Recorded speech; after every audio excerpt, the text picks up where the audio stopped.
everybody, and welcome to another great classic Mega Make Take Extravaganza. We got a box full of goodies for you today. So we hope that everybody, and we know that everybody had, gosh, a great Thanksgiving. So yummy. This is going to be a great day to sit, work on the Mega Make Takes, eat some of those great leftovers from the holidays. What's your favorite leftover? My favorite leftover, gosh, I think I love, because we sometimes have turkey and ham.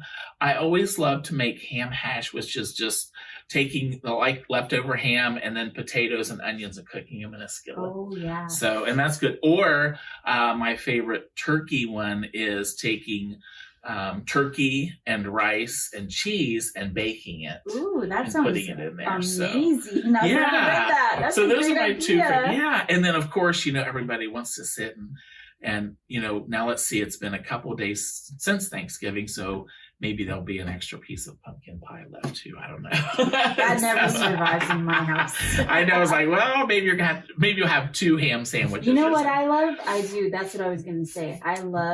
We usually have some rolls left over. Oh, yeah. Love to warm it up a little bit, a little mayonnaise. Yes. And just some ham, warm up the ham. Yes. Oh, that sandwich is so good. See? And the side of stuffing or dressing, whatever you call it. That's right. We call it dressing. Yeah. No, we call it stuffing. I don't know what we call it. We called it dressing at home. Yeah, so back in Ohio. I like to put on the side. And one of our viewers had talked about if it's stuffing, if you stuff the bird, and it's dressing if you just... Yes. So I think we don't stuff the bird anymore. Yeah. So I guess I love the dressing. Yeah. So ham sandwich and the dressing. Yeah, and they said, gosh, this is our cooking tips, which is great. But, they always say, I was watching a program before Thanksgiving, and they said that if it's a good thing to cook the dressing stuffing outside the bird, because if you put it inside, it takes that much longer to cook the bird, and it might dry it out a little bit or something. So true. Always cook your meat on low. So that's my grandpa's tip. So get all those, gosh, we've given you all kinds of goodies to get ready and do your Mega Make Take. So just before we start, a couple of things. Today's segments, Miss Vicki Vills and I's, plus your presenters are all pre-recorded. So the great thing about having the presenters pre-record their projects and their demonstrations is that while you are watching them do their demonstrations, you have the opportunity to type in and ask them all kinds of questions, which is really great. So make sure that if you have any questions or want to know if they have a certain product, just type away and they'll get with you. So, and I know some of you are watching us on Facebook and some on YouTube. So if you haven't already joined our YouTube craft family on YouTube, so go to Stamp and Scrapbook Expo and you're going to subscribe, and then right down here in the corner there is a bell, and you're going to want to click on that, and that will let you know when we have an event coming. So it's a great way to get information, plus a great way to make sure that you don't miss any of our Mega Make Takes, our shop at home, our during the week events. Is you will want to go to craftathomeevents.com and sign up for our newsletter, and you get an email every week that shows them Miss Vicki Ville everything that's going on, what time it starts, what it involves. So great ways to make sure that you get your... You don't want to miss anything. There's a lot of good things out there coming up and always going on. Exactly. We have a variety of different Mega Make Takes, and today is one of what we call our classics. Right. And what is great, I'll tell you what, and the box, of course, we love the boxes. Yes, so cute, so pretty, classic. I know. So hope most of you who are watching probably received the little box and the goodies in it. So what I really like about today's Mega Make Take is that we have something, I think, for every paper crafter plus. I put the plus in there because we have page layouts, we have stamping, and some great new stamping and inking techniques. We have card making in there. Plus, we have some memory jewelry. So we have all of that. And all of those projects can certainly be intertwined with each other. So, Right. you know, people say, I'm not a scrapbooker, I'm not a card maker. You know, you really are. You just don't, you know, you don't categorize everything and just Right. mix and match and use it. So, and I know Vicki Bill is really good at doing that with her stamps, and she loves to make the embellishments and Yep. put on cards, layouts, Everywhere. and memory jewelry, Yeah. you know, that you've done up. Oh so. my goodness, yes, I love doing it all. Yes. It's the perfect, yeah, this would be the perfect box for me. 'Cause there's Exactly. something for everything, because I love to make like Happy Mail for friends and embellishments, but I'm so into making the jewelry now too. Yes. Yes. And I would love to make it for Christmas. I know. And you know, we are having an ornament contest Yes. as well. And we actually had some ornaments that came in with memory jewelry. So Right. look at that. I mean, just another way to use one of the great projects. Right. And the great stamping techniques and inking. I mean, today you're going to be shown how to create a card using 3 different ways of doing backgrounds, and they're all beautiful. And the presenters, you know, they do such a great job of explaining, you know, all the different techniques and how to do it. And so once again, gosh, I've learned a lot with this classic Mega Make and Take we're going to be having here shortly. Ooh, I'm so excited. I know. I can't wait to see the different segments, because like you said, I always learn new techniques, and I love the real artistic approaches. I think I've gotten down like the real cutesy, Yes. like I'm good at that, but where you actually add like the background and all that is something that I still need to exactly hone up on, you know. And this box has got, I mean, there's a couple projects that I know of for sure that have that. It's almost like an artistic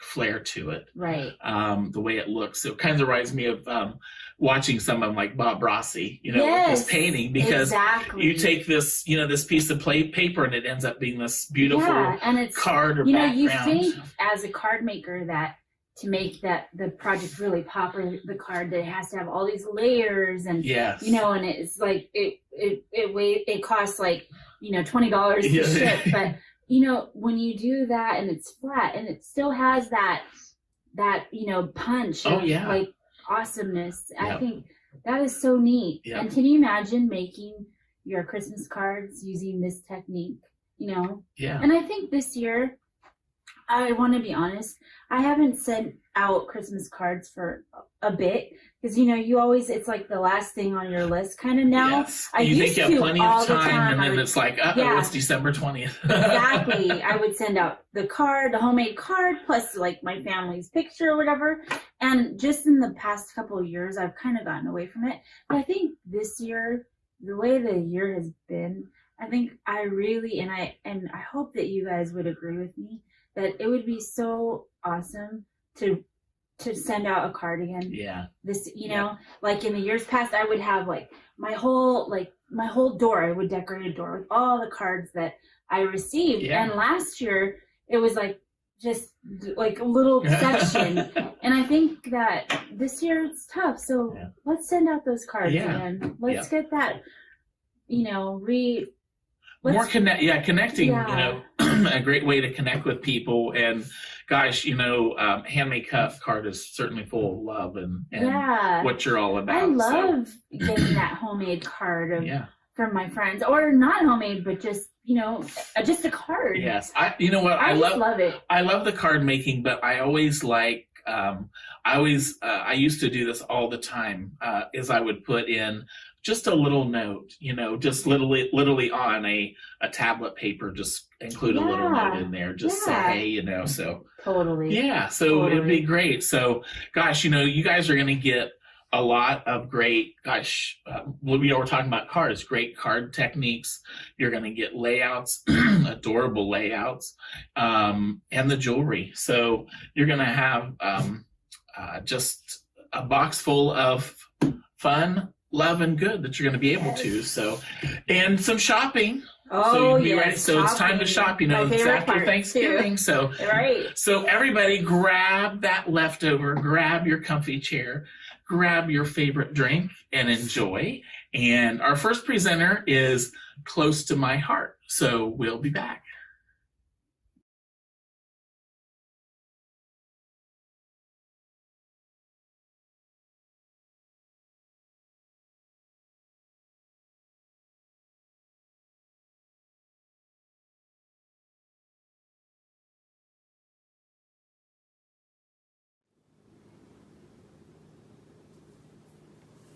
Hi, this is Tanya Sheridan. I'm a consultant with Close to My Heart, and today for my Mega Make and Take presentation, I'm going to present to you Loving Glitter Mediums with My Whole Heart. So Close to My Heart has a wealth of glitter in all sorts of different mediums, and we're going to explore those today. But before we get started, I wanted to share with you my show specials so you can keep that in the back of your mind and maybe make a note if something that I talk about is something you want to look at more in-depthly, or if you'd like to order for your own supplies. So if you purchase a $50 in supplies, then you may choose a free pack of our glitter paper. Now our glitter paper comes 3 sheets in a pack.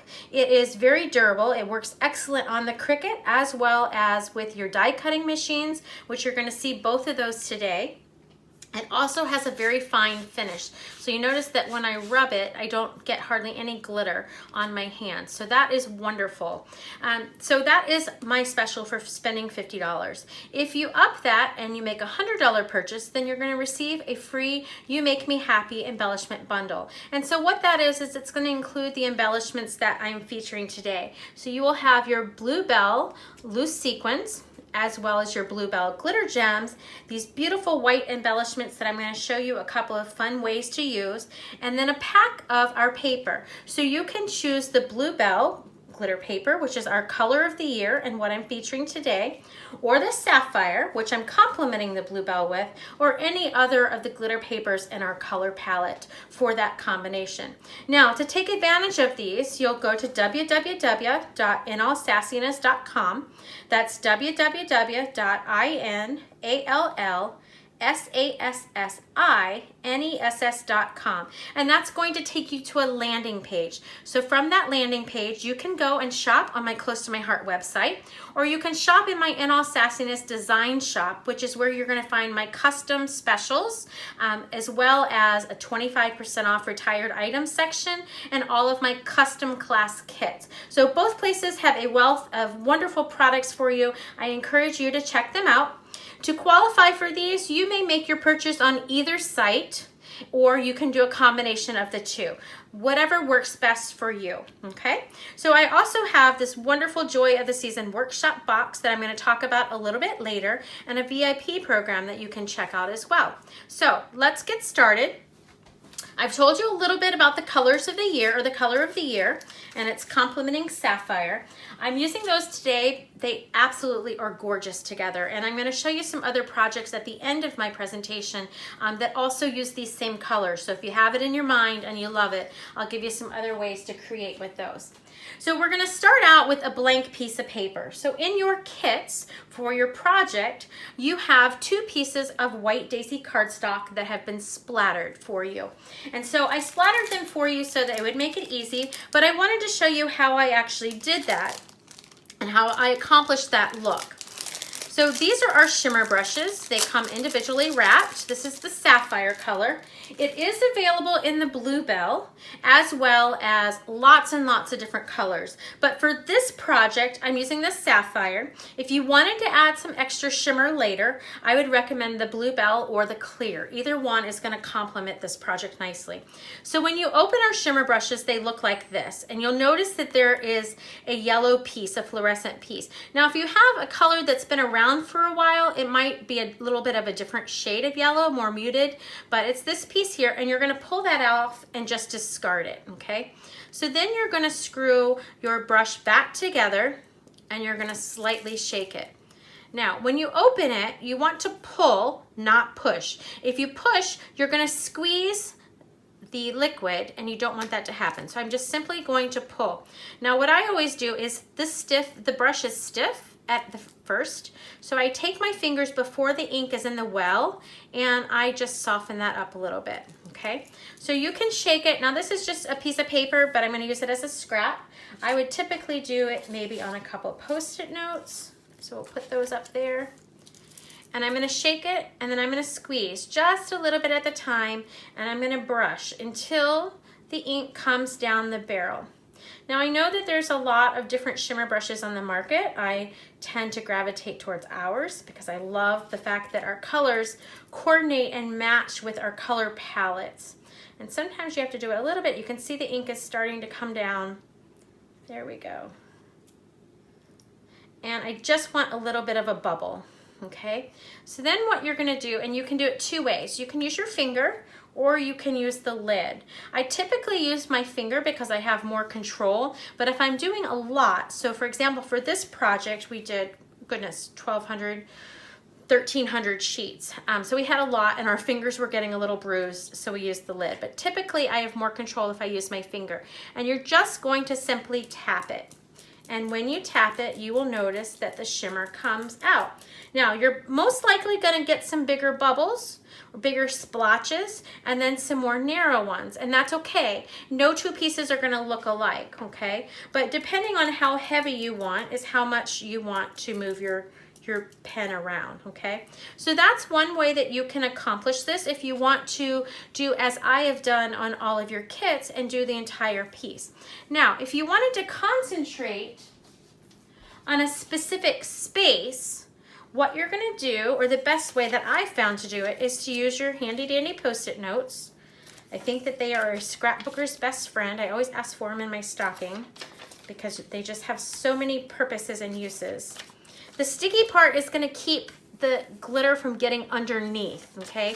And it's going to designate your space. So I'm just going to cover that whole space where I don't want it to go and do this as a concentrated space. So maybe here's the top of my photograph, and this is an embellishment cluster, and I want it just behind the embellishment cluster, okay? So then I'm going to go ahead and tap it again. And again, however heavy is up to you, however much you want to do it. I tend to get it heavier if I'm closer. If I'm higher up, you have a bigger chance of it spreading, but it does come out more of a mist, okay? So I'm gonna do it just like that. I'm gonna slide my brush aside, and then I'm gonna carefully remove my Post-it notes. And when I do so, you will notice that the shimmer is now in a very concentrated area. So where before, or just like your papers that you have, it covers the entire base, this is a more concentrated space. So those are two things that you can do for the splattering to get completely different effects on your project. Okay, so I'm gonna move this paper out of our way. And another thing too, just to keep in the back of your mind if you're doing splattering. So I said to you that we did like 1,200 sheets. So it actually ended up being probably 1,250, 1,300 because we made some oopsies. You know, you can't always control the glitter, the shimmer. So what I do is I just save my discards and use those for backgrounds on cards or that type of thing. Maybe the splattering came down too heavy or it's smeared or whatever the case may be. So keep that in your mind because there's always a creative opportunity or possibility. So I'm going to pull off these off of my layout, and you're going to see the layout that we're going to be creating together today. And I'm going to walk you step by step through this entire project, okay? But the one thing that I wanted to show you before we start creating is if you notice over here on the left page that you will see these fun little clear plastic flip flaps. Now these are not in your kit. You can add them. I do have them as a special in my shop for you. But they are a wonderful way to enhance your layout and add more photographs. So I tend to like the artsy style in a lot of my layouts. Sometimes I like lots of photographs. It just kind of depends. But I know my local customers, they tend to not like to use the 2x2s unless they have flip flaps because then that gives you lots more opportunities. So this turns one photograph into 3. So you would have 3, 6, and 9, and they come in standard sizes, so they do work well with the 2x2s. Now, one thing that you won't notice on here is that these do go on top of your page protector. I didn't slide the layout into the page protector because there's too much of a glare from the light, but I wanted to show you how easily that you could add those on if you wanted to add extra photographs. Now over on this side, we have 3x4 photographs is the main size, and those those we do have flip flaps for. However, because all of the embellishments overlap some of the photographs, if you were to put the flip flaps on top, you would cover so many of those embellishments. So truly, if you were gonna add flip flaps, I know a lot of you have them in your stashes at home, I would probably focus more on the left side. So with that being said, I am going to slide this out of the camera and we're gonna pull out our kits. So this is what your kit from me should look like. It's in a 12 by 12 clear bag, and you're gonna pull out your kit and we're gonna talk through the pieces before we actually get started, so that make sure you know what you're looking for. Okay. So first of all, you have a photograph, and I like to include these in all of my kits because it is a true color of the photos or of the layout itself. Quite often, if you're looking at something on a computer screen or on a video or something like that, you don't get the true colors, and it makes it a little bit tricky when you're trying to match up pieces and build the project. So any of my class kits that you purchase always include a color, true life color photo. At the bottom, you'll notice that I have my coupon codes for my specials. So I wanted to make sure that you didn't lose those and you had those readily available if you opted to take advantage of those. So I'm going to pull that aside. You should have 2 bags. One you will notice has a green side. This is a snack size bag, and then there's a clear square one. So I'll be referring to the green one as the green one and the square one as well. And those all have pieces that we're going to use, and we're going to walk through those in a second. Then you should have 2 pieces of splatter paper. You're going to have a grid that is like a tic-tac-toe board that is out of the sapphire, and then you're going to have this piece that's a photo mat out of the bluebell. Okay, now this one makes a difference if it is on the dark or the light side. Now, all of our cardstock comes with a natural color, or the true color, which is the dark side, and then a lighter variation. But because we're adding pieces to this, you want to make sure that the orientation and you're on the correct side. For this guy, you want to make sure that the heart at the top is towards the left, and so that will give you the best vantage point and match up all of your hearts on that one. Okay, so I'm going to actually slide the right page off for the moment, and we're going to focus on the left page, and we're going to pull out our 2 bags. So from the bag with the green, you're going to simply open that up. And there's lots and lots of little pieces, so you want to make sure that you keep those separated. And you should have 6 squares out of the bluebell paper. Now, I will tell you in advance that I don't think you will ever find a layout kit that was designed and packaged with as much love as this kit was. There are lots and lots of pieces, all hand cut or Cricut cut. Some of them are very fragile. So if you find that you are attaching a layout or a piece to your layout and you tear it by mistake, don't worry about it. No worries, okay? My email address is the same as my website. So it's inallsassiness@gmail.com. That's inallsassiness@gmail.com. If you want to take a note of that, it should also be on your instructions. But if you do find that you tear a piece or you need a replacement piece, just simply send me an email and I'll drop it into the mail to you. No worries, okay? All right, so we're going to have these pieces, and I'm going to keep my other Versamat up here so that I can adhere it better and not wiggle. I'm just going to slide it off so that this is a little bit more centered. Okay, so this square bag is predominantly for this side, and this is where you're going to find your embellishments and all of your glitter. So we're going to simply empty that out. I would put it on a surface where you don't lose the little pieces because, like I said, there are a lot of pieces involved. So you should have 2 bags of embellishments, one of loose sequins and one of the gems and the flowers, and we can just kind of put those aside. We're going to do those at the very end just to make life easier. And of your other pieces, what you're going to do is you're going to pull out your big hearts that are all glitter based and your big circles. So they should be in both colors, both the bluebell and the sapphire. And they might be a little tangled. That's why I said to be super, super careful because they do very easily tangle. I use a storage container like this one for my little pieces quite often. That way they don't jump on my table when I'm putting pressure down, etc. And I'm just gonna put the rest of these little hearts, and I will talk you through those, so don't get overwhelmed when you see the different sizes of the hearts, no worries.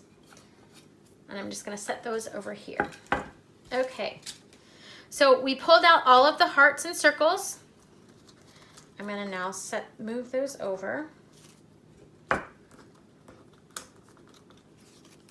Right here. Okay, and then we have these squares. And then you also want to pull out your little thread, which is a sapphire, just a really thin embellishing thread. So I'm gonna set that right there for now. Okay, so these guys, 2 of them are stamped, and that is what's important for you to know. One says you, and one says are my favorite part of me. Now, if you don't want to use those, no worries, just flip them to the back. You can also, with the rest of them, you can decide if you want the light side or the dark side, or if you want to mix them up. So I gave you that option. So the first thing that you're going to want to do is position your grid where you want it to be positioned. So if you want it to be at an angle, you could do that. If you want it to be at that angle, you could do that. Whatever makes you happy, okay? So I am going to flip mine, and I am just going to put one little dab of adhesive just to kind of hold it into place so I'm not moving it as much. I'm going to set it down just like that, okay? So then what we're going to do is we're going to add these pieces. And so the first one I'm going to do is going to be the word you. And I am using the Close to My Heart adhesive runner. I like that one. It looks like this because it is a throwaway, but it goes on kind of repositionable, I guess is the right word for it, and then it becomes permanent over time. So it gives you a little bit more wiggle room. So this first one, I am going to center horizontally between the grid, which just slid a little bit, and it's about 1/8 of an inch, I would say, below the grid there, and that is where that piece is going to be, okay? So then the second one is going to be the one that says, are my favorite part of me. So it's a continuation of this phrase, and I want to slide it under so that you can see that whole part of the phrase. Now you can be in charge of how high you want it and how low you want it, where you want that sentiment to be in the circle, but I just put mine about there. And then the other ones, we're going to continue with the light side. Again, never hurts my feelings if you switch it up. I'm going to hold my grid down, and I'm going to slide this one under. And this one is about 1/8 of an inch to 1/4 of an inch from the right side of this and above this. Now I'm trying to balance it just a little bit. I would like it to be pretty close to even with this bottom one, okay? So this one here is left blank. We're not doing anything there with the paper. We're going to continue and add the next piece. Again, I'm going to hold it down. Now this one is not centered, so it's maybe 1/4 of an inch. It has a little bit of a margin on the left, but a much bigger margin on the right. Now for this one, I'm not going to press down. I'm going to loosen that up a little bit, the top, because we're going to tuck something underneath it. Okay, so for the next square, I have found it easier to go into your little pieces, and you should have 2 pennants that look just like that. Hopefully you can see that zoomed in on the camera. And so I found that it was easier to go ahead and line it up before I glued that piece down. So it is simply just gonna go in the top corner, just like that, okay? And then I'm gonna go ahead and glue the whole thing down. That way you're not trying to line it up exactly once it's down. It seems to me that it's easier. You can of course do it another way if it works for you. This one is going to kind of come down towards the corner. So again, about 1/8 of an inch to 1/4 of an inch, depending on your preference, to the left of this and then right above that one. And then the last one, I always have to double check my colors there because under the bright lights it's a little bit trickier to see. This one is going to come down, and there is going to be a wider gap underneath it. So it's about even with this one up here as far as to the left of the grid, but you're leaving that white space there, okay? So that is how that grid, those grid pieces are going to be. We are then going to pull this off, carefully. And I'm going to slide this one out of the way because we're going to work on this grid independently. Okay, so now we're going to attach the hearts and the circles. The first one you want to look for is the bluebell circle. And you're going to take that really fine embellishing thread. And I gave you extra, so you should be okay. But I like to tie mine from an end and not cut it at first, which gives me more wiggle room. If I cut my thread personally to fit the first time, I always end up with so much excess that I don't necessarily need. So this way works for me. You can decide how long you want your tails. I think I'm going to do a little bit longer tail on this one than I did on my original. Okay, so I'm going to tighten it up a little bit. I'm going to flip it over to the back. And I'm going to attach it right over this circle. Now my tie is a little bit, it's up here. So it's a little bit, I would say maybe the right diagonal of the curvature is where I'm putting mine. Now for the rest of them, you can decide if you want them flat like this one or if you want them popped up. That's really just a preference, personal preference. The solid one is going to go in the center. So I'm going to do that one flat. And then on top of that one, I'm going to put, so this was the bluebell. I'm going to put the sapphire. And so with the sapphire, what I want to do is, because we are attaching to glitter, I'm actually going to use glue dots. And these are not, oops, it looks like I'm running out. These are not the micro, these are just the regular mini ones. And that seems to work really, really well. You could also use, you'll notice I just used a few, not a lot, because they hold down really tight. But you could also use a liquid glass or a liquid glue. Either of those work really well. I tend to prefer the glue dots, especially when I'm doing demonstrations, because they dry so much faster, okay? So up in the upper right-hand corner, we're gonna go back to there. We're gonna put a bluebell. Now, again, you can mix these up. It will absolutely not hurt my feelings. I am going to use foam dots for this one, and I'm using the little dots. So Close to My Heart has two different styles of foam tape and two different thicknesses. So we have a thin and we have a 3D, which I call thick or regular. They are the same size, but the 3D is higher than the thin, okay? So we also have two sizes of the regular rolled tape, and it's the thin and the 3D. And what I like the most about Close to My Hearts is that whether you use dots or whether you use the rolls, if you were using thin, it's all the same height. So I can go back and forth between dots and the stripped rolls. And it's not going to mountain and valley, it's all going to be flat. So that's something that I like for my personal taste. Of course, everybody is very different. So I'm going to pull off these pieces. Again, if you want it to be flat, if you don't care for the 3D look, that is totally fine. You can put this on flat. And once I have that, I'm just going to line it up on that heart and press it down just like that, okay? So now in this bottom corner, we are going to use the sapphire circle. I love how these colors partner and enhance one another. They're just gorgeous together.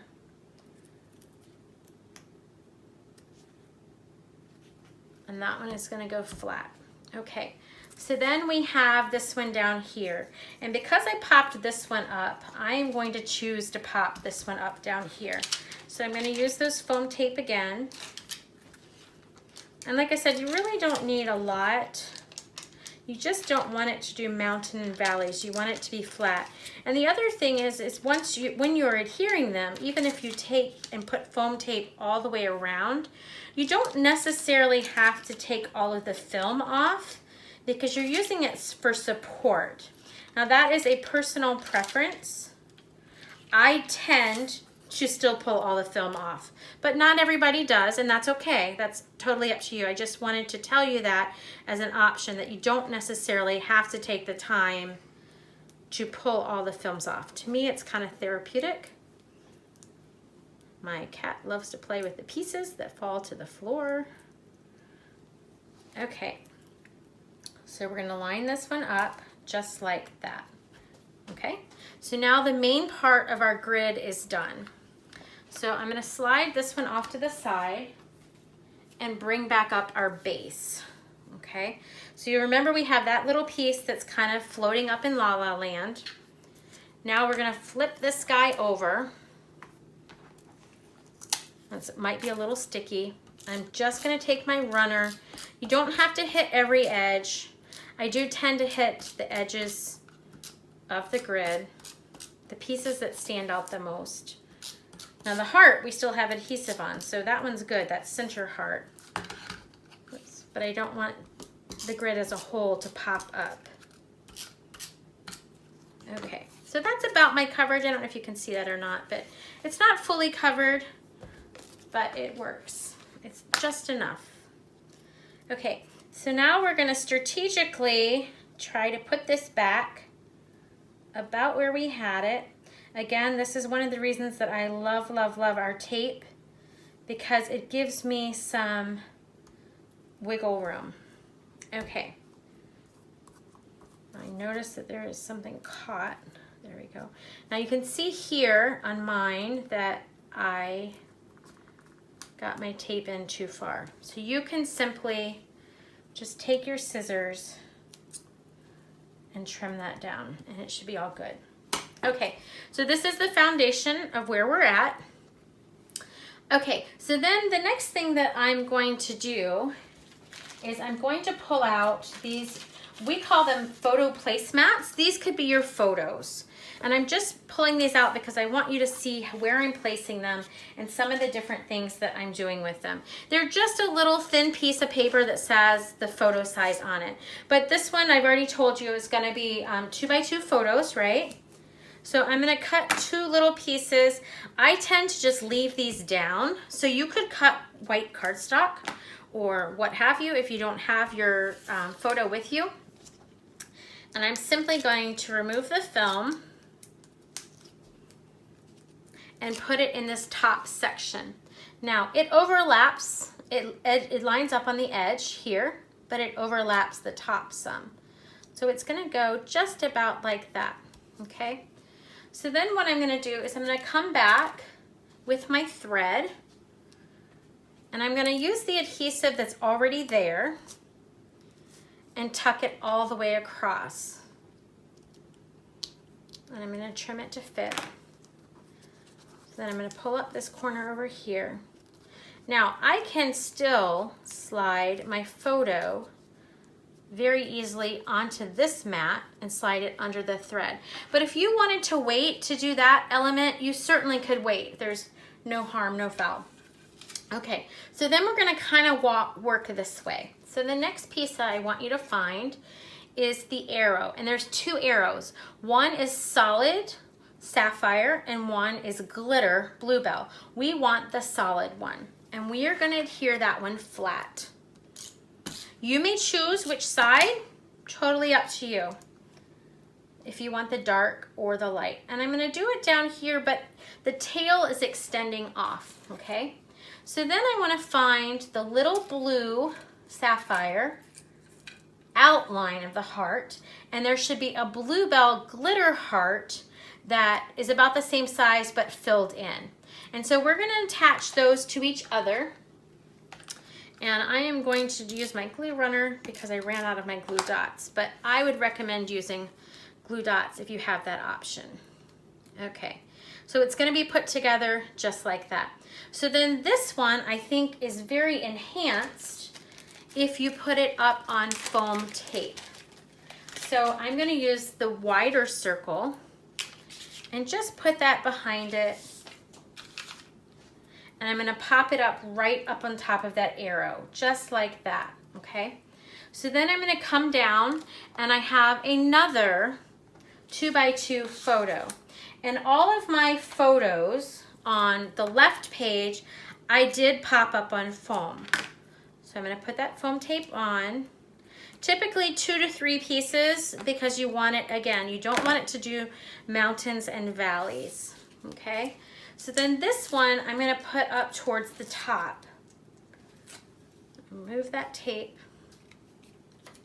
And it's going to go just like this. Now you can overlap that if you want, or you can put it right to the top, however you want. It's your layout, okay? So then working downward on this one here, I'm going to use that same outline, which looks like this. Okay, it's sapphire, and I'm going to put it in the center. Now, all of these hearts I did do in Cricut. So if you would like the file to my hearts, you are welcome to send me an email. Again, it's inallsassiness@gmail.com, and I can send you the files. You might have to have some of the cartridges, just depending. I'm not sure if they were all close to my heart or not. I can't remember. But if you would like that as an option, then you can certainly do that. And then we're going to do one more of our photo mats down in the corner. And again, we're going to use those 3 pieces just so that it's covered.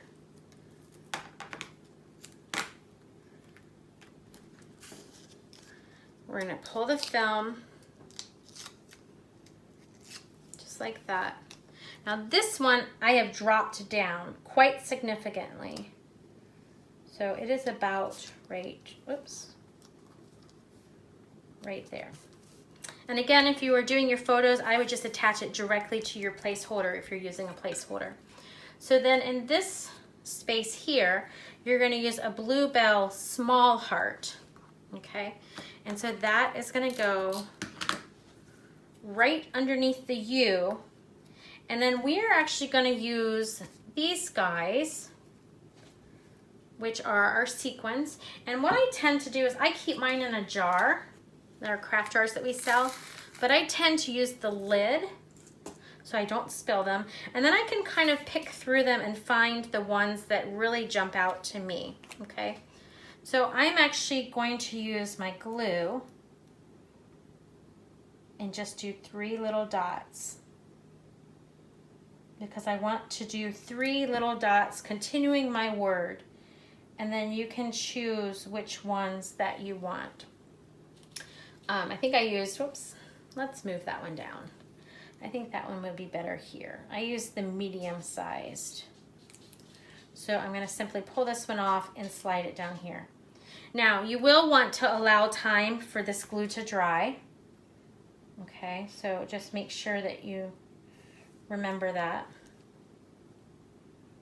I do think that glue dots are easier. I think that they give you much more room to work. Okay, so those are 2 small ones. The only problem with the ones this size is that I guess maybe use the micro. I don't tend to get those. I tend to get the mini. But the glue dot sometimes extends it. Okay, so I have 3 that kind of continue.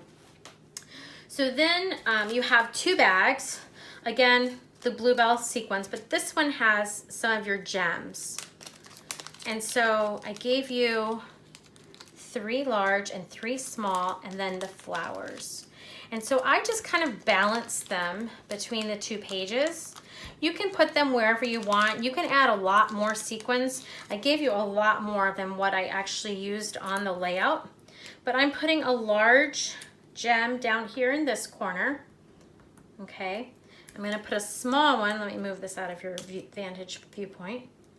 Small one up there, and then I'm putting another small one off to the side over here. Okay, now for these little guys, these are the flowers. Okay, so they already have a glue dot on them. You could reinforce it with additional glue if you wanted to. That would work very easily. We're going to do just one, I think just one flower. Oh, no, there's 2. There's another one up here for that one. Okay. So then what we're going to do is we're going to take some of these sequins, and I just kind of position them randomly. Now you can do these at the very end if you want to see how your layout works. I did tend to, you just saw me switch fingers, I'm tending to not use the white ones because they're more of an ivory white, and I felt like they kind of got lost on this layout. So there's another one there. And again, you can put them wherever you'd like. You can do a lot more than what I have. I just wanted to kind of give you the foundation of what I did with mine. And then you can take it from there. Oops, that's a white one that I said I wasn't going to use. The white ones just seem to really, really get lost.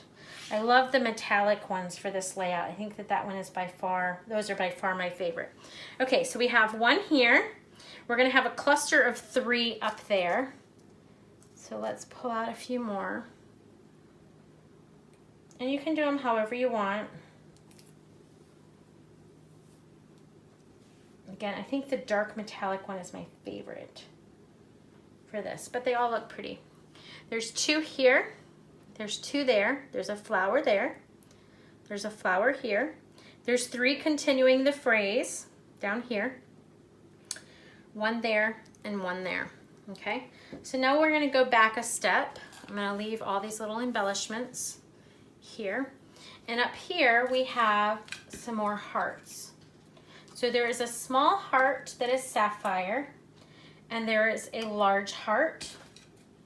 And I think that there is one more hiding in here. I can pick it up. Okay.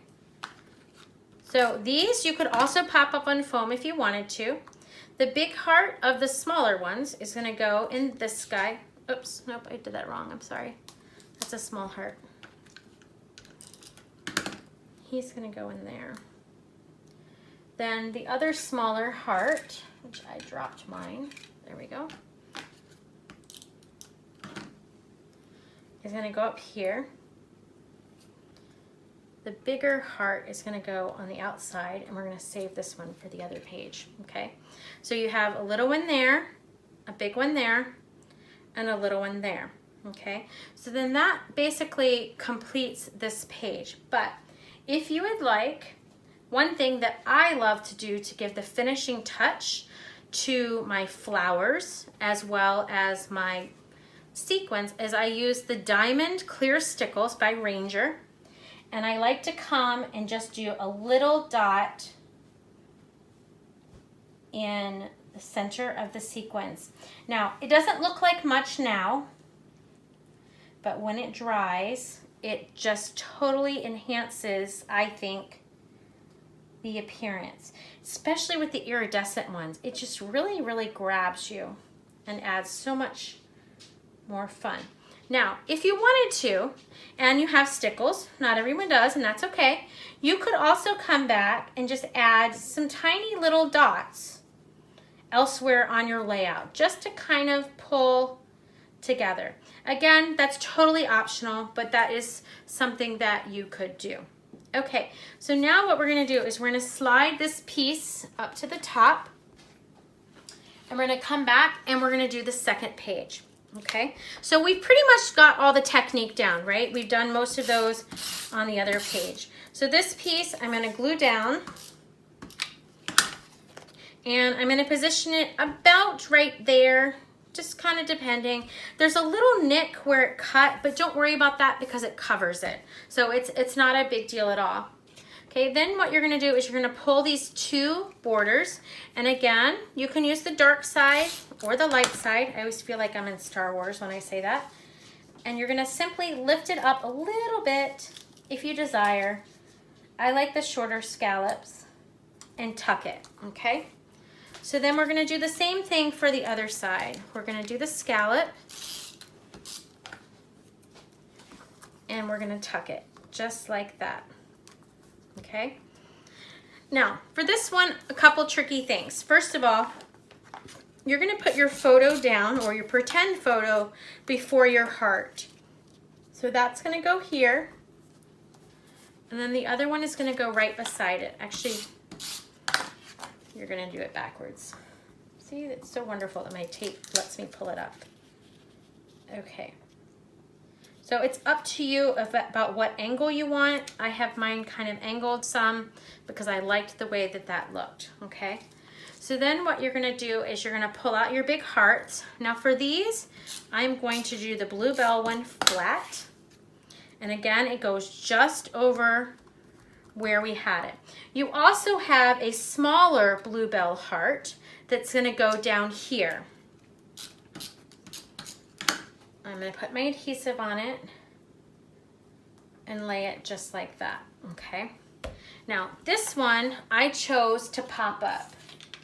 Again, it's a choice whether you want it to, but I felt like it gave some depth up there in that section, and I liked the way that that looked. So I'm gonna do that again.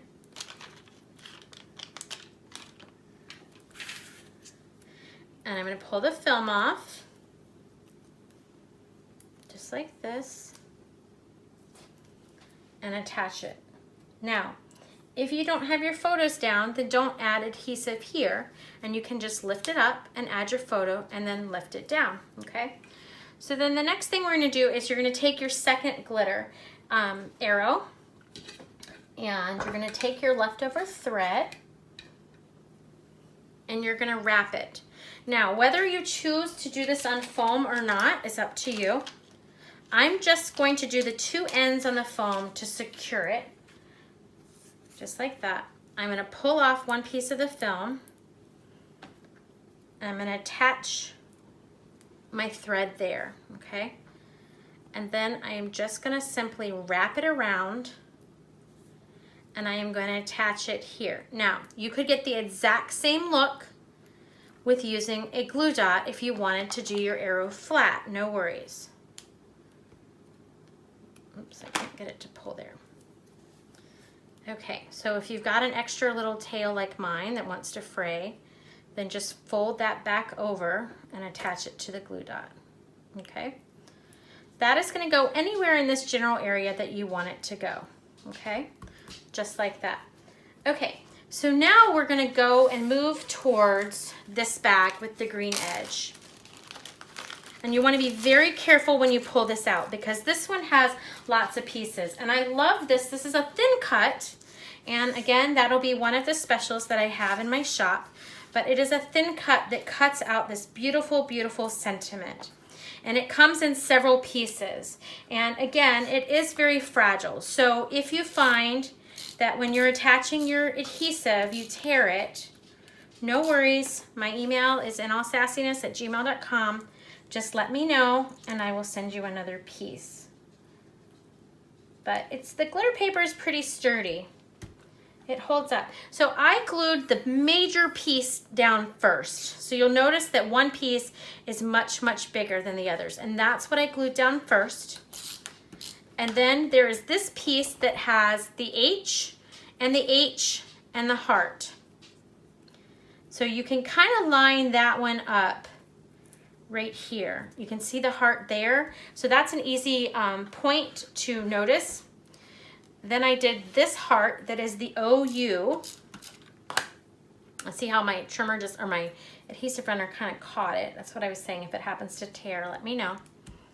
Okay, so you have those main pieces. So I tried to pull out the easy pieces first so that my spacing didn't get off, okay? This is an O and an E, and it goes right down there under whole heart. And then I have the W for the width. I'm just gonna slide in. You can kind of see the little bumps if you look really closely. That helps you line it up. Okay, I'm gonna do my W, which is right there. And then you basically have to do love, L-O-V-E. So I did the V first so that I could just make sure that I spaced it correctly. And then the O, and then finally the L. So I know it looks like it's lots of pieces, and it is. I really thought when I first ordered this that it would stamp or it would cut out as one big piece. So imagine my surprise when it did lots of little pieces. But when we cut them, we were very careful to make sure that we cut them one at a time so that all of the little letters would go together. Now I want this whole thing to pop up. So I'm gonna be a little bit graceful with, whoops. with my foam tape. I want to be plentiful, I guess is a better word than graceful. I'll pull that one off. Okay, I'm gonna remove the film. Now, if you want this piece to be flat, that's perfectly fine. Again, it never hurts my feelings if you alter.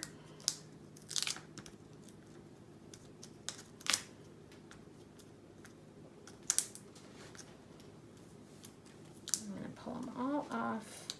I love the way that this balances. I think it just really, really adds. Now, if you are tight, like I'm tighter than my other one, you can either go over or under that heart. And if you notice, it's just a little bit at an angle, okay? So then this piece, love it. It is so beautiful, so much fun, and it comes from a stamp set and a thin cut set.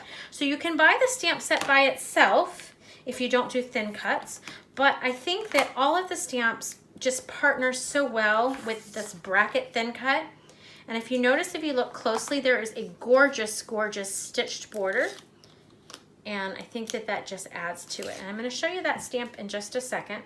So this one, we're just gonna angle however you want over the heart. This is what the stamp set looks like. So it has all of these different images. And then where you see the blue is where the thin cuts go. So it has, you know, with all my heart, dream big, this is us, just lots of really fun sentiments that could be used for a scrapbook or for your cards. Okay, so this guy is my banner, and I'm gonna flip him. This was cut on the Cricut, so you can see how clean it cuts. You can choose the light or the dark. And I'm just gonna line up. This is one of my favorite ones. I think it's on Art Booking, but I will double check that and reference that in the notes for you. But it is one of my favorite banners in all of Close to My Heart's Cricut cartridges. I just love it. Okay, so we're gonna pull these off. And this is gonna go in the top corner. So you can decide if you want it to angle from the corner like this, or if you want it to go up more like this. I chose to do mine more like that, but again, totally up to you how you want to do it. So we're gonna come back with our flowers that we did before. And in my next segment, I'm gonna actually show you how we can color these. This one I'm gonna kind of put down here. And I think I have one left over. It feels like it's supposed to go somewhere, but you know, I might have included one extra. So we're gonna just set that aside. Okay, so then you're gonna come back and you should have 2 hearts left from your stash and 1 banner. So the banner is gonna go up on the top. Again, if you're waiting for your photo, then just hold off and wait, no big deal. And the hearts, I'm gonna do both of them flat. So they're the same size. One is the blue, the sapphire blue, and one is the blue bell. So you can switch them however you want. Again, you might want to decide after you've done your photograph how you want those to go, okay? So then we're just gonna come for our finishing touch, and we're gonna add a couple sequins at the top. Again, you can choose if you want them to be, you know, at an angle, if you want the little, the big. I think that there are so many opportunities to mix them up. Let's see if we can find a dark one. Okay, well that's not dark, but that's okay. Here's a dark one now. So I'm gonna put this dark one down here. Now I'm not gonna do the stickles on this one, but you could certainly do the stickles if you wanted. And just to complete this project, I'm gonna do one big one up here. And again, you can choose whichever color that you want to make it work. We can get them, they're all stuck together there. I'm gonna put one there. So I have 2 here. This is a gem and that's a sequin. I'm gonna add one more into the center of this heart because I think that just adds that extra finesse. Okay, there's a cluster down here. That's the one we were working on before. There's gonna be one kind of random all by itself down here at the bottom. And I like that because it kind of finishes, I guess, that triangle look of kind of going like this with your embellishments. And then again, there's 3 up here. So with that, we are actually done. You've completed the entire layout. So congratulations I'm going to pull both pieces back together so you can see them together. Again, you have your guide to reference, but this is what the layout should look like completed. If you have any questions when you are creating, if you get stuck, if you weren't sure of a piece, or if you have a piece that is torn, what have you, just shoot me an email at inallsassiness@gmail.com and I will be happy to help you. If you'd like the Cricut file, I can also give that to you as well that you can use, and I will also attach a list of all of the supplies used so that you can certainly go back. Now again, I do have an Expo special. Make sure to take note of that. All of those can be found on www.inallsassiness.com. Whatever you do, make it sassy.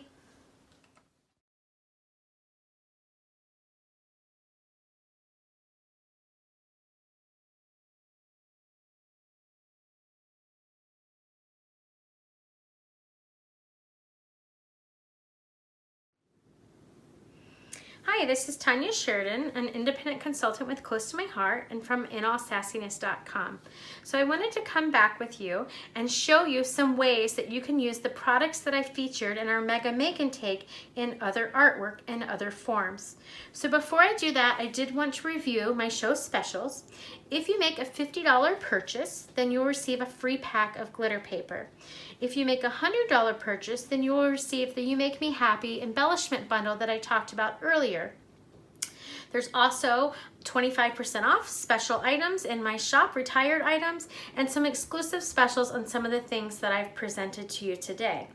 So those can all be found at www.inallsassiness.com. That takes you to a landing page where you can either go to the Close to My Heart site and order all of your Close to My Heart product, or you can go to my In All Sassiness design shop where you'll find my custom artwork, my class kits, as well as some of the specials and features that I have for you today. So the first thing that I wanted to show you has been my pride and joy over the past few weeks, and it features this beautiful glitter paper that we worked with earlier. And this is our new calendar. It is a new form to Close to My Heart, and it comes with papers. You get 14 pages of a very heavy cardstock weight, so it gives you a little bit of wiggle room for messing up if you mess up something. But I wanted to show you a few of the pages.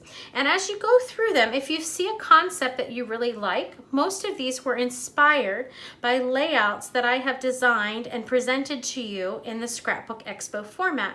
So if you see one like this one that you like, you might want to check out my website, look for similar, and you'll see a layout that partners with that. So this is the January. It features the same colors that we've worked with today, the cute little snowman guy. March is one of my favorites. This one features the holographic paper, if you see as I turn it a little bit, as well as some of the glitter papers. I am a true Virginian, and we love cherry blossoms here. So April I did cherry blossoms. And again, you'll see that there is glitter paper on each of the pages, as well as kind of a bottom runner. This is May. You'll see again the holographic and partnering with the glitter paper. Of course, for July, we have an Americana feel. This one brings in some of the silver foil, so a different type of specialty paper, but still pairs very nicely with the glitter paper. For the September one, if you remember a few months ago, I did a beautiful layout called Balloons to Heaven. So you notice many of the same features and pieces are included here. October, we use our beautiful new holographic paper partnered with the black glitter, so hopefully you can catch that. And then that brings me back to November, which uses the colors that we featured today. So I wanted to show that to you. You can purchase this now in my shop as a set with the wooden frame as well as the pages, or you can purchase just the kit of the pre-cut pieces for you, so that if you wanted to use it with a different type of a calendar format, you certainly could. So that I wanted to show you first. The next thing that I wanted to share with you was some other artwork created with the same color palette, because I truly believe that once you create a color palette or find something that you like, it's very easy to adapt that to a smaller canvas or a larger canvas, depending. So these are two cards that I created with two of our thin cuts. This one is our bow thin cut, and it's one of the easiest cards that you will make. I took the bluebell and the sapphire, and then added white daisy glitter paper. Created my bows, attached them to a standard card, and you have a card that is very elegant. It would be great for a wedding. You could use it for Hanukkah, for Christmas, for so many different things, but I just love the simplicity of it. And of course you could make it fancier if you wanted to, but I really liked the simplicity of those bows. The second one that I did is using a similar thin cut, and it's a 3-part series. So you have different layers, and then you would have your base. All of these were cut out of our silver foil paper, which is here, and layered, and hopefully you can see all of that detail. Then I added this sapphire glitter paper in the form of a snowflake and a flourish, and added some of those bluebell sequins with the stickles inside. So I thought that this was a beautiful way to incorporate those and then add the silver that we so often see around the holiday season. So using that same palette, I created this layout. Now this one features these tiny intricate little flowers. Those are all cut out on the Cricut, and they were so simple to cut because our paper is just such a high quality. You'll notice I have just a little bit of the glitter paper coming through, and then I used the cardstock on this one to pull everything together. Again, it's a very simple layout to create, but just the glitter paper adds that touch of elegance and sophistication, in my opinion. And of course, I love the 3 little munchkins over here as well. Okay, so then that brings us to probably my favorite layout that I have created in the past few months, and it's my Make-A-Wish layout. So this one was designed and created for my Joys of the Season event, which is coming up this weekend actually. And the way that this is designed is, it is a box of layouts. You will receive 5 layout kits, 2 card projects, and 2 other 3D type projects, as well as a, random partridge in a pear tree, a few reindeer games, and some fun little treats and happies. So all of those collectively are $100. It all comes to you put together with all of your pieces divided, separated, detailed instructions, color photos, and all of that exciting things. So you can order this on my website at nlsassiness.com. Again, it's called Joy of the Season Scrapbooking Celebration, and there will be a video segment for each of the projects. But this is the showcase. This is the one that I love absolutely the most. It's using ornaments cut out of the Cricut, again out of the bluebell and the sapphire papers, as well as the loose sequins. And if you see those little details there, those are the stickles that I talked about earlier. So this is the first of those layouts. I'm actually going to show you 3, give you a sneak peek of what the project looks like. And if you need me to, contact Santa, I'm more than happy to contact Santa and let him know that you want a Joys of the Season box for Christmas. So this one is bringing in those same colors, okay? The only difference on this one is I pulled in our new Serenity paper, and I picked up on the gold accents. So we added some gold foil to the layout and to create that same thing. So this is the second layout in the project series. And then I changed gears a little bit and did some more whimsical. So I thought those were beautiful for traditional Christmas, elegant Christmas. And this one would be a fun one for, kind of just fun, the fun side, the whimsical side of Christmas. So this is another layout design. One of the cool things about this paper is it has black and white on one side and a color print on the other. So if the trees are too whimsical for your taste, you can certainly flip it and use the other side, okay? So lots of fun. Love this layout. This again is number 3. There's a total of 5 layouts in the full project. And then I thought I would show you a couple of the cards, one of the card sets and one of the projects. So this is the book that is a 3D project. It's my Dear Santa book, and of course you could change the title. It doesn't have to be Santa related, but lots of fun. Each page has been Cricut cut for you. These are tags that actually come out of here, come out of the little pocket. Here you'll see I used the black onyx liquid pearl, and it is gorgeous as accents. It looks like little embellishments when it dries. It is so elegant. I love the way it adds to that. But lots of fun, a fun brag book. It'd be a great project to do at Thanksgiving with your kids or after Thanksgiving with your kids and so forth. So that is the book. And then if you remember, I said that there was 2 card projects, so this is one of them. So I talked about how this paper collection has black and white on one side and the whimsical colors on the other. So I took that in depth when I created the cards, and you'll see that I have one collection that is much more elegant, featuring the black and white parts, and then one that is more whimsical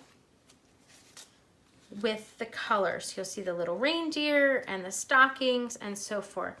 So that again is one of the additional projects. So again, 5 layouts, 2 card projects, and 2 3D projects, all for $100, and then of course the cost of shipping. So I hope you will join me. I think it is going to be a wonderful weekend. All of the kits do include the instructions. Everything is pre-cut for you, except for maybe some photo mats, that type of thing. And you can go back and watch the videos over and over again. So it would certainly be something that, you know, Santa could bring down that chimney and you could do at a later date if you wanted to. So the last thing that I wanted to chat with you just a little bit before I show a demo is my VIP program. So Close to My Heart has just started a VIP program. It started earlier in October, and with that program you purchase a membership for $35 and you'll receive a 15% discount back in product, in the form of product, for every purchase that you make. So this is kind of like your own little club. So if you register and join before the end of the year, then you'll actually get $25 back in product immediately after you sign up. So basically it's costing you $10. So I have, as a part of that, my own VIPs with SAS. I had to tie in that SAS that I would love for you to check out and to join us. I do have a small gift for anyone who would like to join, but the bigger impact is that I'll be teaching a class exclusively to this group once a month throughout the year. And this is, I wanted to show you, this is an example of the class that I did just this past week. It is on file with videos in my group, and so it'll stay there. So you can come back and watch them at your convenience or at your leisure. You can do the projects along with me. I give a supply list, or you can take the concepts and use it in other materials that you already have in your studio or your art room, etc. So I wanted to show you that because I thought it's a fun thing. This would also be a wonderful Christmas gift. But again, you can register, sign up at inallsassiness.com, look for these graphics, and that will help direct you to give you any VIP questions that you might have that I haven't answered, or of course you can reach out to me at inallsassiness@gmail.com. So the last thing that I wanted to do and share with you, I mentioned earlier that we had these fun little sequins that you guys used in your projects.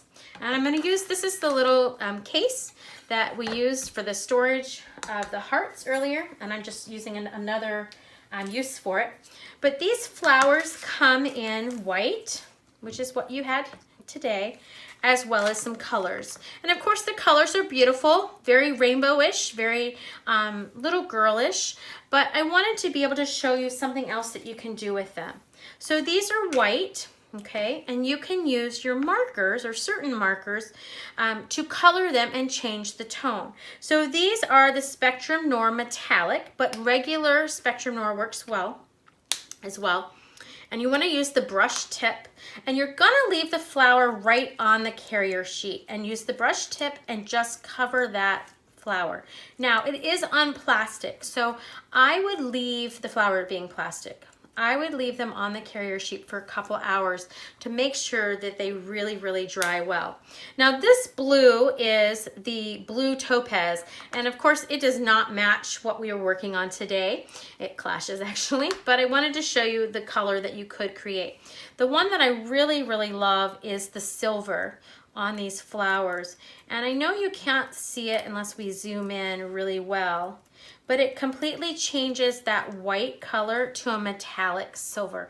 And I think that that would look so elegant with the bluebell and the sapphire that we've created today. So I hope you have enjoyed this presentation.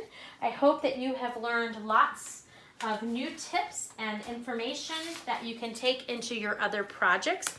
Again, you can find me at www.inallsassiness.com.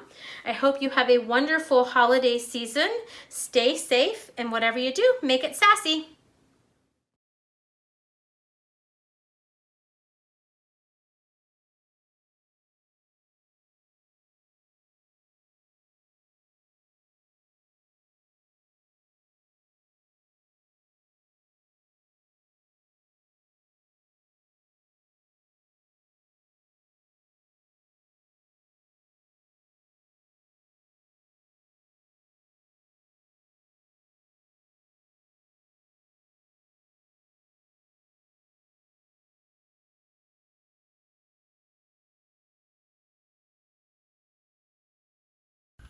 Welcome back, everybody, and I was so excited that we started out with this cute, adorable bling glitter-filled 2-page layout project from close to my heart.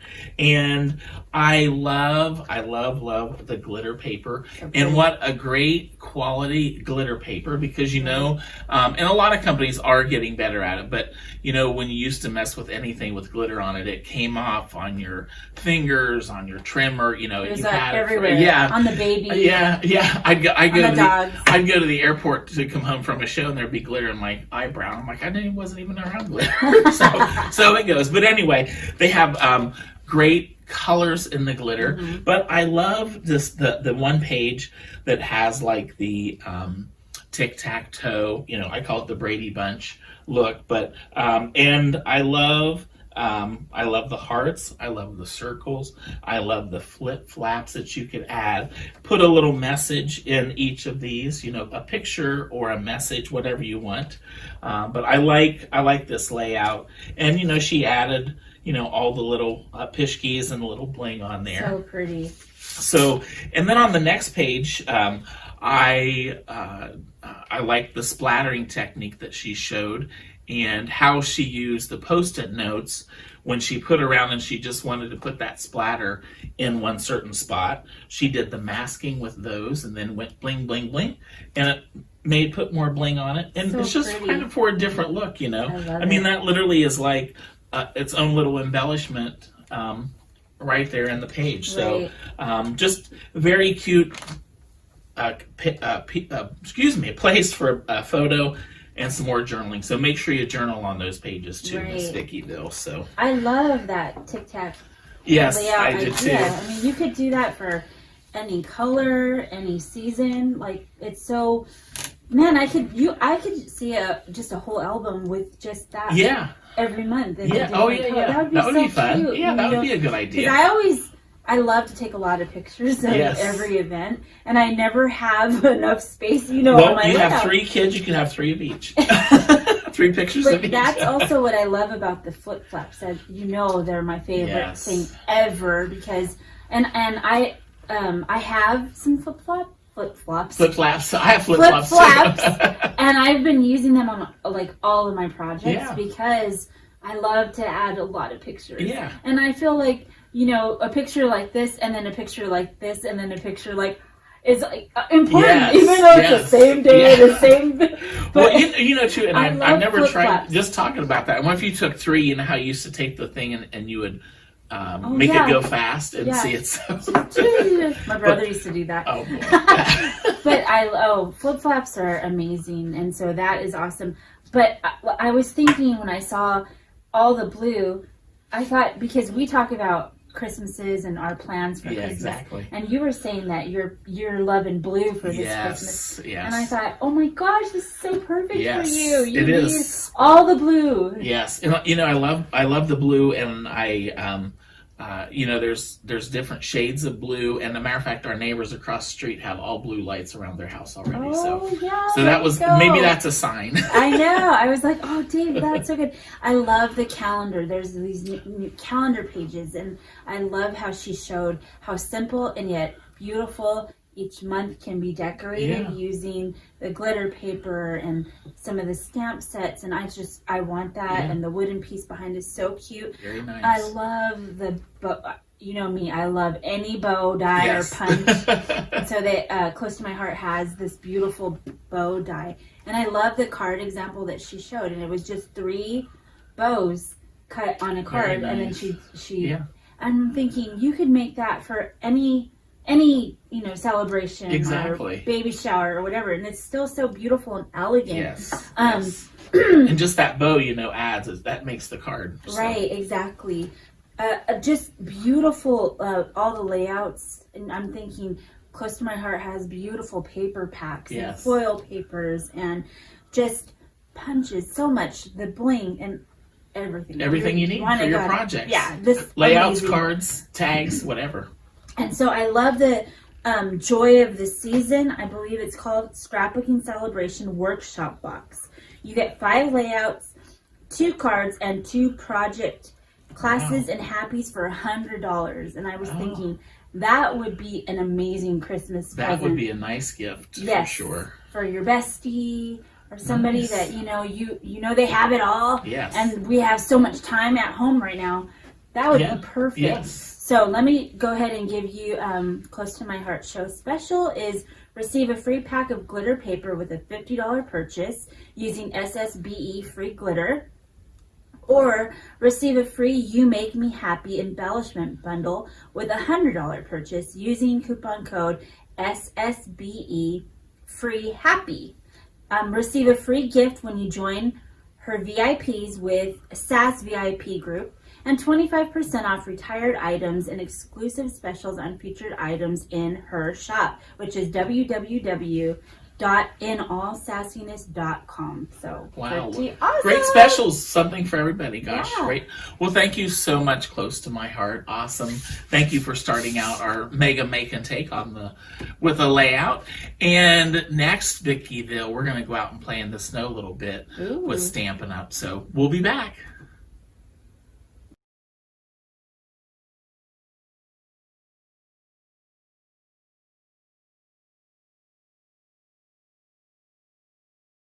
Yay! It's Stamp and Scrapbook Expo Mega Make and Take Day. Hi Stampers, it's super awesome stamper Shirley Merker. I'm an independent Stampin' Up demonstrator from Sun Prairie, Wisconsin, USA. Sun Prairie is in the southern part of the state near Madison, where I've lived for the past, about 20 years. The past 17, I've been a Stampin' Up demonstrator, sharing paper crafting through in-person events, YouTube videos, card buffets, my blog, and also Facebook Lives. So I'm happy you joined us today. I hope you're looking forward to assembling my kit. It's the Balmy Blue kit in the cello envelope, so start digging through your pile and find that kit, and let's get started. While you're looking for your packet of Balmy Blue cardstock in this clear envelope, I'm going to quickly go over where I got the products used to create your kit. So most of them came from the August to December mini catalog. And on page 9 are the glitter star ornaments. There are 12 ornament pieces in a package. Then the next product that I used would be the snowflake adhesive backed embellishments on page 29. You got 2 strips of embellishments in your kit. One's kind of a greenish just jade hue, and the other one they say it's iridescent, so kind of white off white. Glittery. And then most of the products came from the Snowflake Splendor Suite. So page 36 and 37 of the August to December 2020 mini catalog. So you got 3 strips of Designer Series paper, all different patterns, a 4x4 square of Balmy Blue glimmer paper, and then a couple of lengths of the Snowflake Splendor ribbon. I also asked you to bring along some markers. That's because you will color your carrot orange or pumpkin pie and your hat basic black. So we don't sell markers individually. We sell them a couple of different ways. One is in the Many Marvelous Markers package, which has all of the colors. That's a great half price opportunity. So if you want to host your own party, contact me so we can get the party started and potentially get you on your way to getting all those markers for half price. And then we also sell them in color collections as well up there. All right, so hopefully you found your packet, and let's get started. So dump everything out, see what you got. Now your clear cello envelope is mailable. So what you'll need to do is print your addresses on white Avery labels or make your own labels with some Scotch tape and copy paper so that the post office can see who they're mailing to and who the package is from. But they're fun to mail because you kind of get in your mind everybody along the ways gets to enjoy your card. All right, so dump everything out and see what you got. So we've got our balmy blue cardstock here. And I almost completely covered the card front, but if you're economizing and doing something else with all your pieces, I would go ahead and emboss that with some kind of snowflake embossing folder. So in the Snowflake Splendor Suite, we've got this beautiful embossing folder. I'll show you what it looks like in a little bit, but for your card kit, I won't use that right now. All right, so let's work on the inside first. So pick everything up and see what you got. So your large white pieces for the inside. You've got that 4x4 inch square of balmy blue glimmer paper. Just set that aside for right now. You've got the three strips, like I mentioned, of the different patterned snowflake themed papers. So you got a lot of options to decide which patterns you want flipped up. 2 strips of your snowflake adhesive backed embellishment, so no adhesive additional needed to attach those to our project. I included 1 set of the Snowman Builder Punch, and then ribbon, and the star. Okay. Oh, yes, and then there's 1 mat of the balmy blue. All right, so let's start with the inside piece. So it's always a Whisper White or a Very Vanilla piece. I always line my card insides no matter what color this card base is. So tap that down. And if you're stamping a sentiment, I always advise that you stamp your sentiments or your images first and then attach second, because you can always flip your cardstock over and use the other side if you don't like what you've stamped. All right, flip that shut, and I recommend that you bone fold that down. So all my cardstock is scored for my kits. So I like the nice crisp look of a scored cardstock. Now let's kind of assemble up our pieces so you can see if you want to assemble it exactly as my sample or if you want to do something a little different. So the 4x4 inch square of balmy blue glimmer paper, I'm going to pull that up to the light. In case you're watching and you didn't get a kit, this glimmer paper is just luscious. And the glitter doesn't come up on your hands. So I really like that feature about our glimmer paper. Most of the glimmer will stay stuck on the paper and not on you. Yay, right? All right, so now look at all your pattern pieces and decide which patterns do you want up. So I prefer the more graphic patterns. There and there maybe. Or there and there, so there's more of a contrast. So the colors in this pattern paper are Soft Sea Foam, the Balmy Blue, there's a little bit of Pacific Point, there's Night of Navy, of course there's Whisper White. I think I like the Night of Navy piece up there. I'm going to save this piece. Actually, I think I want that piece on the inside. Going to do the smaller snowflake towards the bottom and save that one for the inside. Next layer would be the mat, and then your snowman would go on top. Your adhesive snowflake adhesive back embellishments will be the very last thing. You've got a strip of the ribbon, and I place that over this bottom strip, and then this strip will go on the inside. And then your star embellishment. So this is too thick to mail, but I had to include it in your kit. Oops, and I pulled it a little tight and it untied itself. That's okay, I'm going to tuck it behind. So just be aware, if you include this on your card, you will have to add additional postage. So you might want to set this aside and use it for a gift that you're going to hand deliver or put inside of a larger package. But what I did on my sample was I just hung it down and tucked it behind the balmy blue cardstock. So that's what we'll do with you today. Okay, you've got the Snowman Builder punch pieces, and you can see on this punch, it punches the body, the two stick arms, the hat, and the nose. So very convenient punch right there. And what I asked you to bring along would be your pumpkin pie Stampin' Right marker or your basic black marker. So use whatever markers you've got on hand, an orange and a black, whichever color will work for you. And all I did was lightly brush over the nose with the orange, the pumpkin pie, using the fat end. So the other end, there is a writing end as well. And then the basic black. And all I did was kind of hold it on one edge, tip your marker to the side, and kind of brush across your hat. So I don't want the hat completely covered because it should be snow topped. There, that looks good to me.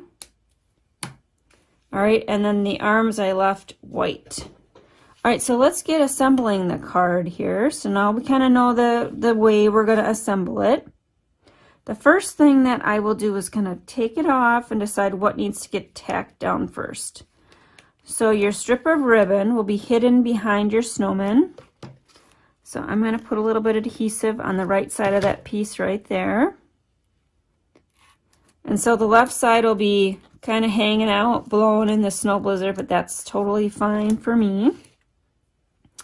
Next piece to tack down would be this strip, and this strips, all your designer series paper strips are 4 by 1 inches. And I place that to the top of the balmy blue glimmer paper. And then I tucked my star ornament kind of down the center of that balmy blue piece. So I need some adhesive on the back of that towards the top to secure the thread that's holding that star ornament. I think a whole bunch of these star ornaments would look great on a mini tree, like a tabletop tree. If you need some little extra decoration on a tabletop tree this year, a bunch of those star ornaments, and there's 12 in a package, so you could certainly cover a mini tree with just one package of star ornaments.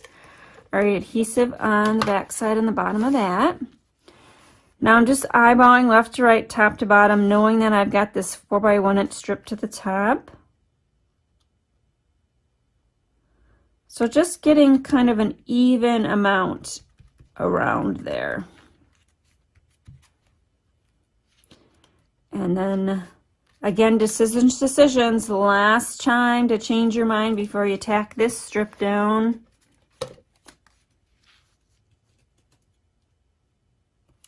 That just gets placed snug up to your balmy blue cardstock, or balmy blue glimmer paper. All right, next will be our snowman. So, going to attach my body down in the center of the balmy blue mat. And before I do that, did I get enough adhesive on the back? I think I might have. Maybe not, we'll see. Grab your little arms and tack them down.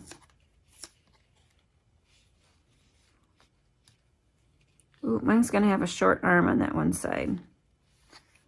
Okay, so the way I'm going to fix that is I'm gonna attach them with some glue dots. So if you did the same thing that I did, got a little bit ahead of yourself, grab your glue dots, stick an arm on each, pull it up with your take your pick tool, and tuck it behind. I have a hard time picking up small things, so I love my take your pick tool. You see I use it to attach that stick arm with the glue dot. There, saved, right? Okay, next up would be our hat. And I'm going to pull in my mini dimensionals. There's 250 on a sheet.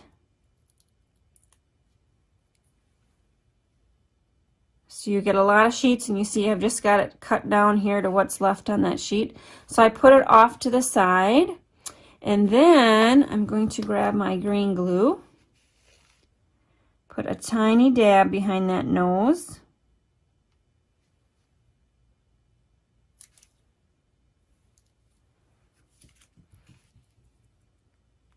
and put it in the center of the face. There. And with the green glue, you've got a little bit of time to kind of move it in place. And it's called green glue because it's got the green caps, but it's the Tombow Mono liquid glue that I'm using.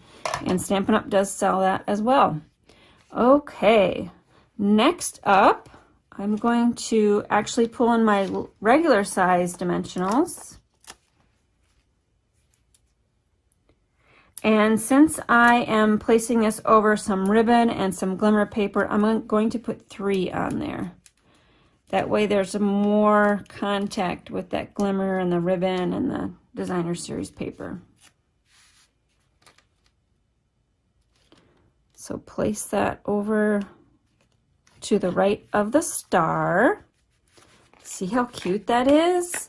So if you can give this to somebody in a package, they'll be able to appreciate that star on there. I just love it. Okay, and then you'll have 1 strip of pattern paper left. I'm going to put that at the top.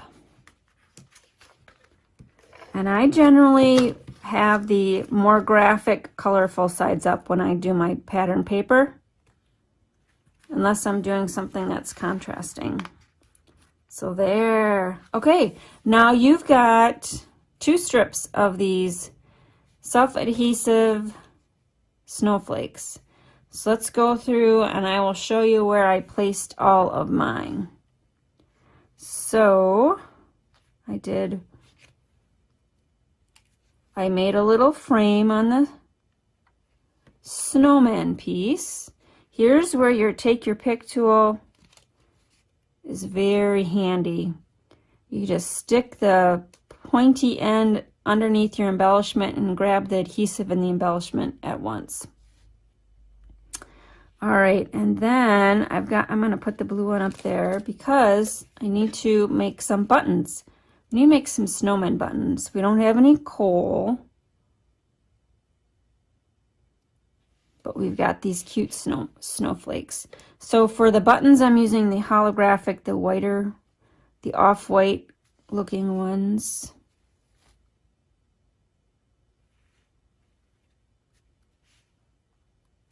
There, how cute is that? Now let's just go ahead and scatter all these around. So what I'm doing with the darker, the bluish tinted, would be filling in on the white spots. If there's some white spots, those will show up there. Kind of grouping them in 3s. And then this right here, I'm going to put some in the inside as well. How about, yeah, on the pattern paper.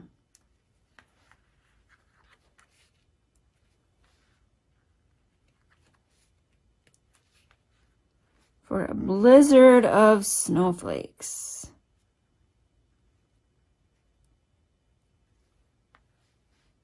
And we got to have, oh, what happened there? Got the glue stuck to my finger. There. Got to have 3, right? Power of 3. Oh, let's put it right in the middle of that snowflake. Okay. Then I've got 1 left. Let's see, where should I put it on the front? How about right there? There! All right, so make sure these little strips get in your trash can. I'll do that right now so I don't find them on the floor. And there is your Snowflake Splendor Snow Peeps Balmy Blue Glimmer Paper card. Cute, right? I love to create with snowman themed products, but I don't like the snow. It's pretty to look at from the window, but don't like shoveling or any kind of snow activities that other people enjoy. All right, stay tuned. I'm going to share another project with you using the Snowflake Splendor Suite. So here are 2 tag toppers that I created. They top our 6x8 cello bags, and inside I inserted the Snowflake Wishes stamp set, which is the stamp set that coordinates in the Snowflake Splendor Suite, just to give you an idea of how large this bag is. And then I'll step you through how I made these tag toppers. So this is the Rich Razzleberry, and there are purplish Rich Razzleberry tones, Blackberry Bliss tones in this pattern. So that's why I chose the Rich Razzleberry. So it measures 7 by 4, scored at 2. This is just a scrap piece of the Designer Series paper I had left over. So make sure you save your scraps. You can certainly use it somewhere on something to jazz it up. The Thanks So Much stamp fits perfectly in the story label punch. And I use the Rich Raspberry ink to coordinate with the cardstock and the tones in the pattern paper. And then I used about 1 foot of the ribbon and just wrapped it in on itself. So this tag topper I left plain, I did not emboss, but the Night of Navy tag topper I did emboss. So let me pull in that embossing folder. It's the Winter Snow embossing folder, which is coordinating in this suite. So here it is on Pool Party.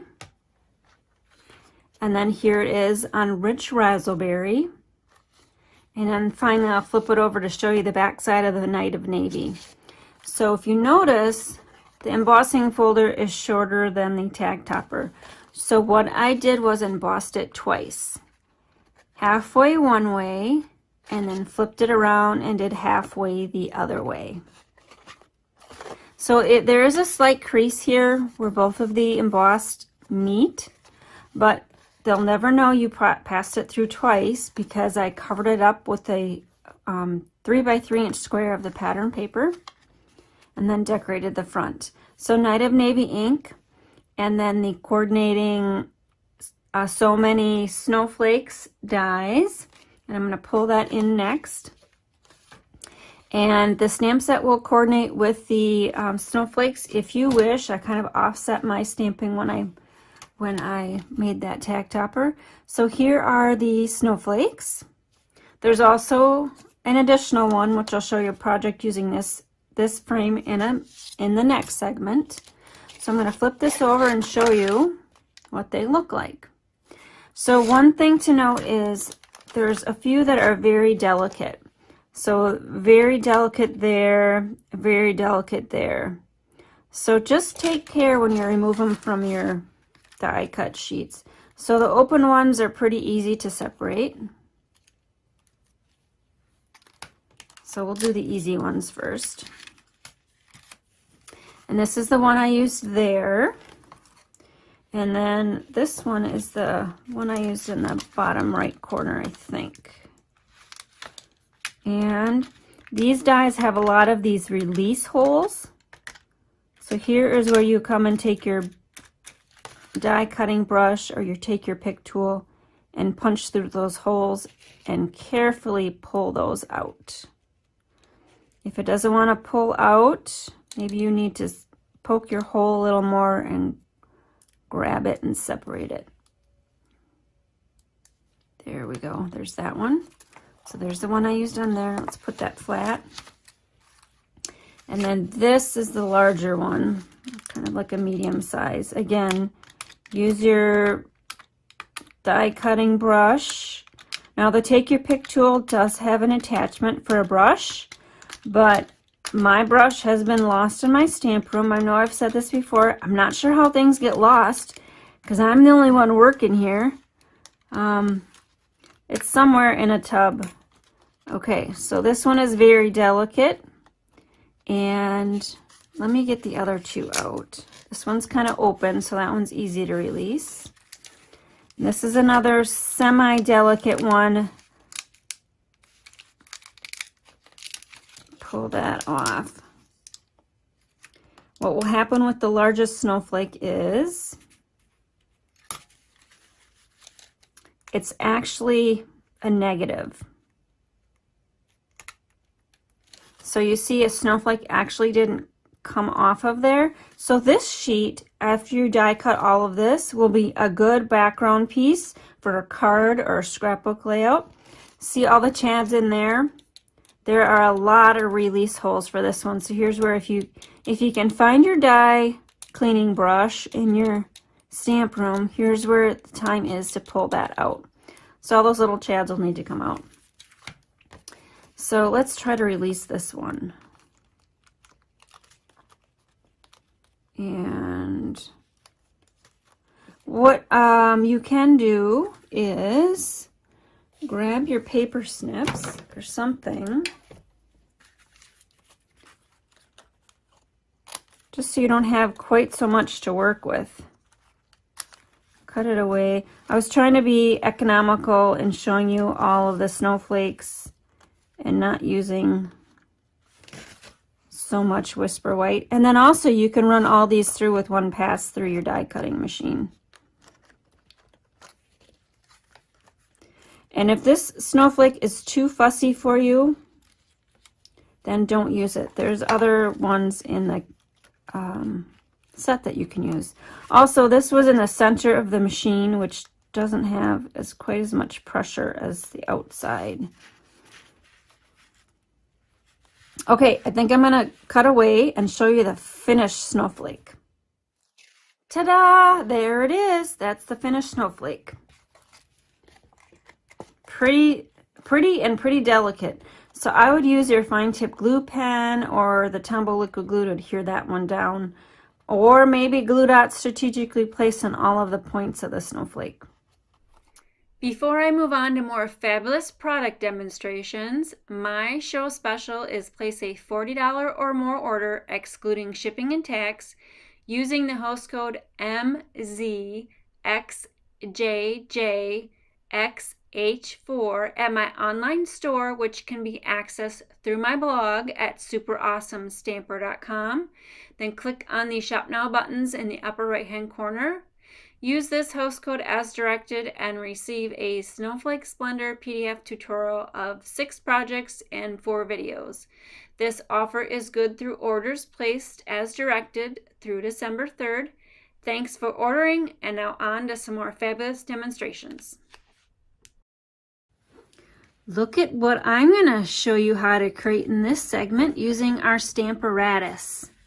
So it's a basic card, something that's designed to do a huge stack of, and that's where the beauty of the Stamparatus comes into play. So we've got these grid mats that Stampin' Up! Sells. So I've got one of those on my foam piece. So there's the base, and then there's the foam piece that comes included, and then a grid mat. And I've used a pen and marked the arrow where I'm going to line up my paper each time, so I don't have to think about where I'm placing my paper. So I'm lining up the score line up there and the score line down here, and it's the 6-inch mark. Placing my magnet over that so that the paper doesn't shift on me. And then I'm just going to ink up. I will try to gently ink up because my phone is also on the same stand as my workstation.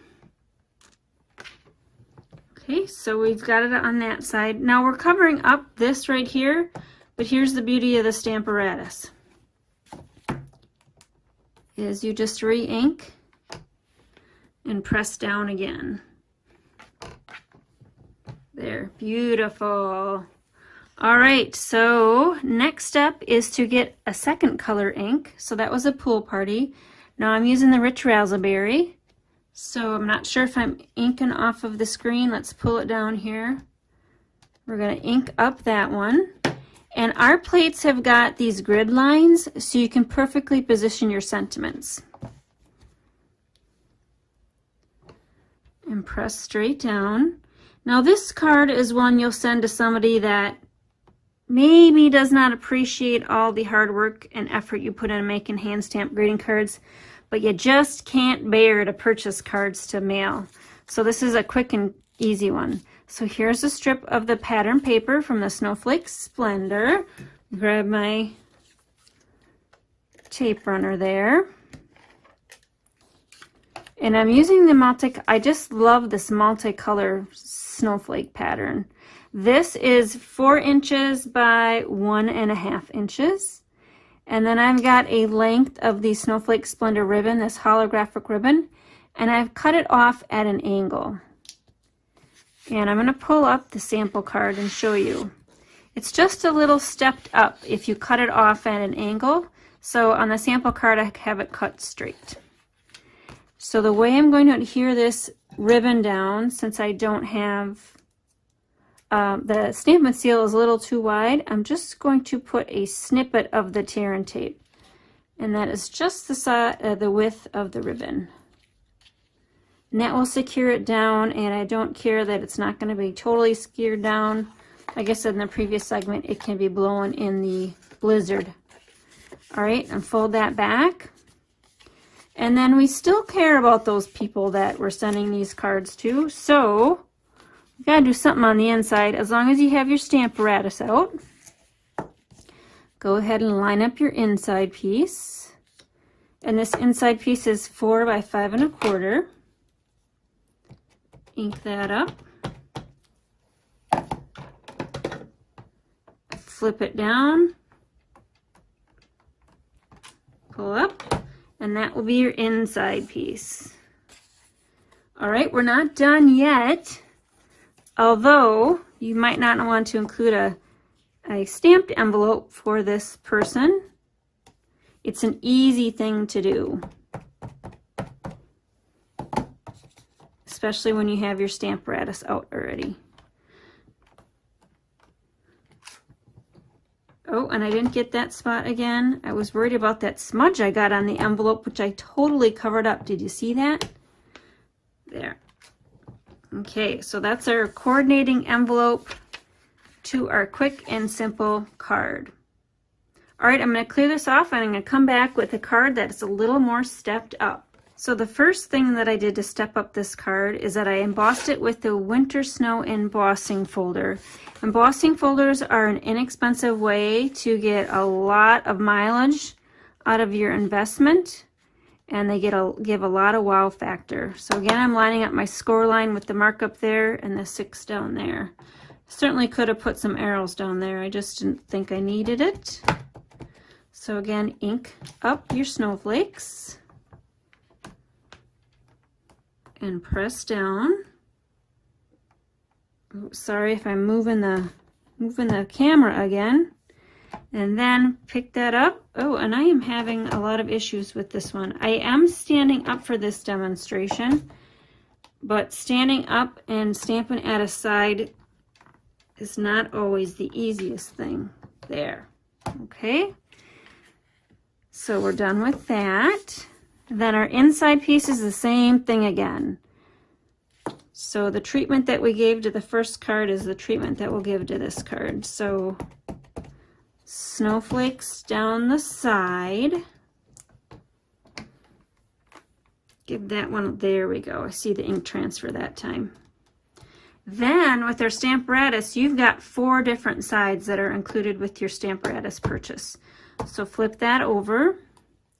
And this time we're going to make this card a thank you card. And press straight down there. I can see the ink transfer from the stamp. I'm watching it that time. Okay, so that's our inside piece. And then I'm going to bring some layers in. So let's go ahead and tack that down. This is our Stampin' Seal. I really like it. It's nice and quiet. Doesn't give the little crickety sounds that the snail did. All right, and then next is that. I'm going to layer this up first so you see where we're going. All those snowflakes that I cut out and showed you in the previous segment, we're going to use those on this card. So we're making a little snowflake swag in the center.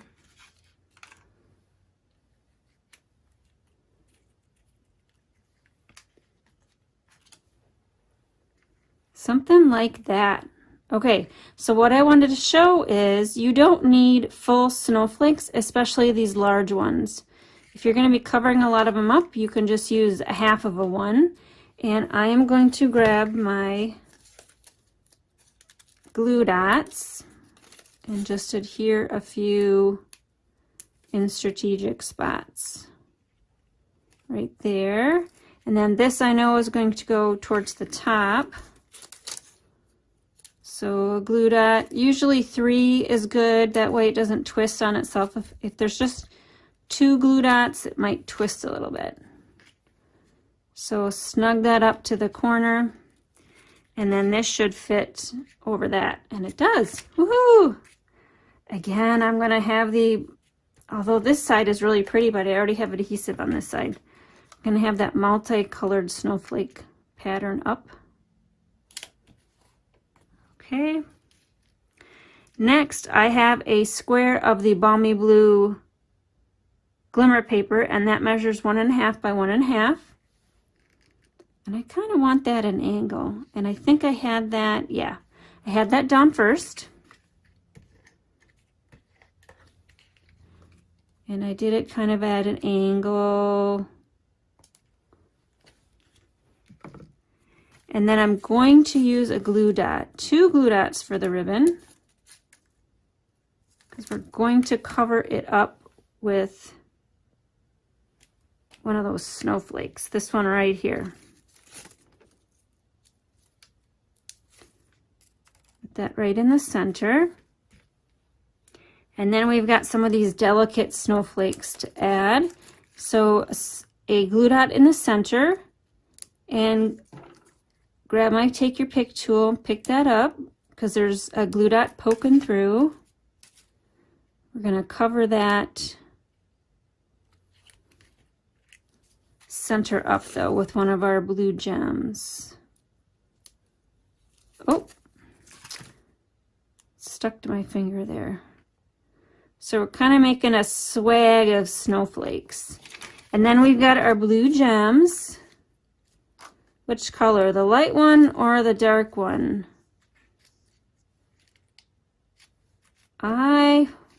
Big decisions. How about we do the light one? So I'm going to put it over the center of that snowflake. That's the large one.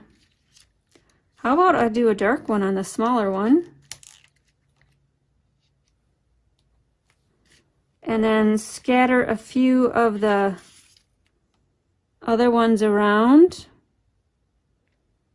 Be up there, down there. Oh, and one in the center right there. So we're going to do a big one, or we're going to do a little one? We probably need to do a little one.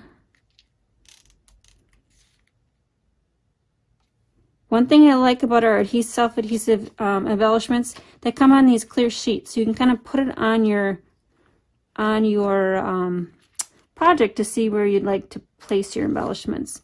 And then one down here to kind of force your eye to open the card, and one up here to start the eye. So the swag kind of works that way.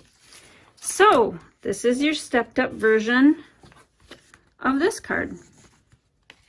All right, and we've got one more version yet to share. That's the inside of that one. That's the inside of that one. So let me clear this off and I'll be right back. All right, this is our third card. So let me flip this back. We're gonna put those pool party snowflakes on the inside again.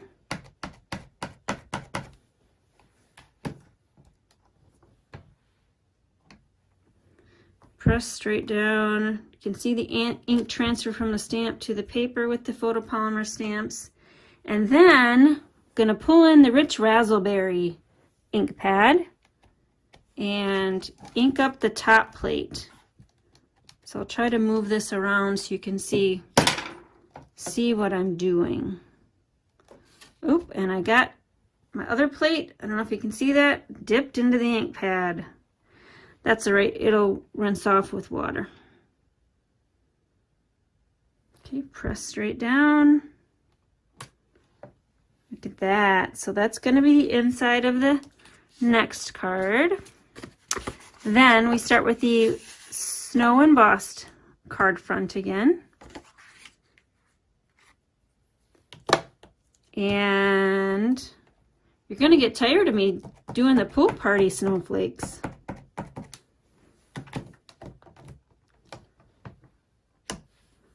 press down. Since the pool party is already embossed, it's not a flat surface either, so you can see that kind of doesn't give full coverage. That's okay, that's totally fine for me because these are snowflakes and they're all unique. Now you just saw me pick up the top plate and flip it around. We're going to add some color, and we are going to add some rich raspberry to that card base.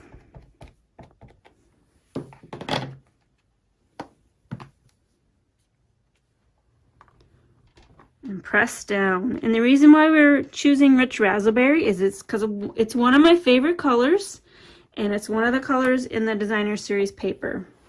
Okay, I didn't get quite ink coverage up there. I think because maybe I got a little excited about rich raspberry. Okay, press down. So you can see I'm getting ink also on my plate. Here's where if you have smaller ink pads or our Stampin' Spots from the paper pumpkin kits, those work the best for this, for the Stamparatus, but you can certainly use the full ink pads just like I'm doing. Okay, I think we are done with the Stamparatus. So let me move this out of the way. I'll be right back. Okay, I'm back. This is our card front, and the inside we've just stamped using the Stamparatus. But we're going to add another layer of wow. This is a rich raspberry base that I processed with the winter snow embossing folder. And what I did was cut this off. So cut it off at 4 inches. And that will be layered on our front, card front. So slap one in the center for good measure, because we're going to be hanging a lot on this front. So it goes to the top 5 to 5, so you just have a little bit of that rich raspberry peeking out. You can't see the snowflakes on the rich raspberry, but you can certainly see it on the inside when you open that up. All right, let's attach this down. Oh, you can see that was my mistake one, but you know what? Nobody's going to know that you use the back side of the paper. There you go. Okay, so next layer, I'm going to pull all this in. We're going to assemble up and make this a wow card. So you learn my little trick of placing your snowflakes behind. Then you've got your pattern piece, a strip of the balmy blue. So you don't need a full piece. The balmy blue is pretty expensive paper, so you want to economize that if you can. Here's a snowflake that I accidentally ripped when I was taking it off of the die, so that can just get tucked under there. We've got one of the Snowman punches with 3 of those blue jewels, and then we are going to make a scarf.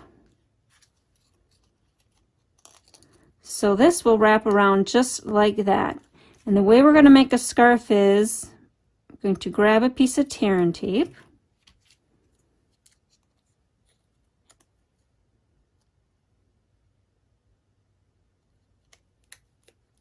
wrap that around the back side, making it as straight as I can, kind of forcing it, ripping that off the backer sheet, leaving the adhesive behind.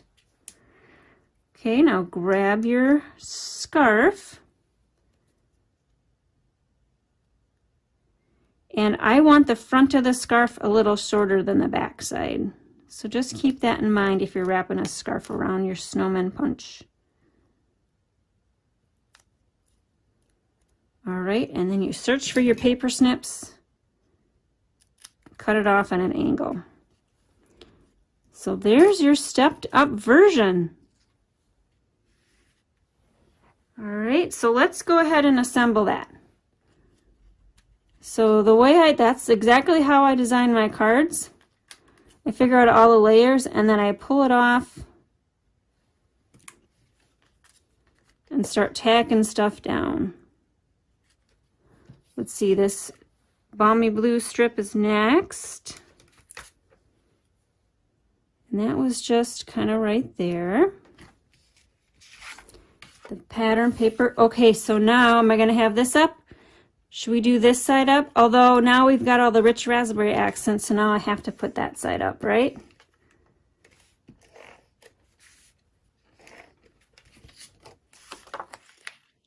So I'm going to overlap that balmy blue a little bit. Overlapping usually makes things look a little more finished. Now this piece is a new piece, and I'll show you where I got that piece from.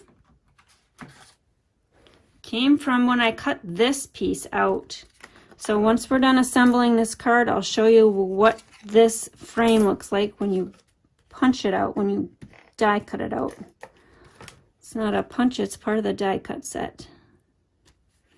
So there's little snowflake kind of inlays right there.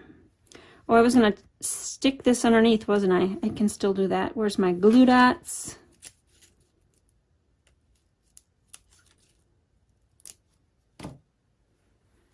Stick that underneath. So if you rip any of your snowflakes, you can always tuck them under something. They don't have to be a full snowflake in order to be able to enjoy them. And then this one, let's just put that up there. And then you can pop your snowman up, although if you want to mail this, you'll need to make it flat because those jewels are pretty thick.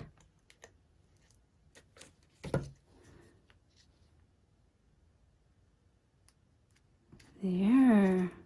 That's the inside piece. Okay, let me move this aside. You can see all three of the cards that we just did. So this card is for somebody that may not appreciate all your hard effort, but you still want to send them a hand stamp something. This is the stepped up version, embossed with a couple of the snowflakes and some gems. And this is the wow version. More layers, coordinating with the pattern paper, the balmy blue glimmer, the blue gems, the ribbon, the snowflake die cuts, and that's on the inside. Last, you will have your coordinating envelopes. So here's one for the purple one. So I hope you enjoyed that little presentation on the Stamparatus. So I shared how to create 3 different cards using the Stamparatus today. So the Stamparatus is on page 164 of the annual catalog. It includes the base plate, the 2 acrylic plates, and a basic foam mat. The grid paper is sold separately. A replacement foam mat is available. And then the Stamparatus Deluxe foam mat, which is laminated, is available as well. We have a craft and carry case too to store it or to take it with you on the go. I have a few more things to share with you. So this is the peekaboo snowflake that was cut out right here. So you can see the color showing through the peekaboo. And then this piece that I used on the stepped up version right there came from this framelit. And that's what this frame looks like when you cut it out. Now, if you place an order today, according to my show special, you'll get PDF and video tutorials on how to create both of those cards. So consider placing an order so you meet the minimum and earn that PDF and video tutorial bundle. And then these are the 3 cards that I made. Stepped up, medium, and easy. And then this is the card that I included in your Mega. I wanted to share an up-close look at all of the products in the Snowflakes Blender Suite. So here is the Designer Series paper package. They're all double-sided. They're 12 by 12 inch. So this is the front side, and then what's to the left of it is the back side. So the colors that are in these papers would be the Balmy Blue, the Pool Party, the Coastal Cabana, the Highland Heather, the Night of Navy, Pacific Point, and Whisper White. So if you love snow prints, this is the pattern paper pack for you. And then I also included the Balmy Blue Glimmer paper. Now I know on video it looks a little blackish, but it coordinates with the Balmy Blue cardstock. There are 2 sheets of 12 by 12 glimmer paper in a package. The next product in this suite would be the the Winter Snow embossing folder. So I've shared that that is what it looks like once it's embossed on cardstock. And this is that rich raspberry. The suite contains a set of dies. So here are the dies. And then it is shipped in this plastic envelope. So I just have it on the magnetic plate right now for display purposes. So that's the so many snowflakes dies. Also included on the kit are these blue adhesive back gems. So I opted not to include those in your Mega kit because I wanted to include the snowflake adhesive back gems instead. Then we've got this holographic ribbon. It is called Snowflake Splendor Ribbon. So it's not the best to tie bows because it is pretty stiff. And I'll show you, well, you can tie a bow. It just doesn't like to cinch up very well because it's pretty stiff with all that holographic look. But there's a bow for you on that. The other things that I used on in your kit would be the glitter star ornaments. So there's 12 of these glitter star ornaments per pack.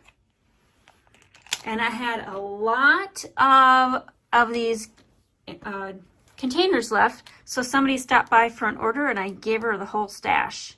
And here are those adhesive back snowflakes. They come in 2 sheets, the holographic and the lighter kind of just jade green.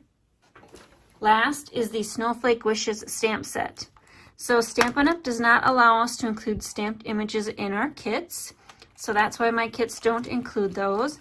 But here are the stamped images. You can see that they're larger than the cover art because all of the stamps wouldn't fit on the front if they did it full size.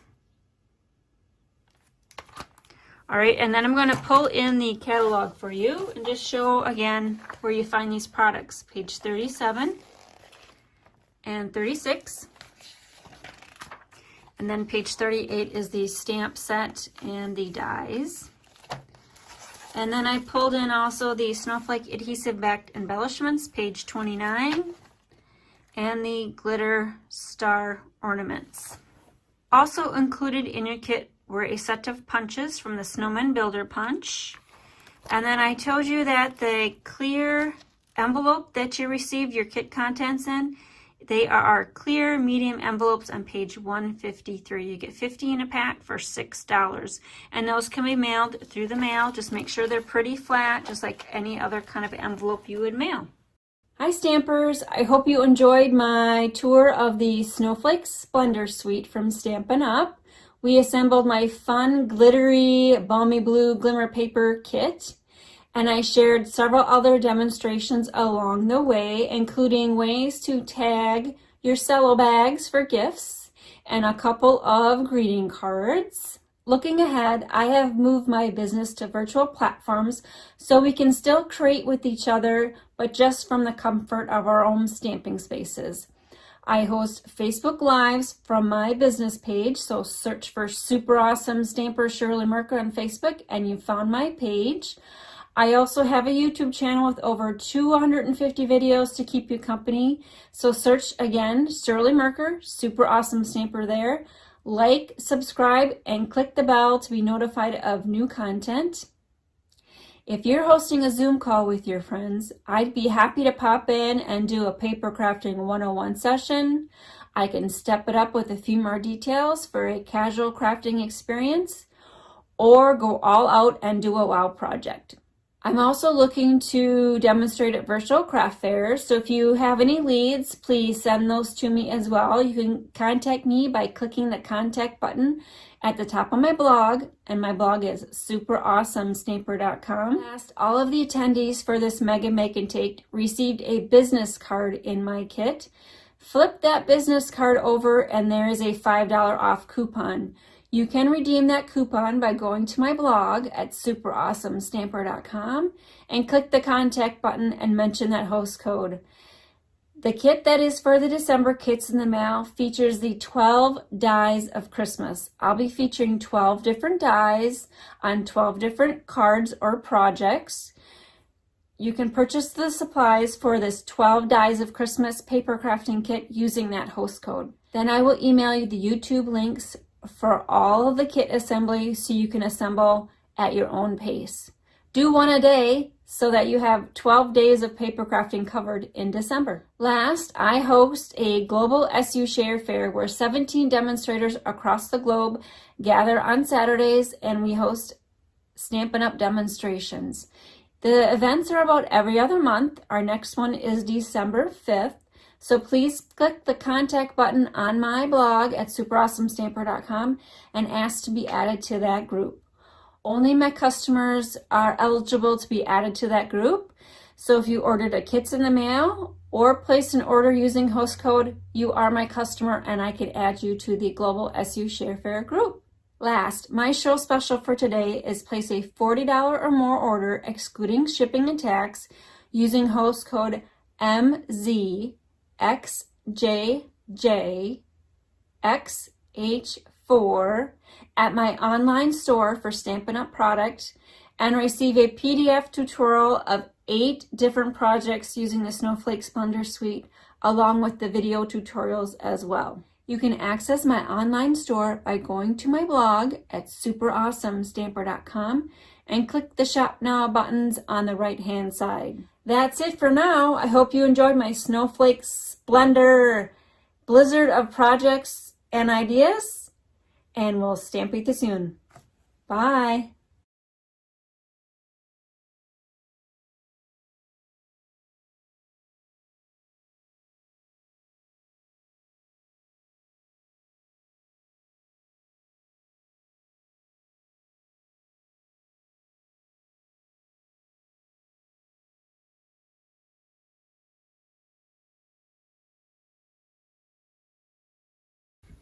Welcome back, everybody. And Vickyville, I love playing out in the snow, and I love this card because, well, it's got the blue glitter, which I love, and another great quality glitter paper. You know, we were talking about earlier, great quality glitter paper. Whoops, let me flip that on there. And adorable snowman. When I was a kid, I used to build snowmen all the time. So I thought, love the snowman. Did you sing, "Do you want to build a snowman"? We didn't have that then. Okay. I still do though that now. I love that song, by the way. So, but on the, I love the card.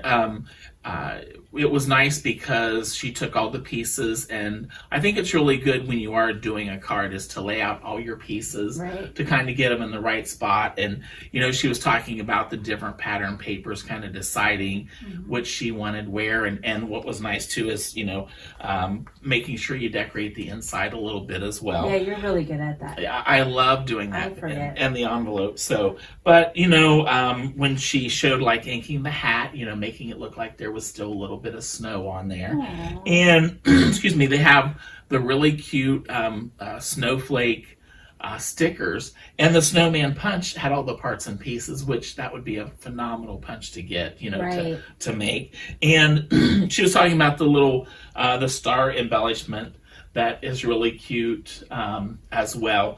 And I think that you could even use this you could even almost hang that card on your tree if you wanted to, or just make a card front. So more great products from Stampin' Up. I know, you know, we've talked about they're great products, and so I just thought this was really cute, and love the blue and love the snowman, of course, so for cute. me. Reminds you of home, huh? Yes. And then, you know, she showed doing the bag toppers, and, you know, their bags. Gosh, we get stuff in these bags all the time. So, you know, thank you, Stampin' Up! For, you know, you can use those for filling up all kinds of goodies.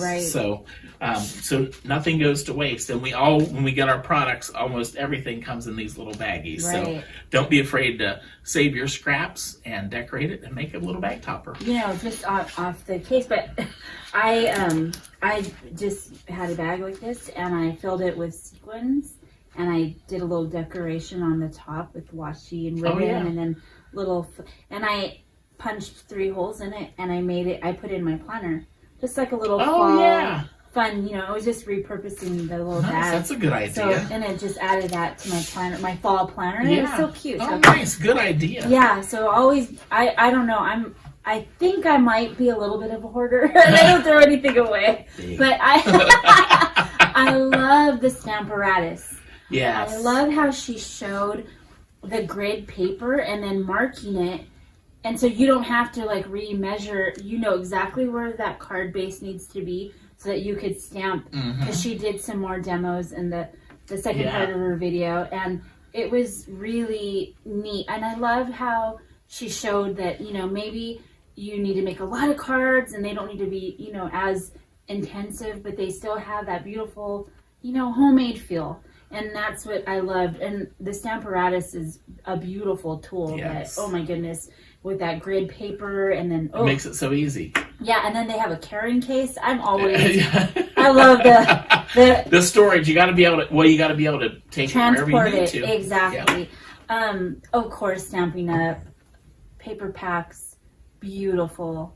The snowflake splendor is just gorgeous. Oh my goodness, so pretty. I loved every detail, every idea, every card that she showed and made. And I loved the little tip that she gave, because it's true, when you're trying to design your card, you usually like will cut everything and you'll place it, and then you have to take it back so you could add the adhesive. But she just had that strip of extra paper. What a great tip. Yeah. And put glue on the paper, and then you leave all the things on your card, and you just kind of slide the glue underneath it on that scrap paper. I'm like, genius. Yeah. Everybody has that for sure. Yeah. So. Exactly. See, always learning great Right? tips. New from tips. But there's just, go look at the website. The catalog is amazing. There's embossing, there's inks, there's paper, there's tools. I love Stampin' Up. I can't say Yes, anything. their pick tool is really good. Oh Great my tool. goodness, That's a great yes. tool. Just so much. So I'm going to give you the show special now, which is place a $40 or more order, excluding shipping and tax, using the host code MZXJJXH4, and you will receive a Snowflake Splendor PDF tutorial of 6 projects and 4 video tutorials. Offered good through December 3rd. Awesome. Great. So great. really Great specials again, everybody. Yes. You got to shop now. So, well, thank you, Stamping Up, for, gosh, bringing a little snow and snowman to Expo Dave here in Southern California. Yes. And everybody. So, all right, everybody. We are going to now see a great, elegant page layout presentation from Miss Christine from Tesla. So we'll be back.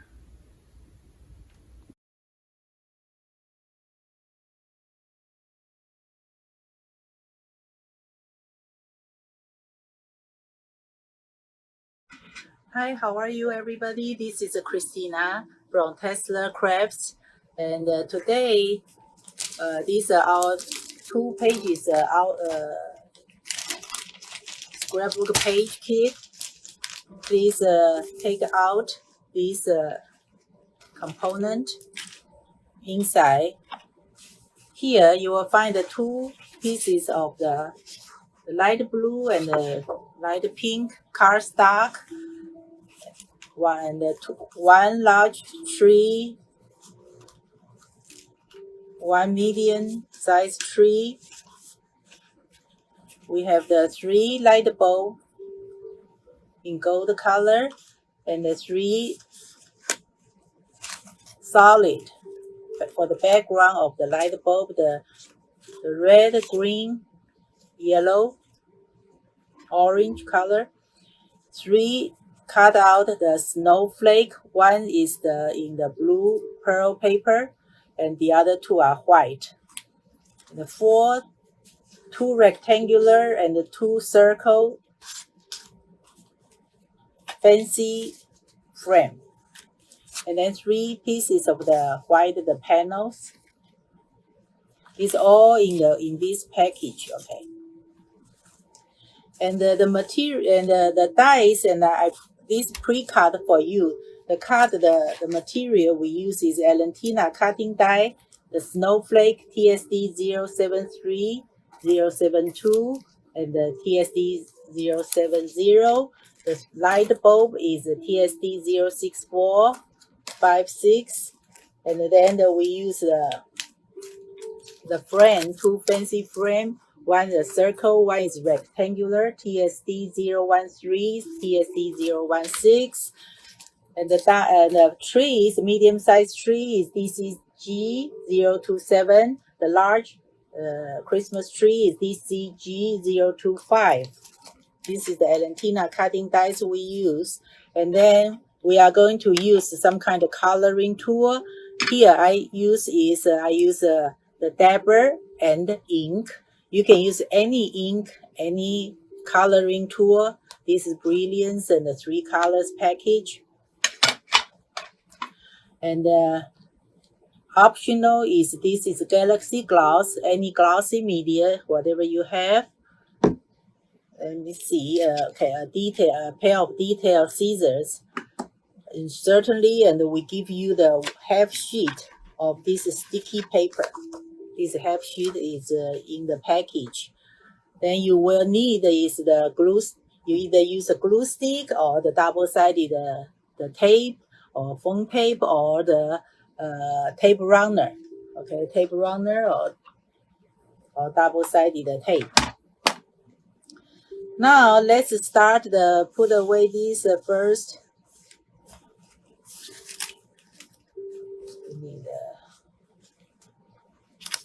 And before you start, we always trim this like the label. The label, you take your cutter and trimmer and cut off the area. Now, first. We use this, take out this sticky paper, take out the 3 gold light bulb. Okay, then we are going to take this the fancy light bulb, put inside, open up this sticky paper, this protection sheet, and insert this the light bulb. Actually, we can put 3 together. Gently pat. You can follow take the start one. If you feel the glue is not the glues, doesn't have glue so much, just change different location. I'm using the old one, so this is already used one. Yours is brand new one, that should be okay. Okay. Glue the star one and just gently lay on top of this solid. This one is done. And just take any one, the tree, the light bulb tree, that one.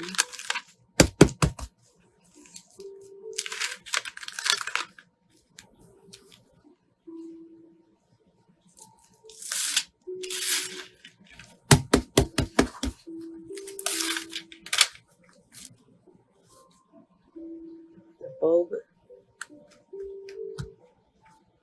this way. This is second one.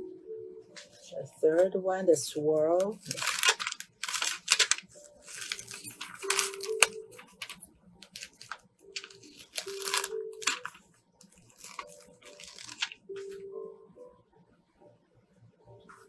Red.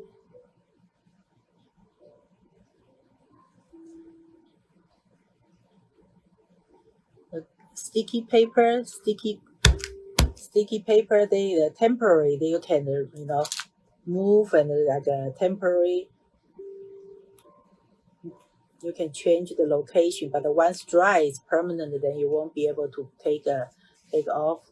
Okay, now our 3 light bulb are done gluing and like this.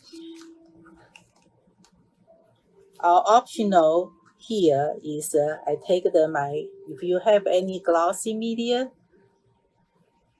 you can right now just apply this over. This will give us the glossy look. just open this is the open area. We apply this.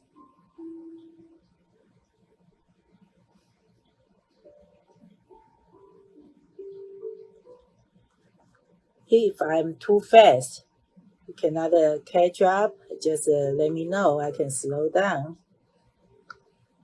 Okay.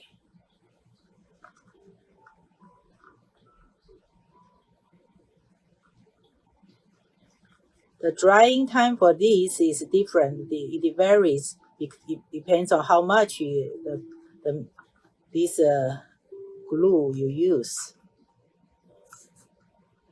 Basically, should dry in 10-15 minutes. Okay.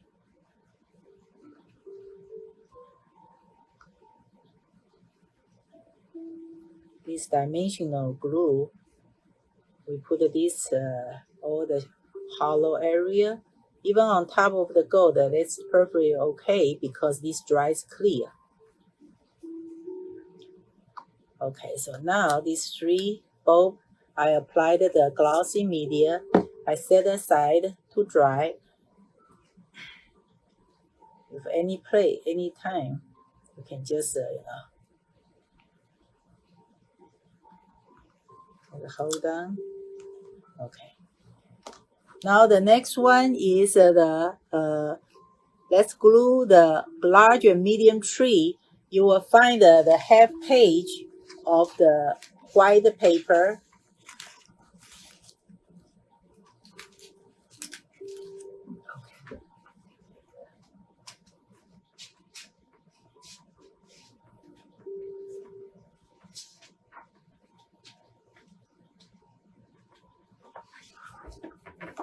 There's a half sheet of this white paper for you, and we take this tree, the lacy tree.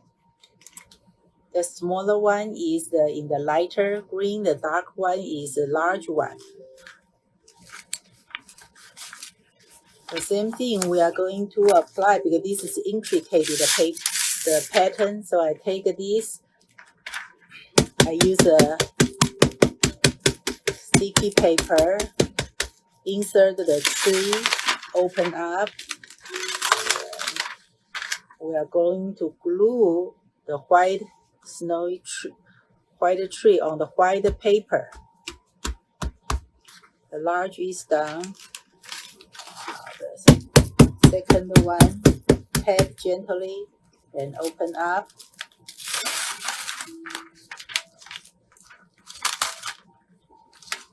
If you feel it's not sticky enough, you just change different location.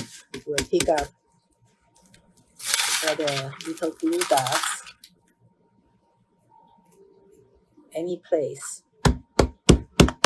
Okay, so that is we are going to show you how to create the snowy tree. So we take the now we take the scissors.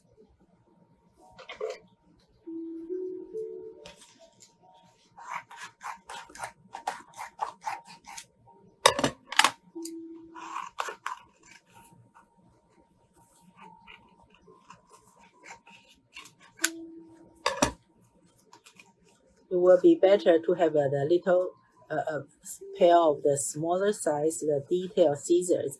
We follow the pattern, and along the pattern, leave little bit of space. You don't need to cut exact or too close. Just leave a little bit of space. Cut.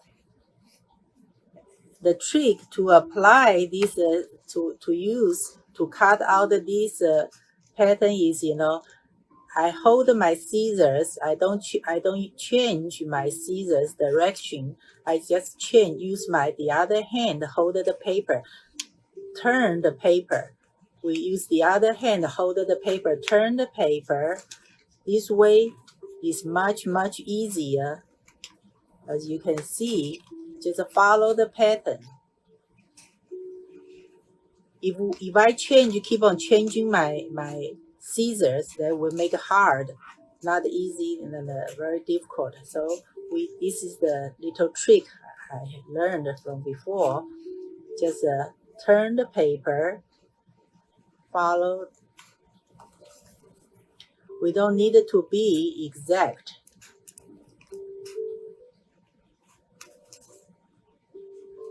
This might take a little bit of time to practice, but this is see, half is done. And we can continue. We don't need to care so much about the detail. Just you can move around the paper.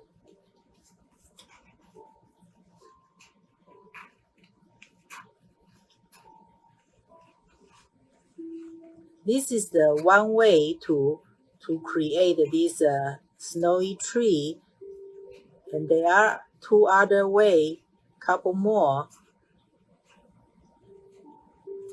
It's one technique is we use when we cut this tree, use the cutting machine, embossing cutting machine. When we cut this the tree, and underneath add 2 layers of this paper, the cardstock, white cardstock, and then you go through the machine cutting. And then the first one is this green tree, lacy one is the pattern exactly you can cut. And then the second or third page of the white, it will cut the edge.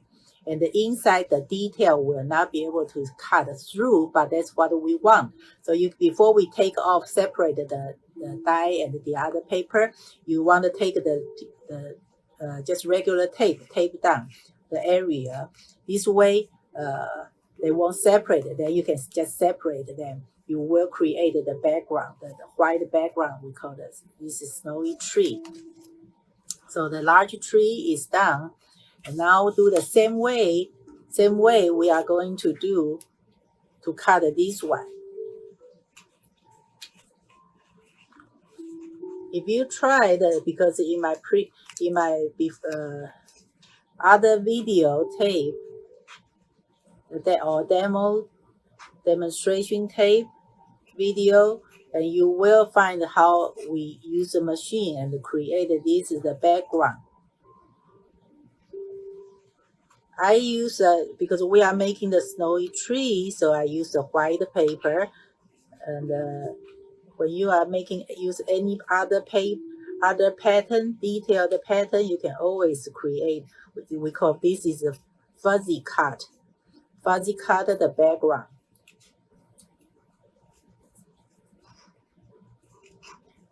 Okay, another way to create to make this snowy tree is the one I show.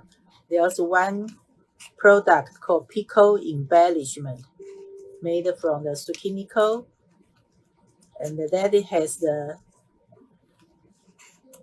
needle cap.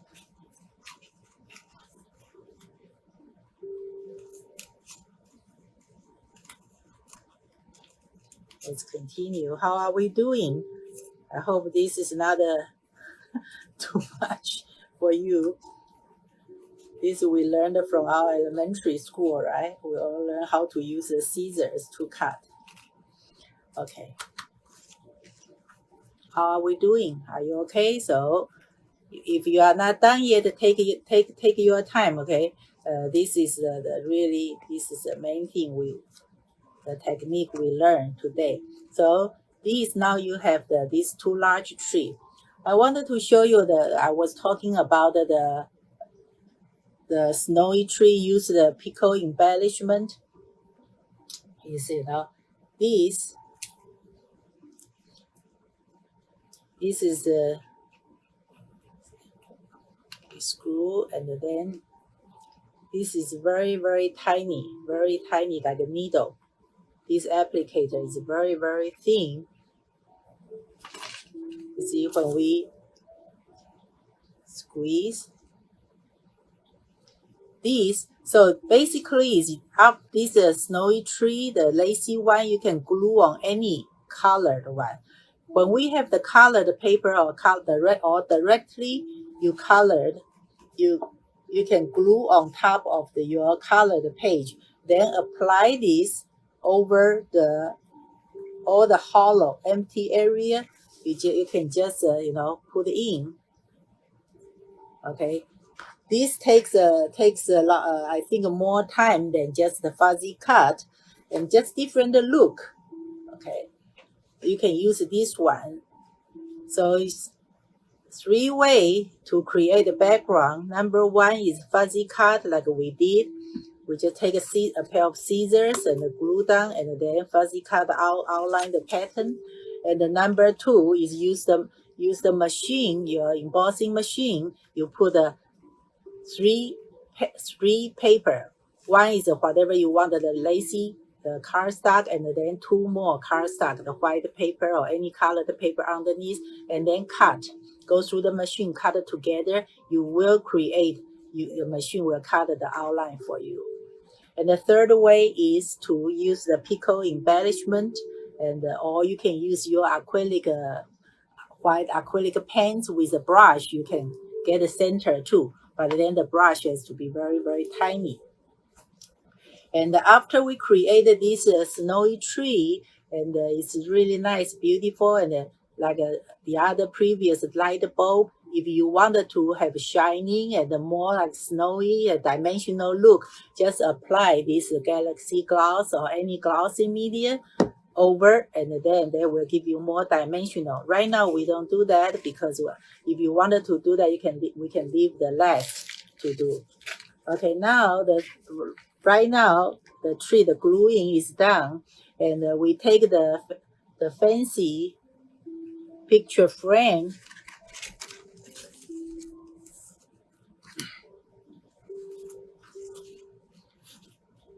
This is a fancy picture frame. Then we can color. I choose today. We choose to do with the holiday, like the red and the green and the yellow. So we take the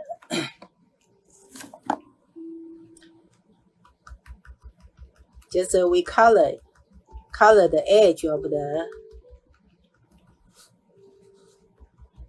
fern.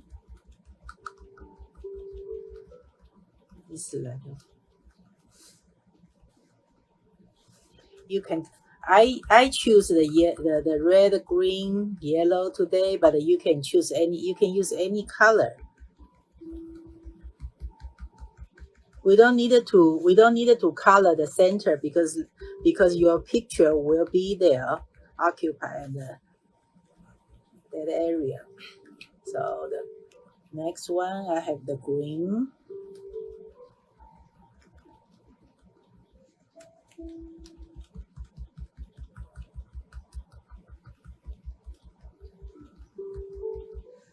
Coloring is really very relaxing, and it's a happy time.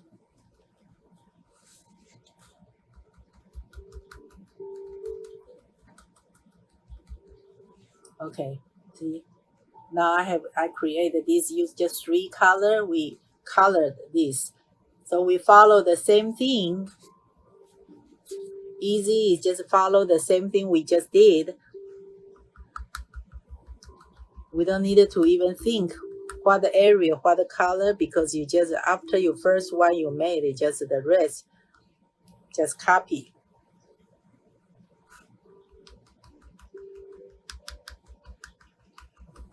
When I use dabber and the ink, I gently just dab. And you want, you can rub, but it has to be very gentle, easy, because you know this detail. If you rub too hard, it will rip your this die. So it takes time, and then just let's color. Continue color. You can see the blending is my red and the yellow create a watercolor orange, right? And then I take my green.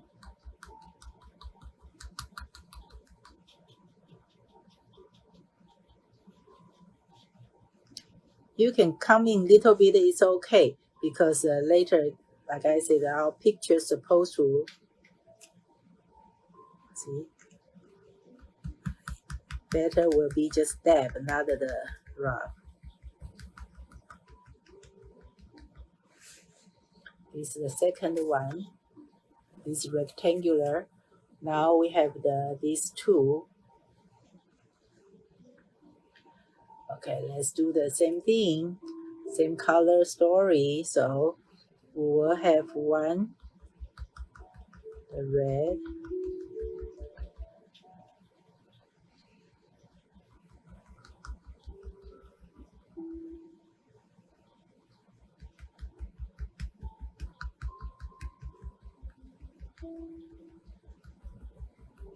I found out to color this and to make the like a symmetric is much easier. We don't need to think about what color to use next one, and normally takes longer time to think what to do, what the next, because like this we have we already created like the first group, and then the rest we just follow up.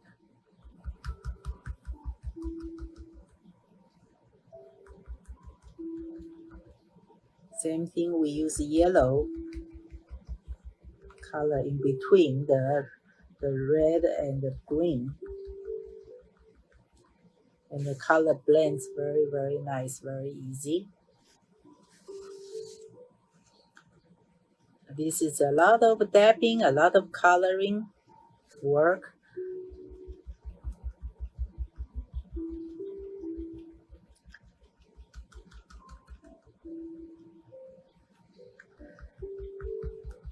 Today, these 2 pages, the purpose, you know, is I wanted to really share with you is if you have a lot of cutting dies or whatever from which pattern, we can just use our cutting die and the machine to create the pages very, very quick, easy.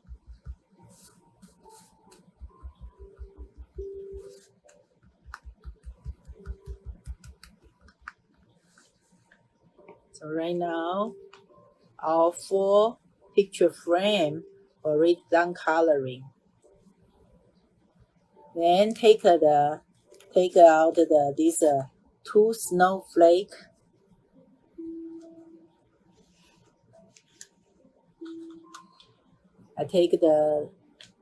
I'm going to use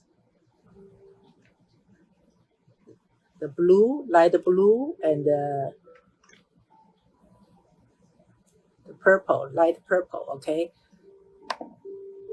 With the dabber, the good thing is, you know, if I just gently dab is one color lighter, and then I wanted if you just dab more times will give you, it seems like the color will be darker.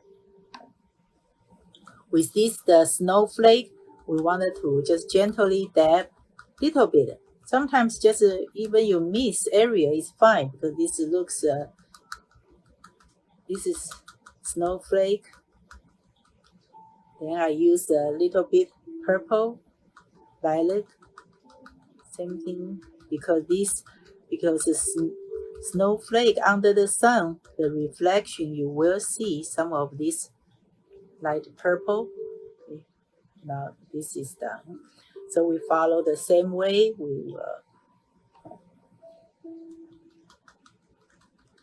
We don't need to fill up all. This is intricate pattern. Just dab. Don't rub.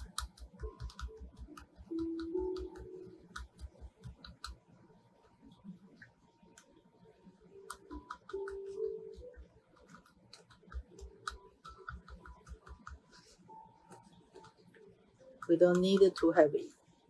Definitely same area, same color.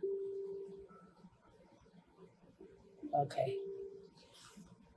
So now this one, this is just we colored in light blue and the light purple, created this snowflake. And I wanted to be shimmery. what we can use is you can use like a wing of Stella. You can use Nouveau marker, and this is the stick. You can take this, you just follow, and then for each one, I take this shimmer stick. All these kind of embellish tool, shake well before we use. Just gently dab. Or if you want, you can use the shimmer spray, shimmer mist, spray them.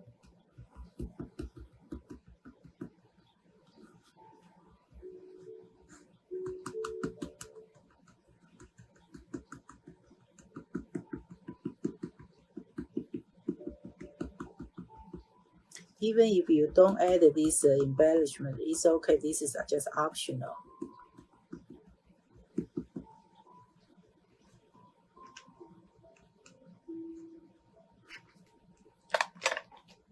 See now,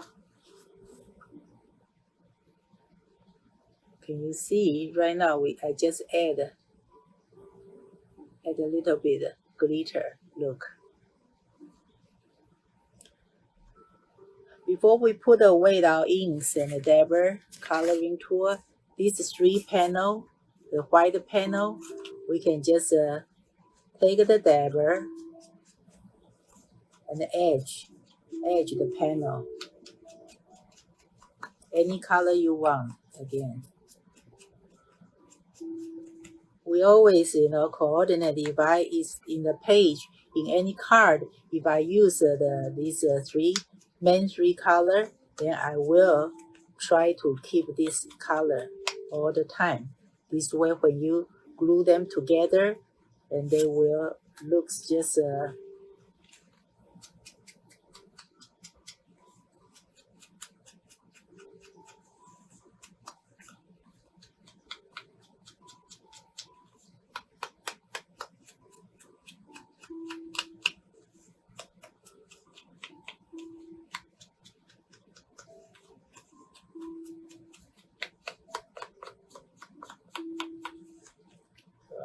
third one is I can take.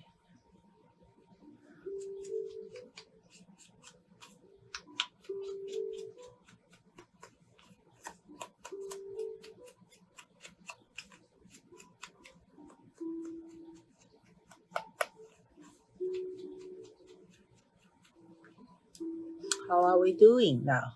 So our preparation basically is done. We get 3 panels already edged them. We have these 4 frames already colored. Again, if you wanted, if you have you have time, you wanted to embellish your edge, all this is just you are welcome. Okay, same thing is whatever. You can do the same thing like I did with the snowflake. This is, you can always add this, okay, embellishment. We can always add the last, not the necessary beginning. Okay, leave the last is okay. So now everything, the component is here. Okay, now we take our page.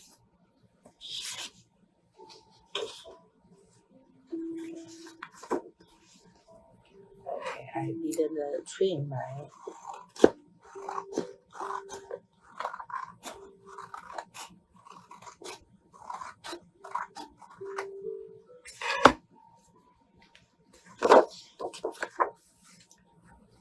now.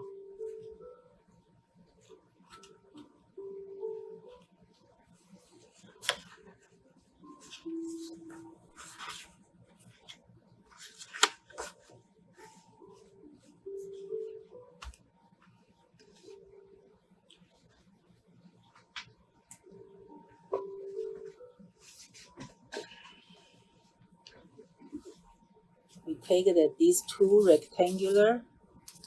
Right now we start just to see what kind of layout we like. We take these 2, then 1, we don't glue down until we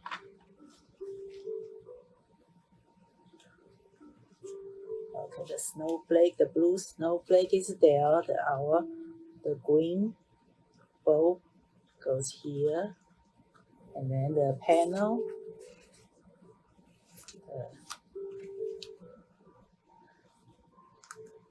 This is how I prepared for you, but you know you can always add more stuff and then change the occasion. You don't like to put it this way, you can have just do whatever you want. So this page will be like this, and then the other one we have the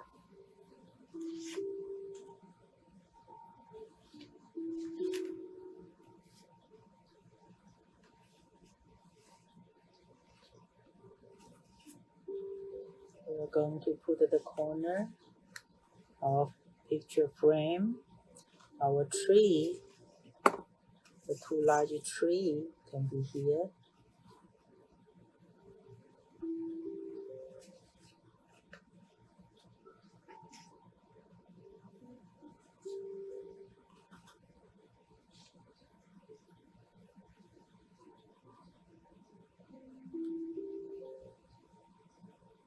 This is the light bulb is the place to put the string, but if you don't like, you can cut off that. So this will be the second page. Like I say, you don't need to follow exactly how I do it, okay? But I think this looks you wanted the balanced look. So now, after we see the layout, whatever we want, and we put on top, we can use any kind of the glue. You can use a glue stick, you can use a double-sided tape and the tape runner, or the liquid glue, any kind of the glue. We just glue down all the pieces on the paper. And after this, we take if you wanted to create a snowy tree, and we just take this galaxy gloss, just like we did with the light bulb, and we just fill up all this open area.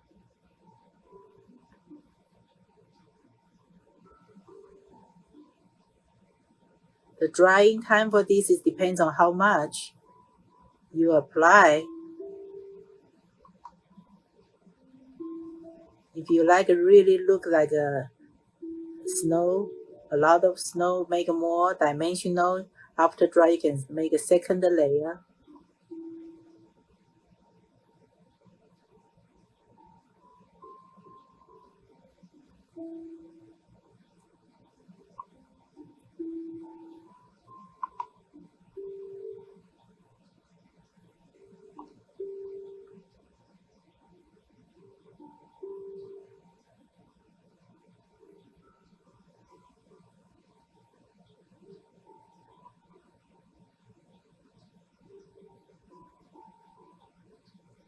Then you take out your photo, and according to this picture, the frame, the size, this is a circle. You can use a circle or square.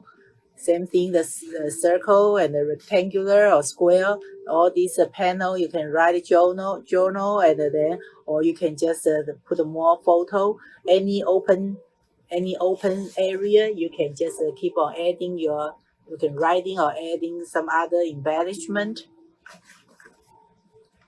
And when we finish, it should look similar to this. And after you add your photo, it will be similar to this. This is the other, very similar to this. As I say, you can change the outlet, change the color, use whatever you want. Okay, that is for today's project. And you can always embellish afterwards. You can use the shimmer spray or shimmer mix, any kind of embellishment to decorate more further. Hope you like this project. I'll talk to you soon. Okay, now and maybe some people are still working on these pages, and some already finished. I just wanted to now take the page and then to show you whatever maybe when we were doing the cutting, and I asked you to say that to make the snowy tree, you have 3 different ways. And one way is I said to use the pickle embellishment. This one that is called, the color is wedding dress, is white. How to use this is this is like a needle point, and this is the wire to prevent the clogging. We unscrew the white cap, and then just squeeze. Always start, you use a scratch paper, test before you use, and let the bubble, let the air go. You see, just take this, we just drop. This is the way I make the snowflake in the sky. I use this. It's a very, very useful tool. And then this is a dimensional material, so after dry, you see you can make the marble, you can make any size you want. We have all the important color is metallic and white and clear. If you wanted to make the raindrop, use a clear one, and this dries and is dimensional. See, this is okay. So how to make the snowy tree? I use one of my older page. This one, just take this and then fill in this hollow area slowly. Okay, just fill up this open area with this. This takes time, but it's really, really precise.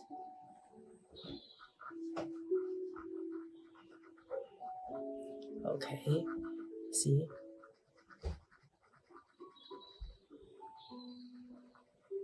So besides the fuzzy cut, you can use this. If you have the acrylic paints, white acrylic paints, you can use your paintbrush and fill in too.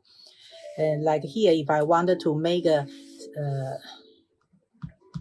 snow, you see, I just take this, drop. When it comes to the embellishment, you can use whatever you have, the tool at home. I always say, not necessary has to be this one. You can use others too. We'll create the little snow dots. And then the tree will be like this. If I wanted to make it sometimes on the floor, and I just I can draw a line, use different color, or after that I can use the brush. This is add a little bit of water.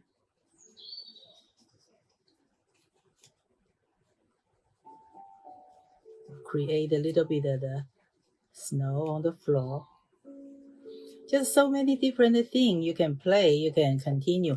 When we finish this, the pickle embellishment, or they call it on point glue, and take this wire cap, clean up this cap.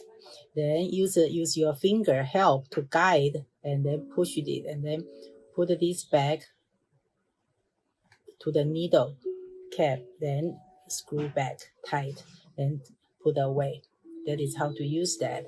So you see, this way will give you some snow in the sky, and then on the floor you can create some of these like a snow on the floor.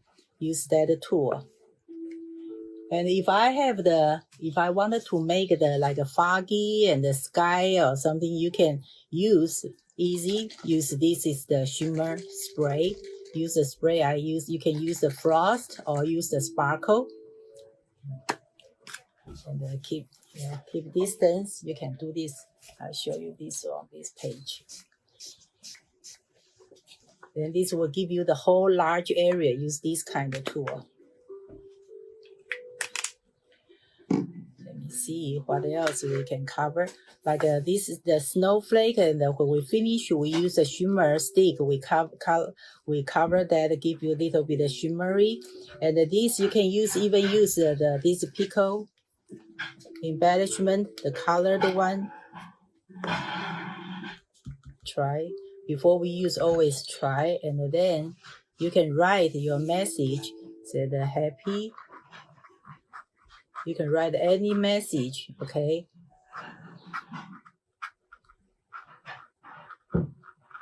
Because this is a dimensional material, 3D material. So anything, you know.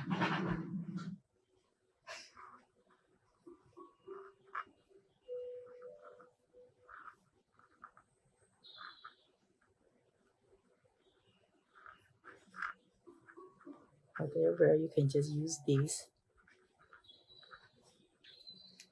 Anything you want to write, you know, you can see, we can use it as a pen. This is a handwritten message.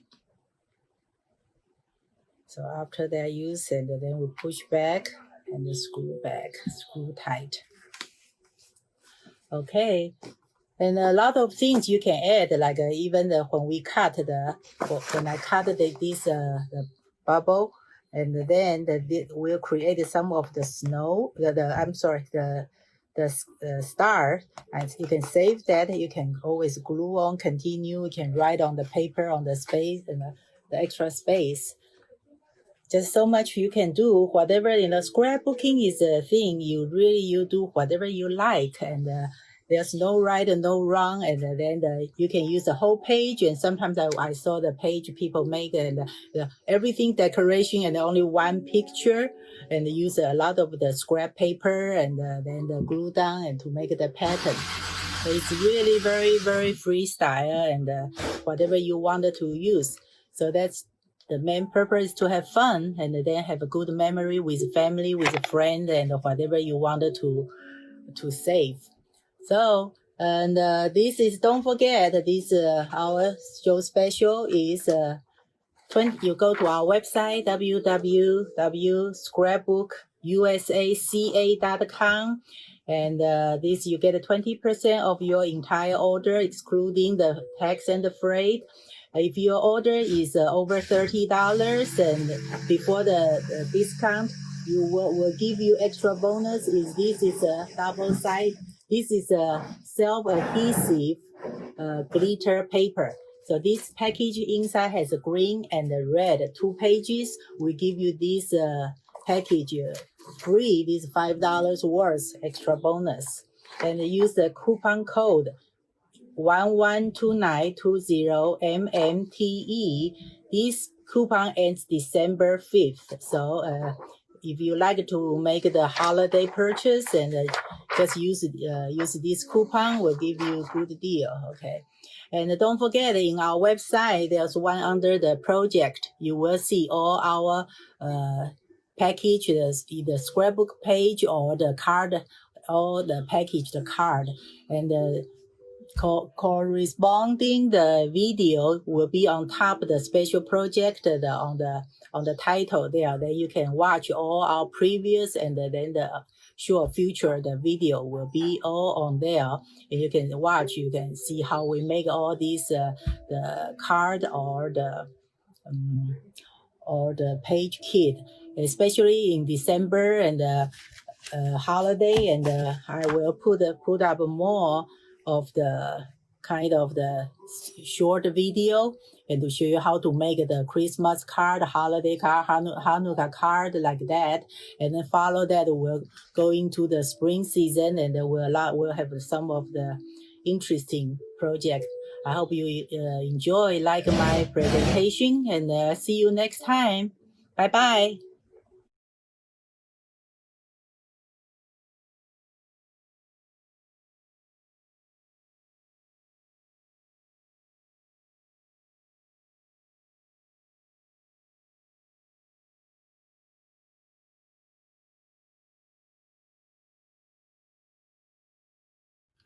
Welcome back, everybody. And gosh, Christine Tessler, I think she just does a phenomenal job at demonstrating, and it's so step by step. And once again, a presenter that shows how you can just take things and make them look so elegant and everything. So excuse me.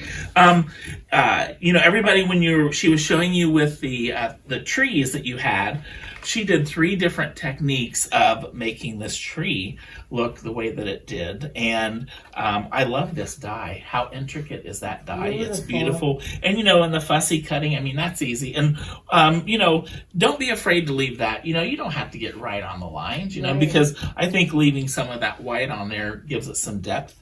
But I love how the tree techniques. And then I also like these ornaments, which are also elegant.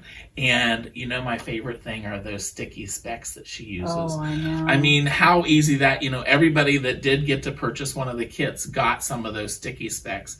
And what's nice is, just like she showed, you lift it up, you kind of tap a little bit on there. And, there were a couple times where she needed to put some more on because, you get to use every dot on there. So, right. And you can, pull it up, put it back down, which I thought was great to do. So, but I loved the ornaments, and I love putting the glossy look on the trees. Yeah. There's 2 or 3 different mediums out there that you can use, right. That Christine has, I'm sure, to add to that. And then when on the next page, when she was doing the frames, and of course the beautiful snowflakes, those are beautiful too. Right. But she showed, she took a white frame, and look how gorgeous she did it, just by just doing the dabbing of the stamping, and using 3 colors, and she was using some Christmas colors, but you could take that frame and do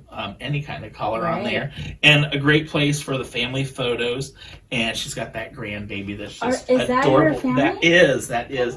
And they are just the most wonderful I was going to people. ask, I wonder if that's her family. Yes, and they're adorable. I've known Christine for 20 plus years now, so but great project, great techniques as always. And Christine, boy, you talk about somebody that has knowledge. Any knowledge, the products, all the different kind of stamp pads.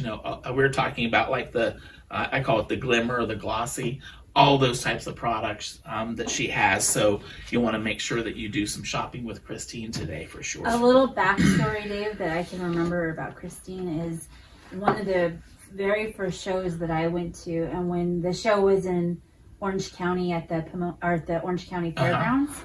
And I remember it was like blistery, rainy day, and I made my husband drive me there because after church on Sunday, there's Sundays. Yeah, yes. And it's our Sunday show. And I remember I made him drive me, and my youngest daughter was probably like 5, and we went to her booth, and she sold me on the stencil with the it was like the white.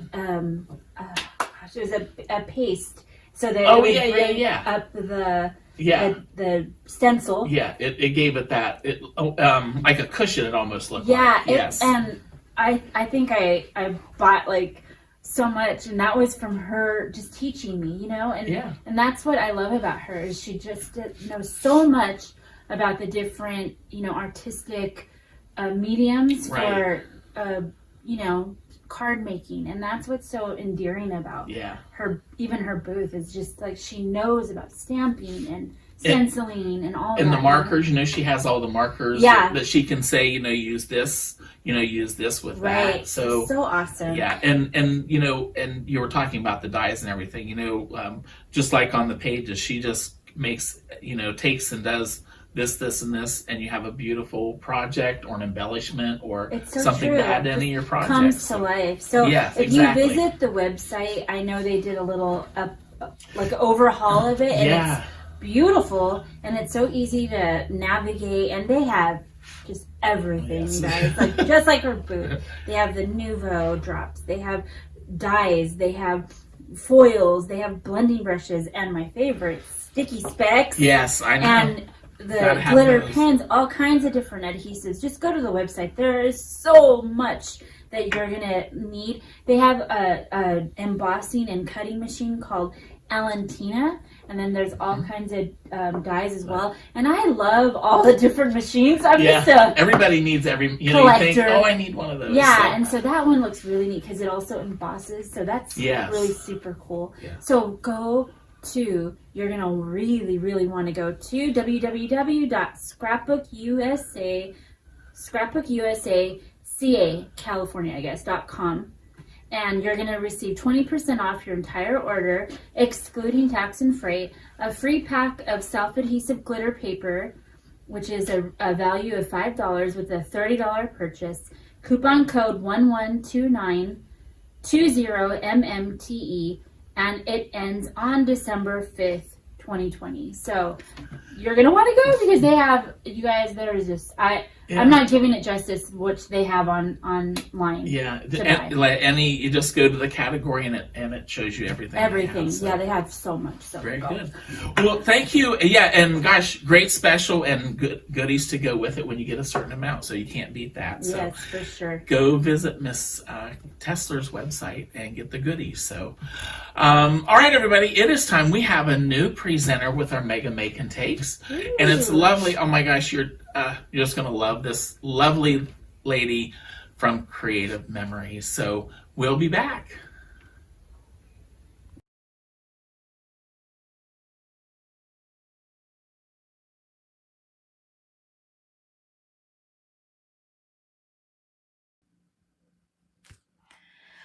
Hello crafters, Leanne Thompson here from Creative Memories. I'm so excited to be here for the first time and be your Creative Memories advisor and representative for this Mega Make and Take event. Thank you Expo for having me and allowing me to participate. I hope that everybody enjoys what they see in their kit and has fun making it with me today, and then explore some of our products later and see what great stuff we have.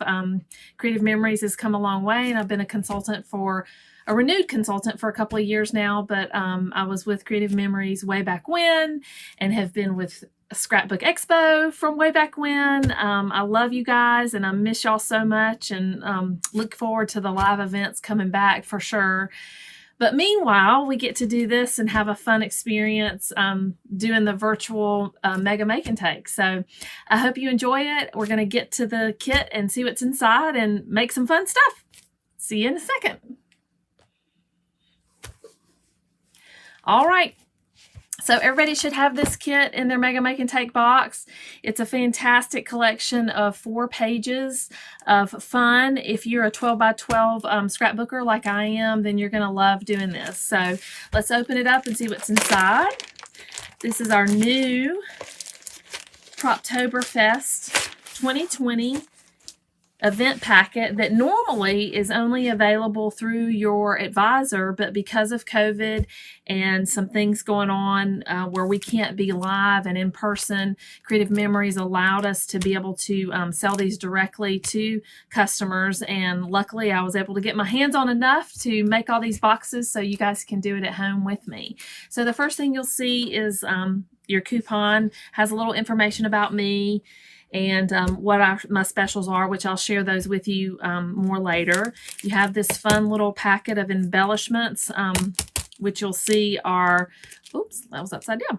You'll see that are just the Croptoberfest 2020 special packet, and these actually are only available through your advisor. So you guys are all lucky and you get to have one from me. You have an instruction sheet for your cutting guide. You have a fun project recipe spread and how it looks with and without photos, spread 1 and 2. You also have a fun sticker sheet, which we'll use later. And then you also have 6 fabulous 2-sided designer papers You'll see those are each two-sided. And then our fabulous cardstock. You get 2 sheets of our cardstock, which is also incredible. You'll love using this cardstock. It's color through and through without a white core. So when you cut it, you don't have all those jagged white edges. So you'll find that when you're using our cardstock, you will fall in love with it. All right, so with that being said, the first thing we're going to do is start cutting. So you're going to need your paper trimmer. I have my favorite, which if you don't have the Creative Memories trimmer, you are going to want it after this event, I am sure, because it is the most fabulous cutter ever. And I've been scrapbooking for a long time and been going to the expo for gosh, over 20 years, and this is by far my favorite. And I have tried everything, and I do still have every cutter there is, but this one has been my favorite so far, and I'll show you why as we work through making these cuts. So you have your cutting guide, and we're going to start with the most difficult one first because a lot of people have trouble with this. It's this apple paper. So on one side, it has the fabulous 3 colored apples. And on the other side, it's this striped green. So one thing you need to make yourself aware of when you're cutting, especially when it's a paper like this, it's a pattern that needs to be upright.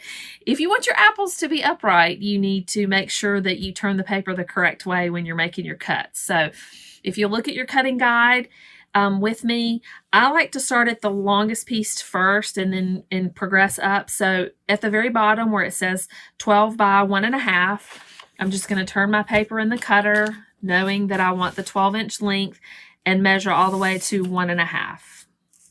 So my 1.5 cut, and you have your strip with your paper, your apples upright. So that's your first cut. Your next one is 12 by 5.5. So I'm just going to move my paper down to 5.5, make my cut, and there's that one. I usually set these aside just so they're out of the way in the stack that I'm making. All right, next cut. You'll see that these are both 11 by something. So I'm going to go ahead and turn my paper the correct way, cut it at 11. And that little scrap that you have left over, just put it aside. You might use it later, you might not. So these two are an 11 by 2 and an 11 by 3. So I'm going to just cut my 2 first. And I should have 3 inches left. So there's my 2-inch. I'm going to just check it real quick. And I do have a 3-inch.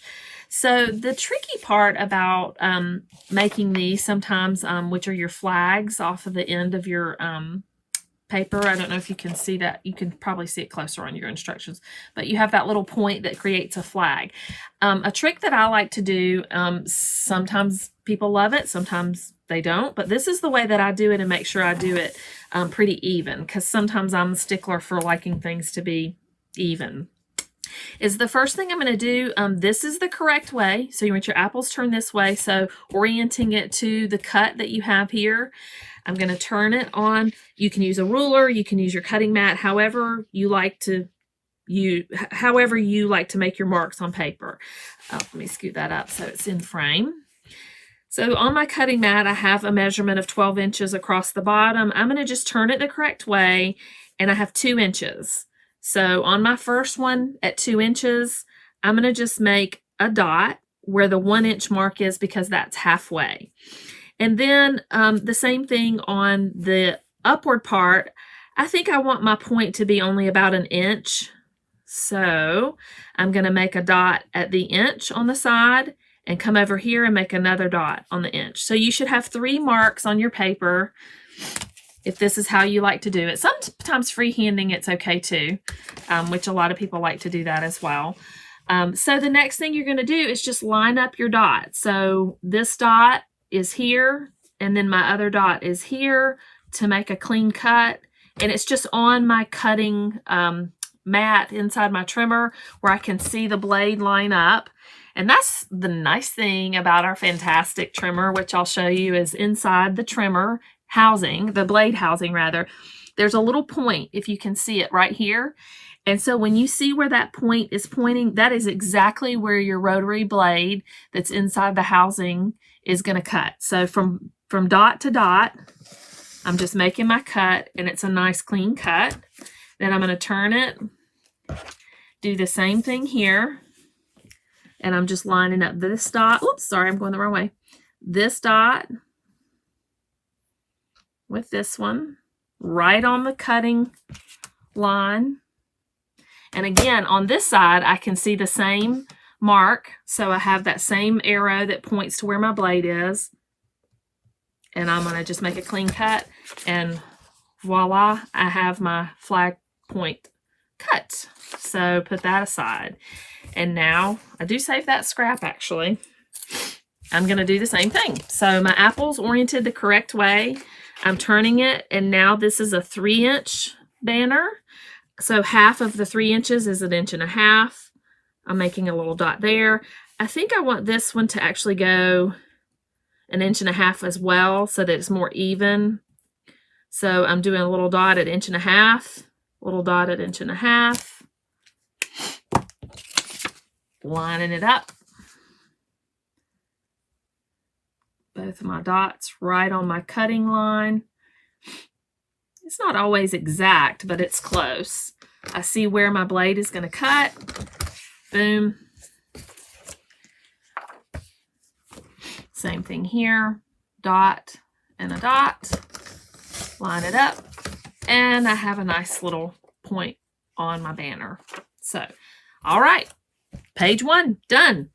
Next page you're going to pull over is this fantastic apple page again. It has the denim blue on one side and then this fabulous apple print on the other. So similarly, we're going to cut it using the project recipe cutting menu, I like to call it. And at the bottom, you can see where there's a piece of paper that has the striped lines through it. That's basically a scrap, but I never say they're scraps. I say that they're useful pieces. So I'm going to take that useful piece and put it aside, and I will definitely use it later. So this one is 4.5 by 1.5. So the 1.5 is obviously the shortest part of it. I mean the lengthwise. So I'm going to cut the 1.5 all the way down the paper. And then I'm going to turn it and cut my 4.5. So here's my 4.5. So that one's done, ready to go. Make my pile. The next two are 4 by 6. So again, making sure my apples are oriented the correct way. I mean, if it doesn't bother you, then no biggie, but I like to have mine upright, especially if it's a picture that definitely needs to be upright. So this one is a 4 by 6. Since it's a 12-inch piece of paper, this is easy. Just cut it your 4 inches all the way down. Oops, I didn't quite press hard enough. So the nice thing is I'll just zip it back in there.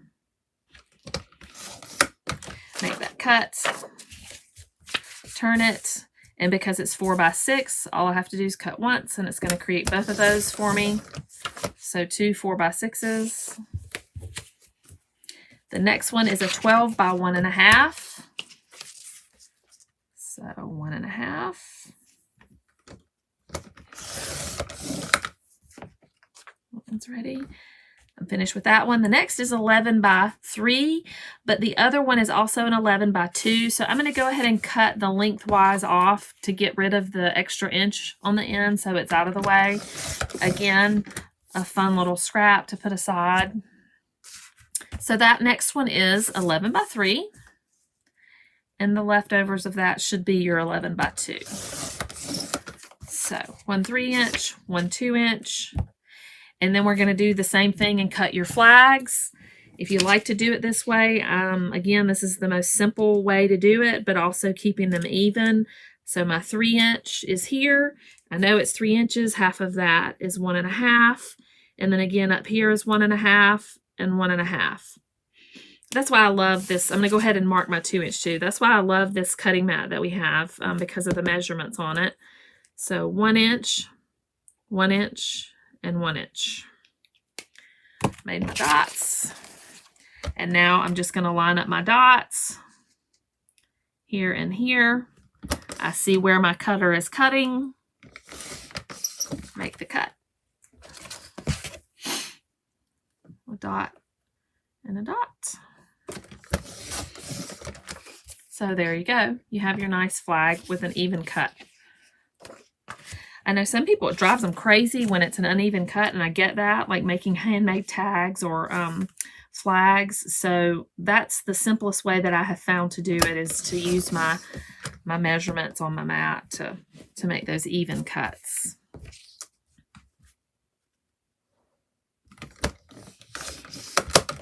So voila, you have it done.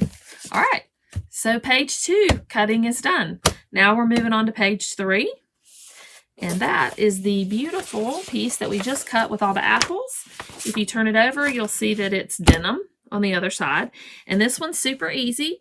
The first thing you're going to do is cut a 3-inch, then another 3-inch, then a 6-inch. You should have a 6-inch left over. So line it up. Cut your 3-inch strip. Slide it right in. Cut another 3-inch strip. Just like that. And then you should have your 6-inch left over. I'm checking it just to make sure. So there's your 6-inch. So then you have 2 4-inch cuts. Line up your 4-inch. Line up your 4-inch. The fun thing about this trimmer, I'll show you while we're doing this, is if you notice when you're cutting, we have these fabulous measurements for a lot of scrapbookers that like to do specific photo mats. We have the measurements already there. So there's a 3x3, a 4x6, a 4.5 by 6.5, and a 5x7. So if you have a piece of paper and you're just trying to do a quick cut, you have that measurement already established on your trimmer. So that's a fun little piece of information on that. So all of your denim, your last 2 denim pieces, which should be 3 inches, now you can just stack them together. Measure at 4 inches. You should have 2 there. And then another 4 inches. 2 there. And then your last 2. So you should have 6 total of those. All right, so page 3 is done. Now you can move on to page 4. So I'll let you guys catch up a little bit while you're catching up, doing your cutting. Cutting your papers before we do the last page. I'll tell you that some of you are inkers, and I love that. I'm an inker myself. I enjoy doing that a lot. So once you've cut all of your papers per the instruction sheet, if you want to ink, that would be the time to do it before you start assembling your pages, because obviously once you assemble, the ink won't go on as easily. So I'll show you a variation of those, some with ink, and then of course these without. So if you do like to ink, I'll show you how to do that. But I'm sure most of you are familiar. So the next page, last one, you're going to have a 5.5 by 12. This page pattern, it doesn't matter which way, so you're okay to turn it however you like. So the first one is a 12 by 5.5. Like I said, I like to cut my longest pieces first.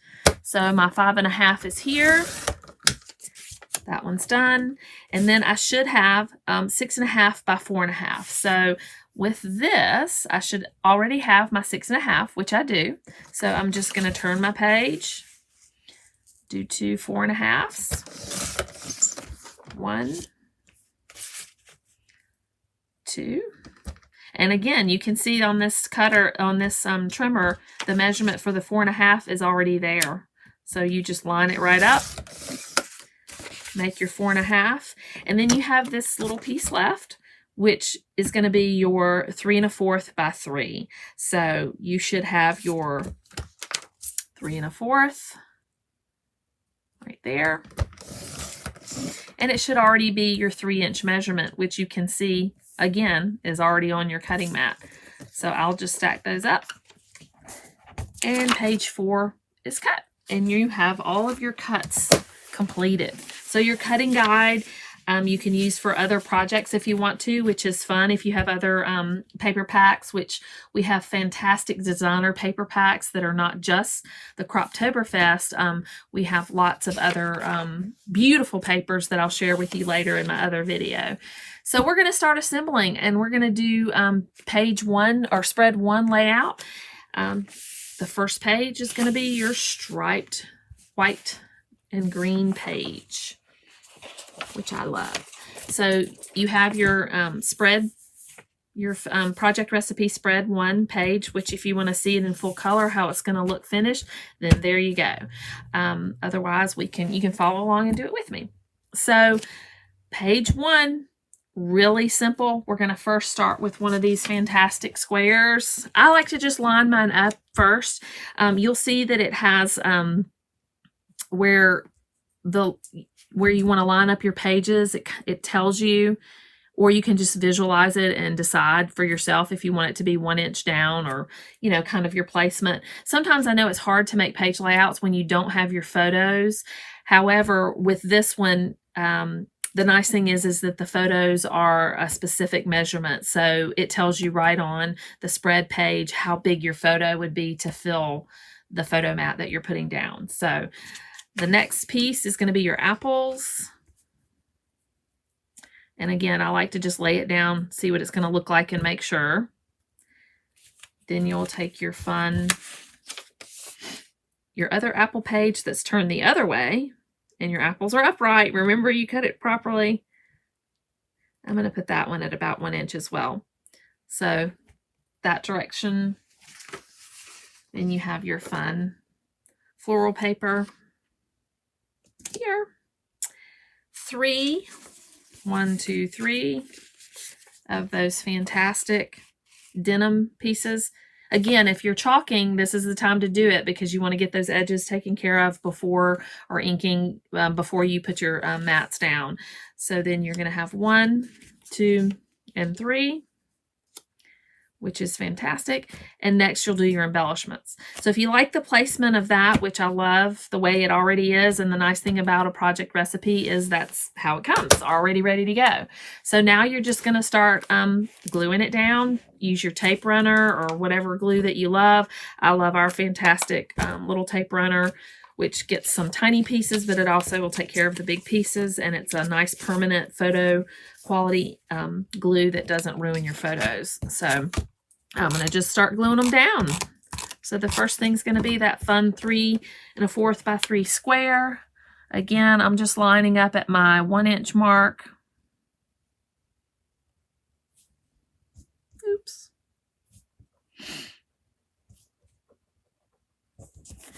Which is where I love it. Next is my stripe on one side and apples on the other. Make sure before you glue it down that you check that your apples are upright. If they're not, I don't know, maybe you want to use it a different way. It's okay. There's no mistakes in scrapbooking, right? So I'll just come here, line up my flush edge here. And there you go. Same here.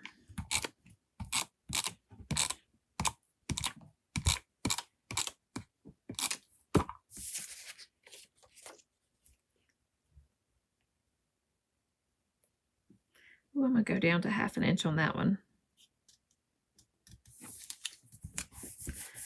All right.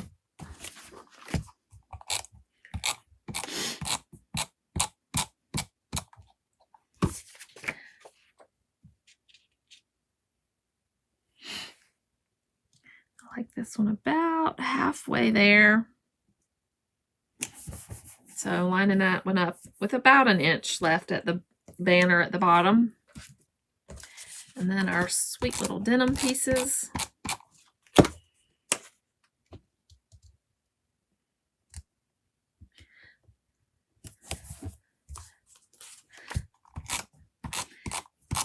If you're a very clean edge and nice straight line scrapbooker, then definitely some of our project recipes and kits are the way to go, because you're going to find that As simple as it is, the pages turn out so beautiful, and you can embellish and do things to the pages however you choose, and make it your own.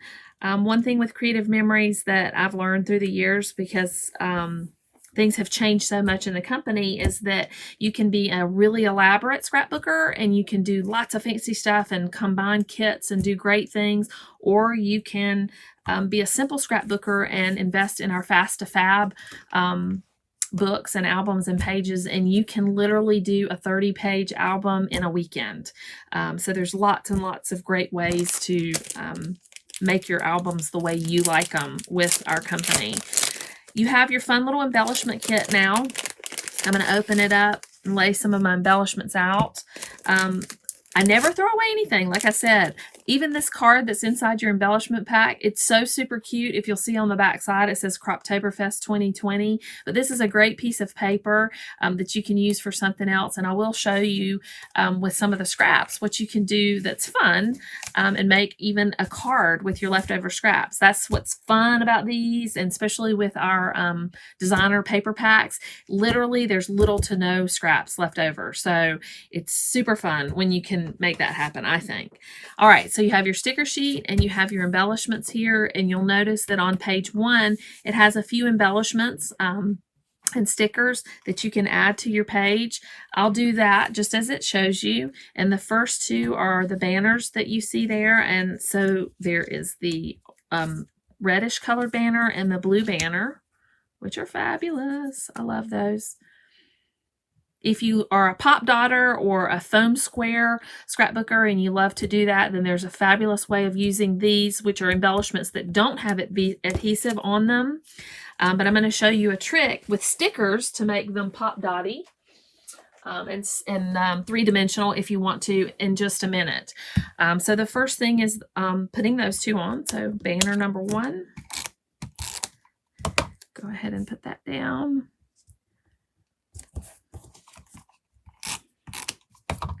Banner number 2.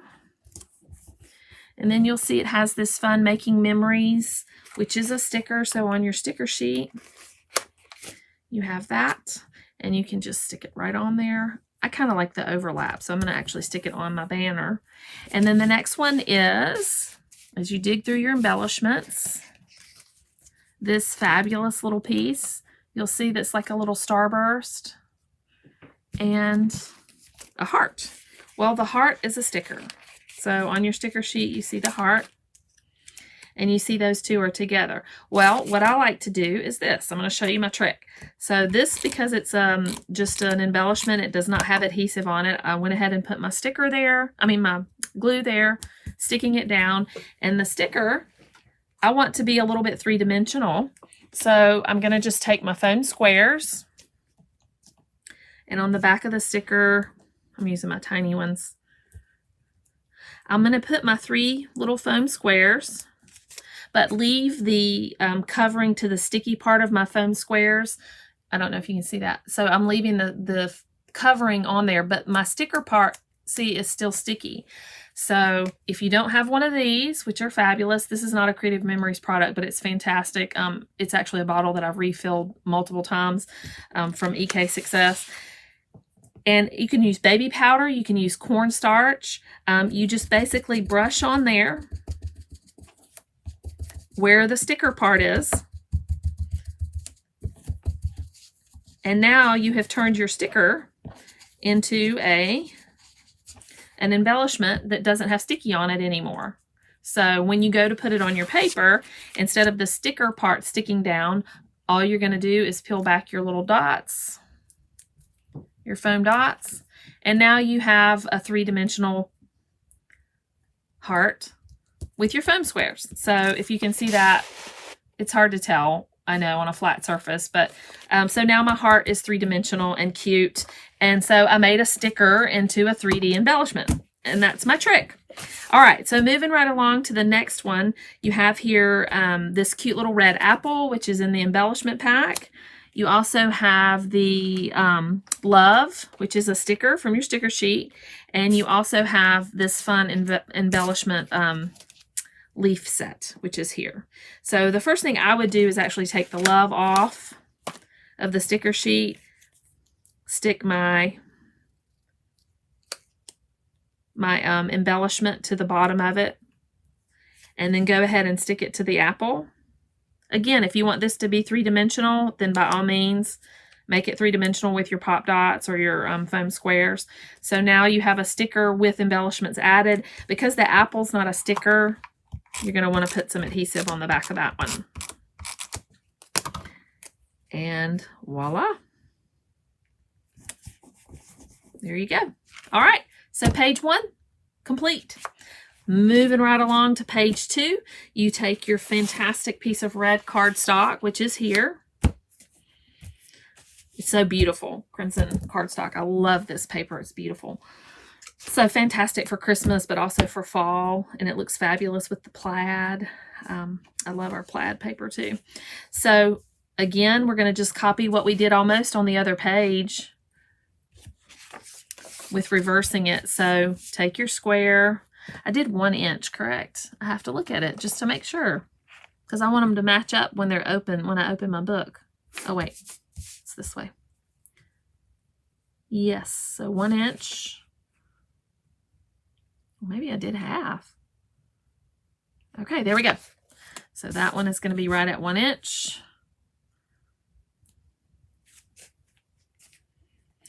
Now I've got my apple banner that's the other direction. And I did those at 1/2 inch. And then I have my fabulous photo mats.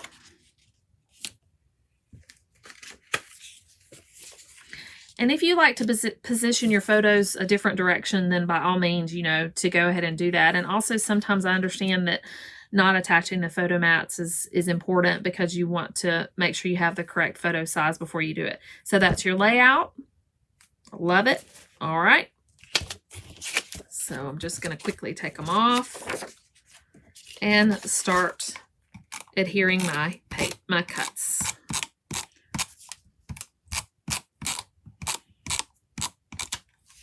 I hope I'm not going too fast. That's one thing that being from the South, I tend to do is talk really fast. So with this being my first go at it, I hope that I do okay. If I don't and I need pointers, then by all means, y'all post and tell me what you think. I'm sure many of you have experienced Creative Memories products before and love it. And if not, and you want to love it, then I am happy to share with you some of our fantastic products. And when I share my video later, doing my bit about our great stuff, you will see what I mean about how much I love our product line. Ooh. So there we go. I didn't quite get that to the edge. So there you go. First 2 strips are down. Now I have my photo mats.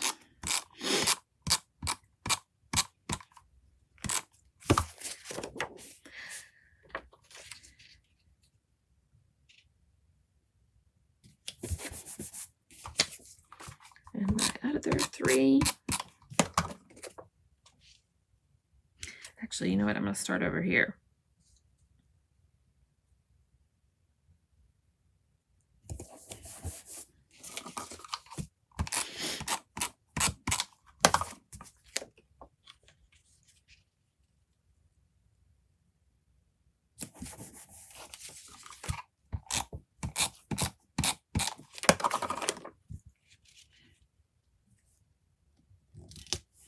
All right, there we go. So page 2 is almost complete. Again, we have our fun embellishments. So you see the flag is here. And then you have from your sticker sheet the family fun. This one. The leaf sticker. And this is us, which is another fun one. And if you don't like those and you want to do something different, then you can. So the first thing I'll do is take that embellishment piece, put the leaf on. Make such a cute thing, cute piece. I actually might use pop dots on that, or foam squares rather.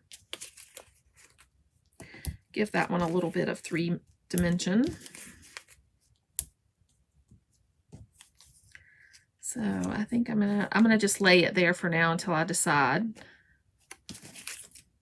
I love the family fun, but I think I want it to tuck under. So I'm gonna tuck that one just under.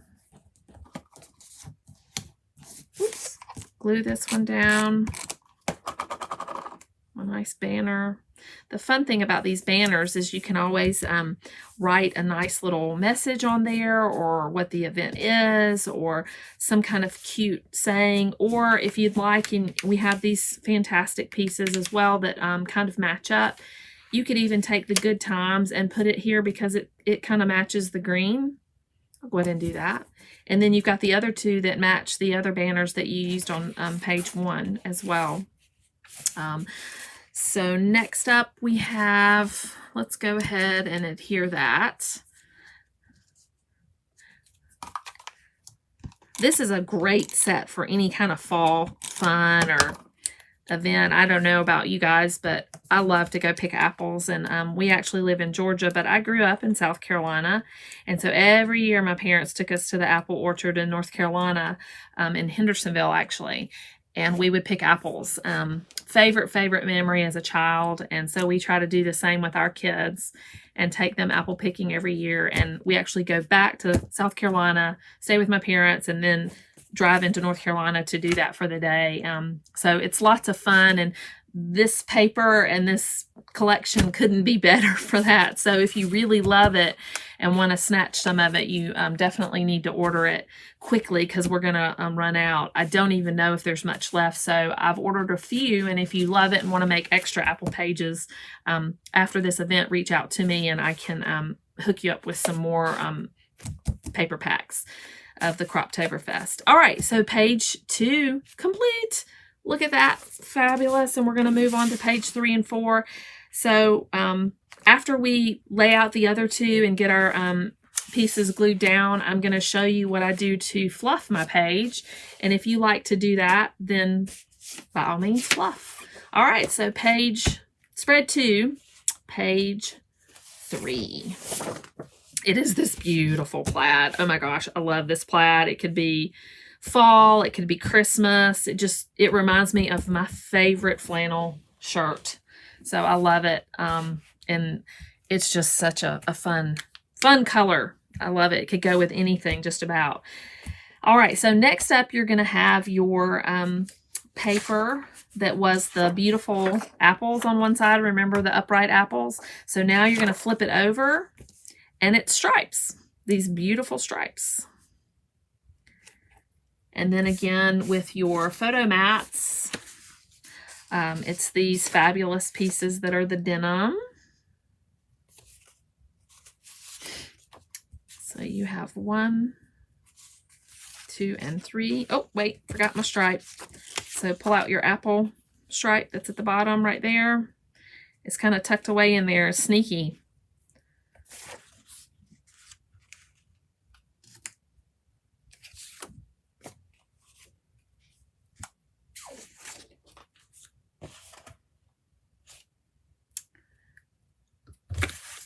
Okay, there we go.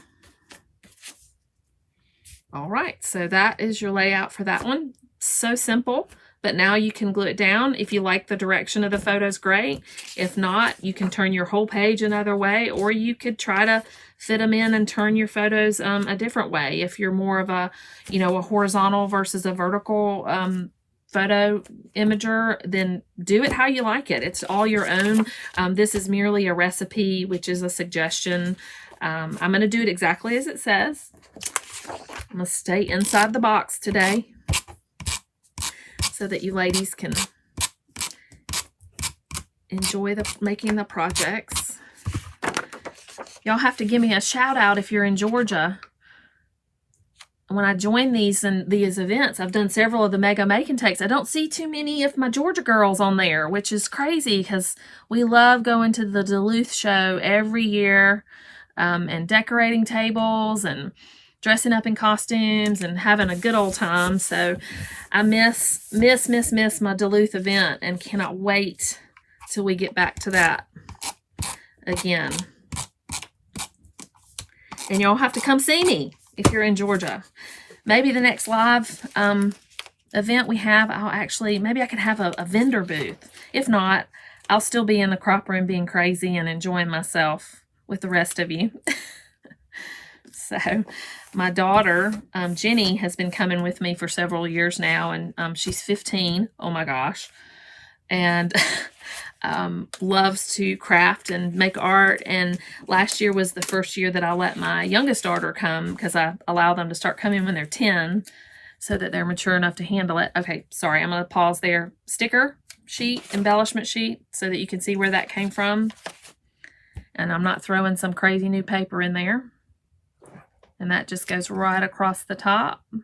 And the reason you want to do that first is because in case your photo mats are going to overlap them in any way, on this layout it doesn't, but just in case, I wanted to make sure you got that sticker strip down for your border. So anyway, back to my story. So my 10-year-old daughter got to come last year for the first time, and it was such a big hit that she loved it, and she was looking so forward to this year and had her plan down of everything she was going to make and work on her diamond dots and, you know, her photo album and anything she wanted to. And then when COVID hit, oh my goodness, she was so sad.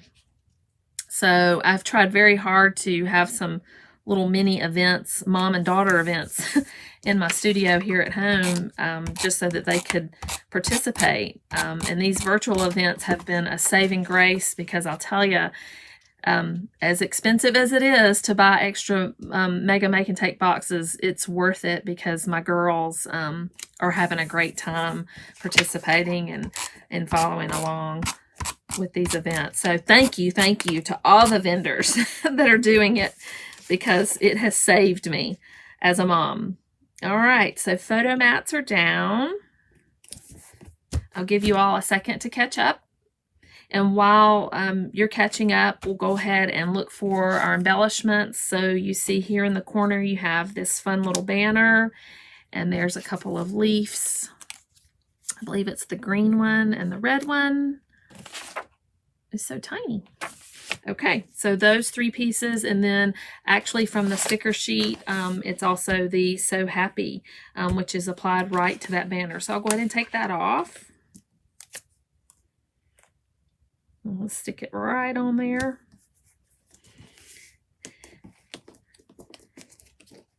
And then these are just glued on. You can use your wet glue or your dry adhesive, however you like it. I'll just turn mine over, and I'm going to just stick it right on there.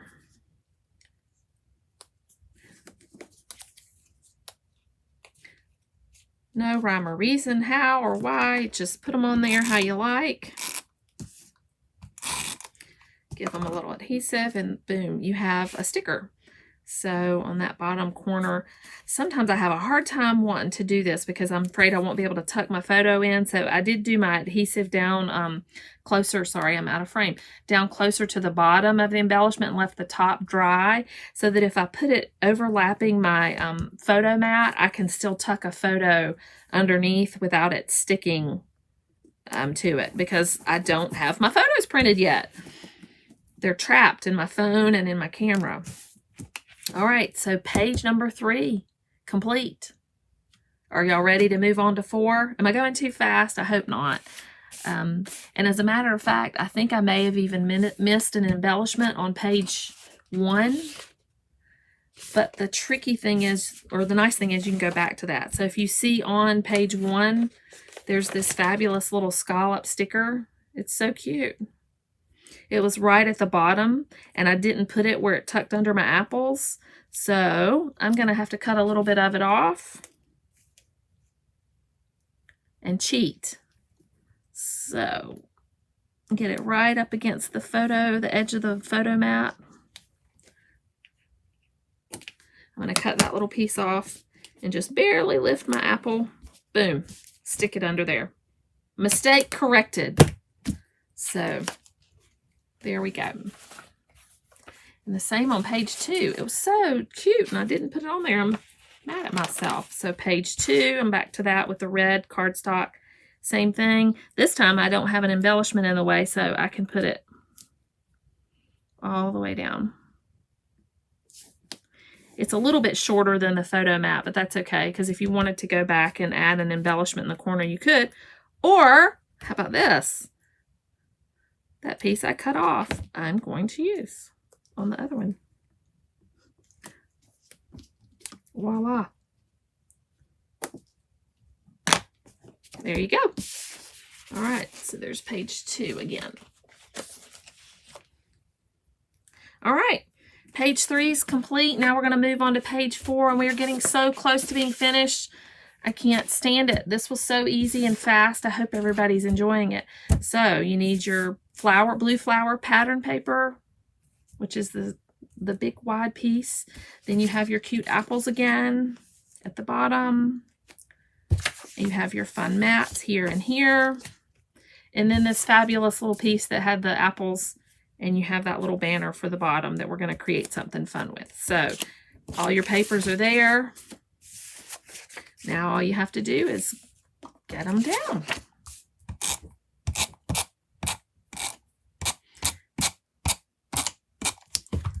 If you like for them to be even, exactly lined up as the project recipe shows, sometimes I will lay my other page right up against it so that I can make sure, even though I think my measurements are exact, sometimes they're not, to make sure the top of that page that's continuing on, especially if it's going to be an album where you open the page and these two are side by side. So just like that. And look, I did it uneven. Oh my goodness. Quick. Get that up. Okay. Now I got it all the way to my edge. Good thing I didn't press that down. Next, you'll want to put down your long strip because it's underneath some of your mat. Your photo mats.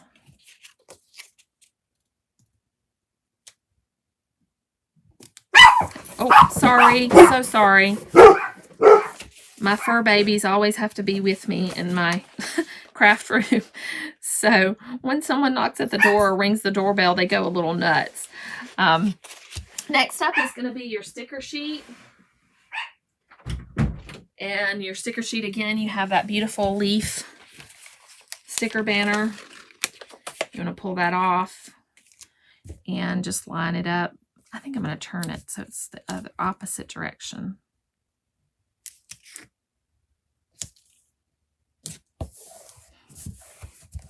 There you go.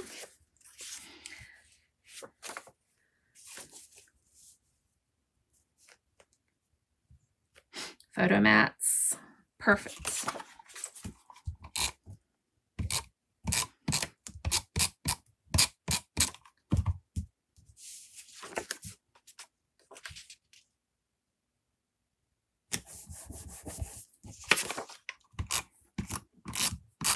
If you're not ready to put photos down on your layouts yet and you want to save it for a special event, or you know you're going to, say, pick apples soon or have a fall photo shoot, just hold on to this sheet that has the project recipe on it, which is nice because, again, it shows you the measurement for the photos inside the white dotted lines that are there. So it'll help you when you're cutting a photo and being prepared to finish your layout. So just tuck these away and save your project recipe sheet, and it'll come in handy. All right. So all of the papers are down. Now we're going to go back to our embellishments and look at those again. You'll see in your paper embellishment kit, you have this cute little banner, which is here. You have this fun plaid circle, which is here. And like I said, again, you can mix it up and use these however you like. If you want to use the leaves, great. If not, so those are there at the bottom. And then this one just has the spending time together sticker at the bottom. So just assemble those how you like. I'll do mine quickly. And you can play around with it. If you're not ready to put them on, then of course just save them and do it when you're ready.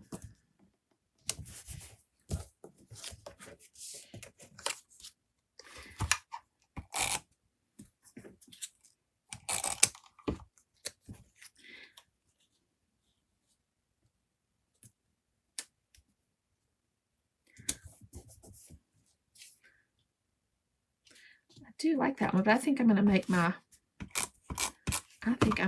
my sticker 3D again. So spending time together, love it. I'm going to take it, put my foam squares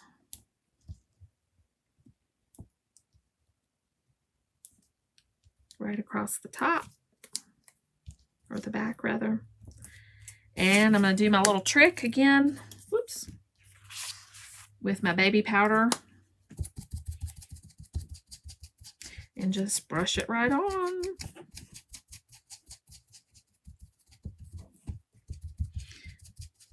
And using an older paintbrush and a little bowl with baby powder or cornstarch in it works exactly the same. So this little dispenser I just happened to have and use that was originally for that. So I learned that trick a long time ago, believe it or not, at one of the fantastic vendors at Expo.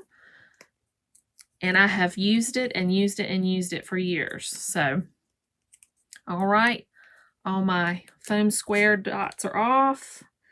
Now I'm going to line it up right there. Put it down. Then at the top of your page, you see this fun banner. And actually, I used the green sticker that was there. So I'm going to use the This Is Us on there. So it'll look a little different maybe, because I didn't follow the rules. I'm such a rule breaker. And then these two leaves. I believe it's this one and, oh, I may have used the other leaf somewhere else. I think I did. The little red leaf. That's okay. So I'll use this one. So a sticker. That one I'll have to put some adhesive. It's actually on the front, but I kind of like it. Ooh, I'll put this one on the front.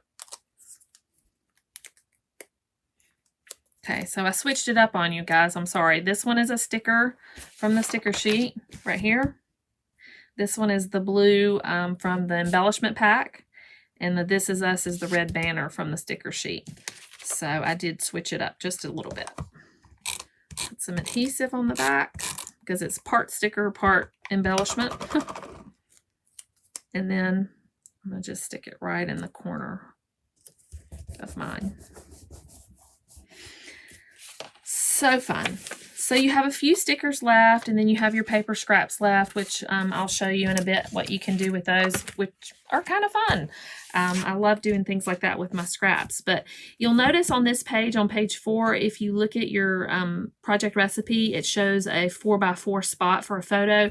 That's right here, and it's just for you if you want to apply a 4x4, it's space for that. You could put a journaling box there, or voila, you could use this fabulous piece of paper that was in the embellishment pack, put it there, cover the Croptoberfest, because if you're not using the term Croptoberfest, you might want to cover it with something else. Put a banner, put a piece of paper, stick the rest of your stickers there, whatever you'd like, and that can be actually a mat for a photo. So that's a tricky way to use up some of your scraps, and you have these fun little pieces left as well. So that's that. You have finished page 4, page 3, page 2, and page 1. Awesome. If you're all caught up and you want to do another little embellishment or fun thing to your page, which I like to do sometimes, just to give it a little bit of enhancement. If you have a white gel pen or a white pen, or silver looks great too. We have fabulous pens that are two-sided. So you have a fine tip and a fatter tip on the end. I love, love, love our pens just because of the detail work. But you can just go through your photo mats if you like and just give it a little stitch. Sometimes it enhances the photo just a little bit and highlights it. But also it lends itself to, you know, this type of paper with the plaid and the fun stitching. So you can go through and do that to all of your photo mats if you like. I do, just because I don't know why. I like it. I also have a fabulous navy pen, which goes well with this collection. And in the navy, with the navy, it looks really good on this lighter blue paper. So again, you can just go through, give it some stitches.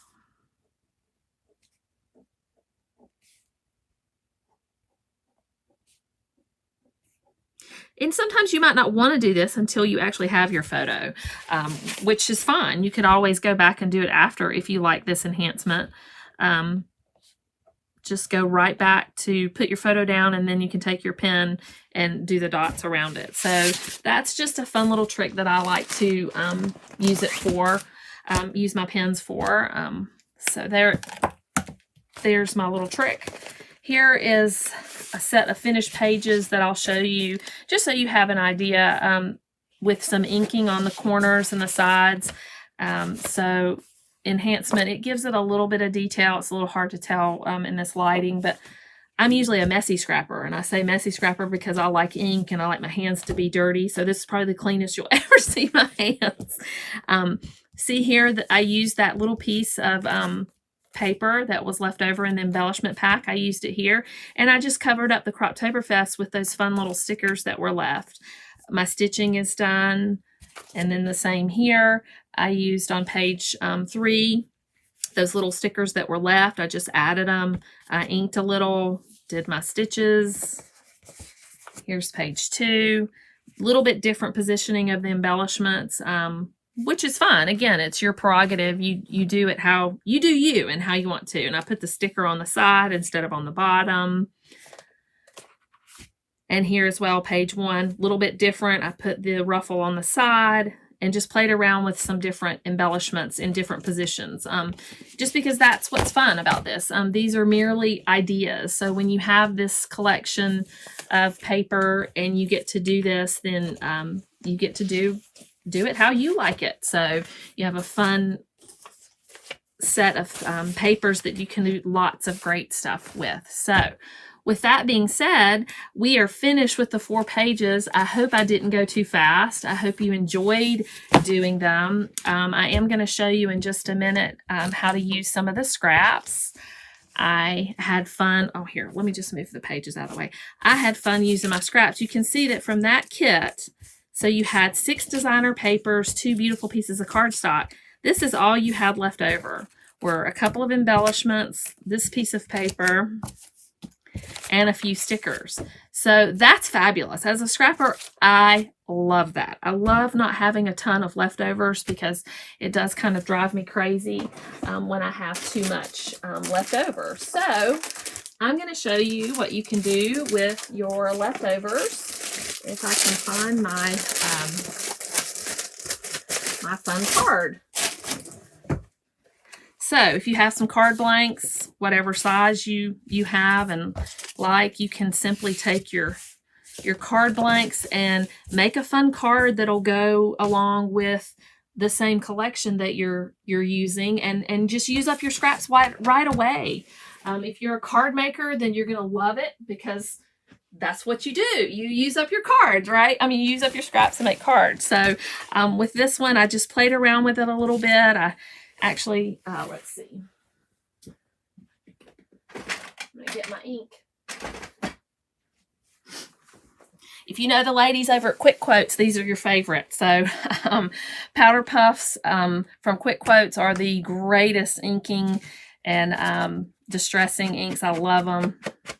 So you have to reach out to them if you want these. These are not a Creative Memories product, but I don't mind sharing that I love them.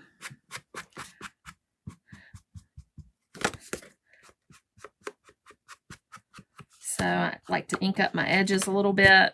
It just gives it a little something.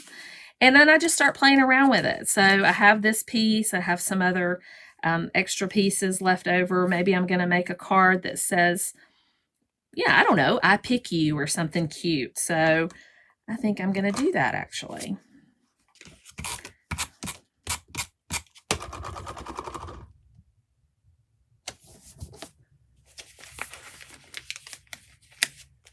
My apples.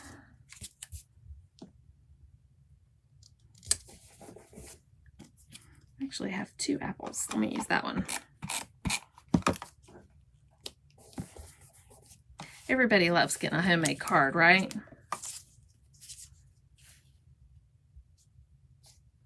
Oh my goodness, that's almost perfect for this size card, huh?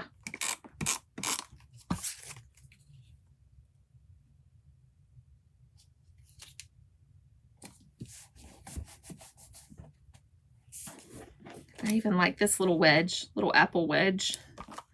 So if you have sticker letters or stamps, or you like to handwrite everything, then, you know, you could take and maybe use some stamps or some sticker letters and put across the top of the card, I pick you, or, you know, whatever. If you didn't want to use the apples and you wanted to do something different, then do something different, but make a fun little card. I had these banners left. I just totally forgot about those. Those are super cute too. I'm determined to use up all my scraps. So a fun little card on the inside, if you even wanted to use these triangles and put them in. I'm doing it quick. I don't even know how much time I have left. I hope I haven't run out. They might yell at me. Sean might get me. No, I'm kidding.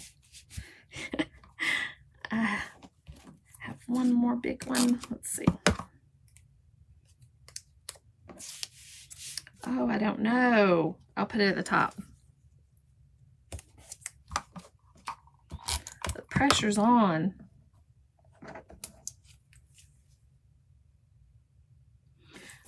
I would glue these down a little bit more secure, actually, if I was making a card, for sure. But, you know, just make a little card, make a message, put a message on there, send it to somebody, use up your scraps. This is just a way to finish the project. So you have one sticker left, Bon Appetit. Maybe you want to send them an apple pie. Make someone an apple pie and give them a card that says Bon Appetit. I don't know. It's just a great way to use up your scraps if you have card blanks. And actually we sell those too, which I'll talk about later in my video. So I hope you've enjoyed the projects, the 4-page layout that we did just now, and super fun. If you have any questions or comments, reach out to me. I can be reached at scrappylee@yahoo.com, which is my email address. You can check out our products at creativememories.com/cm/scrappylee. Or you can like my page on Facebook at Happy Crafting with Leanne, and you can talk to me anytime. So I love sharing what I do, and I love helping people with their ideas and fun things. So don't be shy, reach out anytime, and I'll be happy to share. All right, y'all have a great rest of the Mega Make and Take event, and I look forward to working with you again soon. Hi guys, Leanne with Creative Memories back again to show off our catalog and some of our amazing products, and hopefully encourage you to try them out. So here we go. I'm going to flip the camera around and I'm going to walk you through the catalog and share with you some of my favorites. All right, here we go. So inside your kit, you all received a catalog, hopefully. That's the September through December 2020 catalog. If you didn't get a kit and you're still following along because you just love Expo and you're going to order some products and make all these fabulous things, just know that the same special applies to everyone. It's not just if you got the kit or not. So when I talk about the things we're doing and sharing with you a few of these things, some of them are related to the Croptoberfest kit that you received inside your Mega Make and Take box. But without further ado, the first thing I want to share with you is kind of how the catalog is laid out. It's tiny, but it is packed with a lot of great stuff. So you'll see as you flip through it, things like our cover set collection, our book cloth albums. If you're not familiar with strap load albums, that's what we sell, and they are incredible. You can put tons of pages in them and they last forever. So definitely check that out. And if you're not familiar with our albums, then reach out and I'll be happy to share with you either in a Facebook tutorial or a phone call or even a text, and I'll be happy to answer any questions you have. If you want to like my page on Facebook, it's Happy Crafting with Leanne. I know that's tiny and you can't see it, but it's right here. So you can see Happy Crafting with Leanne on Facebook, and then creativememories.com/cm/scrappylee is my ordering site. So you can go straight to Creative Memories and order from there and see the digital catalog. You can also reach out via text or phone call. My number's there, and my email is there as well. just keep in mind if you do call me that I'm on the East Coast. So if you're in California, you might not want to call me at 9 o'clock your time because it'll be midnight here and I might not answer. Although I have been known to be up crafting that late. So just shoot me a text and I'll return your call as soon as I can. Flipping through the catalog, we have photo printing, which you may or may not have known, we have that available. So we do professional photo prints. You can get anywhere from $1 to $49 for 27 cents a print, or $50 plus for 25 cents a print. And they are amazing, beautiful, professional quality prints. Custom products, anything from digital albums to printed spines. So if you love having your albums on a bookshelf and being able to see exactly what it is and pull it out and know, oh, that was our trip to the Bahamas in 2019, then you can get beautiful foiled spines from Creative Memories that go on our book cloth albums. These are our Fast to Fab collection. If you're not familiar, because Creative Memories, took a break for a while and then came back, which yay, we're back strong for 6 years now, and the new products are incredible.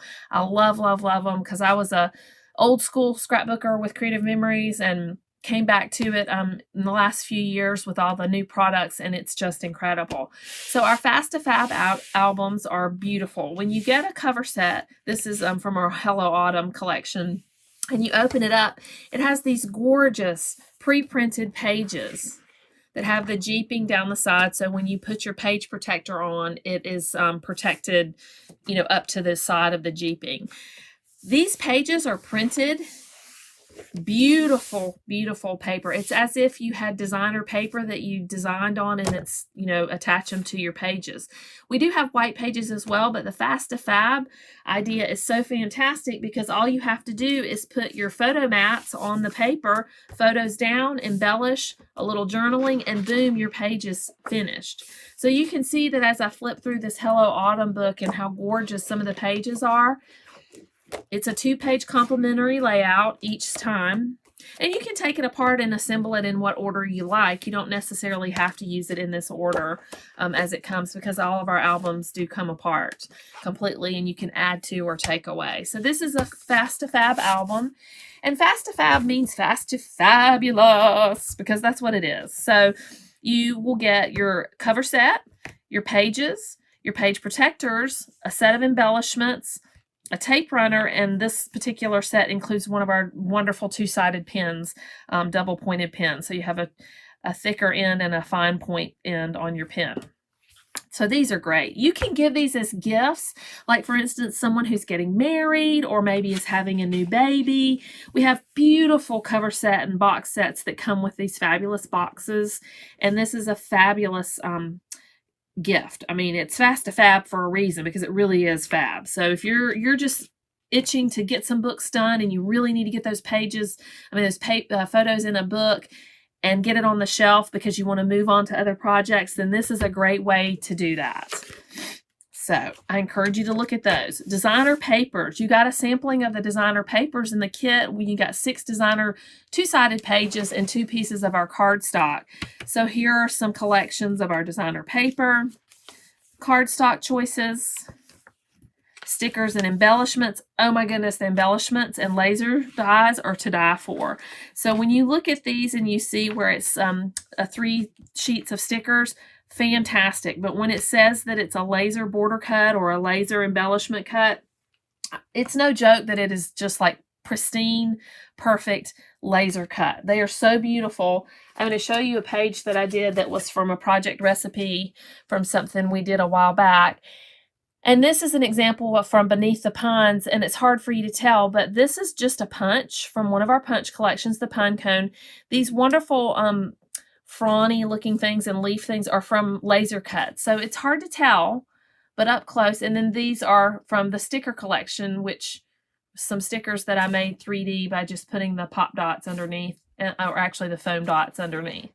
So this is just, it's hard to tell on a video, and I'll hold it up close so you can see, but that's a laser cut, our fine tip laser cut embellishments, and they're gorgeous when they're down. So take advantage of looking through those on page 36 and 37. Like I said, incredible stickers, embellishments. You just can't go wrong. Here's a sneaky little page I'll show you. These I love. My sweet friend LaFonda, who is also a consultant and is my upline, made these gorgeous Disney pages for us for a page swap that we're in. And you can get an idea of something else fun that we have if you haven't tried those out, are these fantastic peekaboo pockets. So maybe you're a scrapbooker that just can't get it done on one 12 by 12 page or even two. So we have these fantastic pockets that you can now add to your pages. And look at that, voila, you can add inside the pocket, you can put a layout on top, but now instead of just having 1, 2, 3, 4 spots for a photo, now you have 5, 6, page 6 spots or even more for a photo. So these fabulous pockets that we have, like I said, the peekaboo pockets. This one is so fun because she cut a hole out in it. So when you look here, you see today is magical. You have room for a photo. And here's a secondary peekaboo pocket. Check this out. So this is a full 12 by 6 peekaboo pocket. This is the 4 by 6, but watch this. Boom. When you open it, so you can put a picture there, journal here, a picture here, a picture here, here, and then 3 here. So it's just amazing what you can do and be creative with these collections. These are some of our fantastic border stickers and lasers as well. And this is, of course, from the Magic Awaits collection. These are some of the Magic Awaits layered border embellishments. So that's what was on that page that you saw there. So flipping on through, you can see, again, more decorative stickers and embellishments. We have lots of those. But this is my favorite part of the catalog. So I wanted to dedicate some time to actually show you some of these tools so that you can understand why they're my favorite. It is without a doubt, and I've used a lot of products in 20 years that I've been scrapbooking, these are my favorite tools. So if you haven't experienced it, I'm going to show it to you so that you can run right out and get one. Order it from me and then you'll get your goodies, your freebies. So this is our border maker system, and it's going to come with the actual cutting piece or the actual device, and then you're going to get 2 blades that come with it. These are not the blades, but I'm going to show you these because I like showing them off so much. The one that is so fun and new is the apple border. So you're going to click it in just like this. It's in there. All right. This is what we're going to make. I'm going to just show you. I'm going to sneak and show you because I love it. You have underneath your tray here a paper guide. You're going to just flip it out, open up the tray, the paper catch, slide it into the edge, and then you click this down and the magnet keeps your paper in place because there's a magnet inside. Fold that out of the way, and then this handy tool that's your punch tool, you're going to love it. Oh, you're just going to love it. It has these little teeth that are here. You slide it in, match it up, and start to punch. Move it on down the paper. Again, it clicks into place. And you'll feel it because once you move it down, it clicks right into place. It's like a puzzle. And you just keep moving on down your paper. Oh my goodness. Voila! It's like magic. I love these. I love the border maker system, and we have so many cartridges that are available. You can make a 12-inch, you can make a 2-inch, you can make however many you want. You can cut these and mix them up. So you could certainly make it where you have some yellow apples and some red apples. You just match it right up how you like. Voila. Like that. You can layer them and have apples behind apples, however you like. This is an example of how I use them. I did a page layout that was the same Croptoberfest paper, but I just did a little something different using some of our punches. So this is the picket fence punch, grass punch, and then this is one of our border maker punches. You can barely see it there. That's kind of like that sweet little flower. And then here are the apples. And I just snipped it to fit inside the frame. I cut some more, put them in the corner here. And then on the page layout that's right next to it, I did some other fun stuff as well. You can kind of see. I'll lay it down flat so you can see the whole thing. So there you go. So fun. Tools from Creative Memories, embellishment packs, and paper. All of it. And you could do so many different things. These are the actual stickers and embellishments that you had, with the exception of the flowers and the eyelets that I put in there, or brads I put in there. All of this is from the same packet you had. So just to give you an idea, you're not locked in. When you get our fabulous designer kits, you can make it your own and make some fun stuff. So that is our border maker. I've made these fantastic leaves, which I've used. Our new one, stockings. So cute, so cute. So that's the border maker system. If you'll check it out on page, let's see here. If you'll check it out on page 48 and 49, you can see the system comes with the picket fence plus one extra you'll get to pick out. These are some of the borders that are available now. So that's the border maker system. Next up is our trimmer. Oh my goodness. I used it in the tutorial and I use it every day. It is my favorite. On page 50, you can see it pictured there. The reason it's my favorite is because of the versatility. If you're like me and you have to have every tool there is known to man, for scrapbooking, I have tried every trimmer out there. I had every pair of scallop scissors and jagged edge scissors and all those fun things that you could cut with all the decorative papers. Now you don't need any of that. You need one, this. Our trimmer is so amazing. The arm comes out. It measures up to 16 inches to the blade. So you have a full 16 inches and not just 12 inches for your cutting surface. You also have a rotary blade that's hidden inside a housing. So when you flip open, you're not going to risk cutting your hand by running it down here like we do with some of our other trimmers and the blade is sticking out. The blade is actually housed inside of this. And when you press down, then the blade is released. It's hard to tell in this picture, but in the video, I'm sure, but the blade doesn't come out until you press down. So to give you an idea of how clean a cut you can get and why it's so fabulous, you press down once your paper's in and pull, and you have a clean cut. You can cut the tiniest piece of paper because it has a paper guide, and you can see inside where that little point is exactly where your blade is going to go. Well, that was terrible. I didn't do a good job.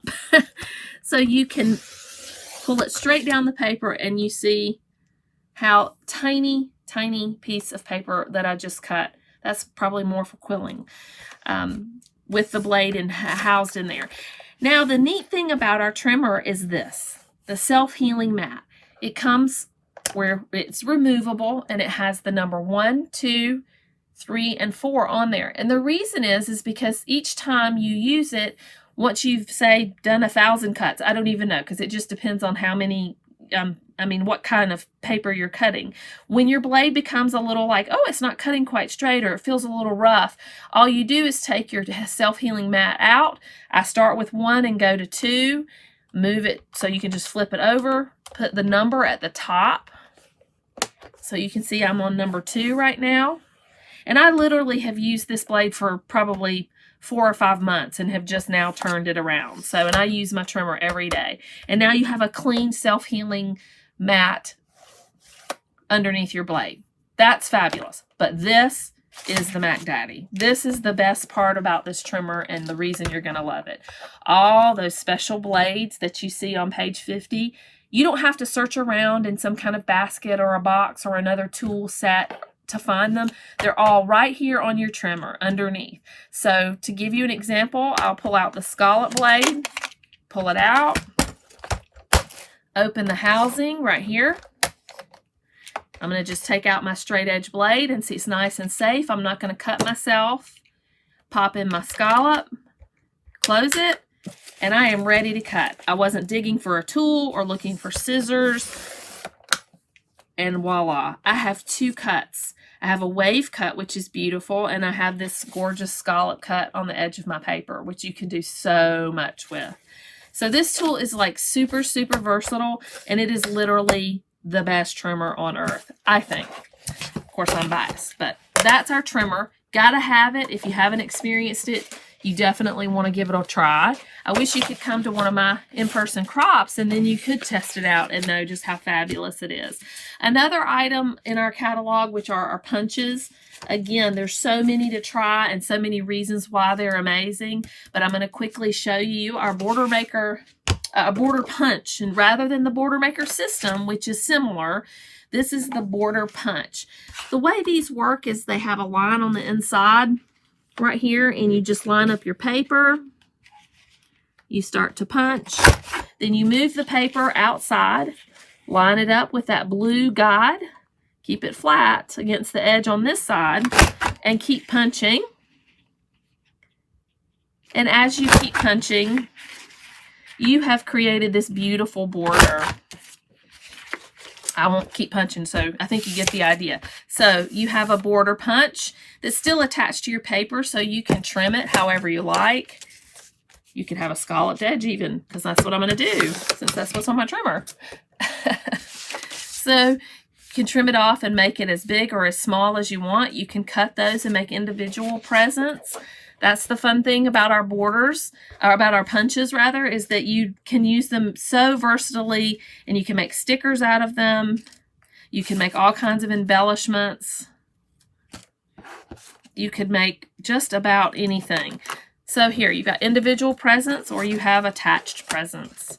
You can just do so much. So it's fun to play around with and layer and just kind of experiment and enjoy figuring it out. Here's a nice example of pages that I did that were for the beach a while back. Border maker, punch. I cut them and made palm fronds from a palm tree so that it looks like a palm tree. Even though I didn't have a palm tree, I kind of made up my own. Hibiscus punches. Again, they look like beautiful, almost like laser punches when you punch them out. So they're crisp, nice and crisp and clean. All right, guys, so that's a little bit about what we have in the catalog. Obviously, there's tons more, but I wanted to make sure that you knew what our specials are so that you can enjoy them when you order and figure out how to get in touch with me. So first things first, $50 or more order between now and December 18th, you're going to get one of our fabulous tape runners that's refillable. So once you use it up, you can get another refill. Fill it back up. $100 or more, you're going to get the tape runner and this exclusive pack of embellishments, Christmas embellishments from 2020. If you place an order of any number, whether it's $10, $5, or $250, whatever, I'm going to send you those things. But I'm also, if it's under $50, I'm going to send you a little goodie that's a special. I won't tell you what it is. I'm going to keep it a secret. So any orders placed between now and December 18th, you're going to get a free surprise gift. You can reach me on Facebook. You can order here at creativememories.com/cm/scrappylee. Email me, or you're welcome to call or text. I'll be happy to answer any questions you have. And I'm about to run out of time, so I hope you'll have a wonderful rest of the Mega Make and Take, and you enjoy the show, and hopefully come back again soon. All right, take care, guys.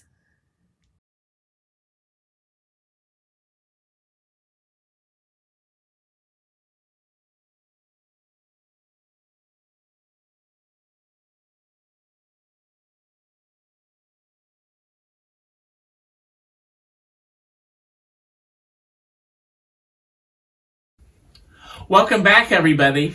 And Leanne, I mean, talk about a doll baby, right? I Oh know. my gosh. I remember We her miss from her. the Yes, yes. She's from our Duluth and everything. And, you know, Yes. she's starting to bring her daughters as they get older. So, Yes. but boy, she gave you a jam-packed full kit of all kinds of goodies. And Amazing. you got to make 2 double-page layouts.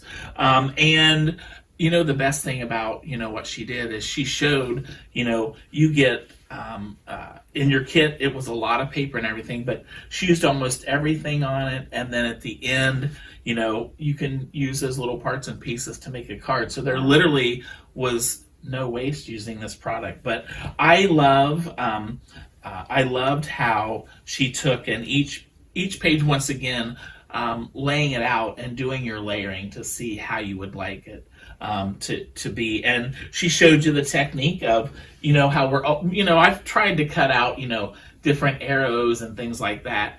And, you know, she showed you on your trimmer how to line that up just to get it perfect. So, you know, kind of no fuss. But one of the other things that really popped out with doing the layout was, you know, we all love stitching, I think that just kind of makes, I you love can see that. on these frames how it did. Yeah. And, I'm not a sewer, of course. I've tried, but, the needle ends up in my finger. But she showed a great way to do some stitching around all of those mats.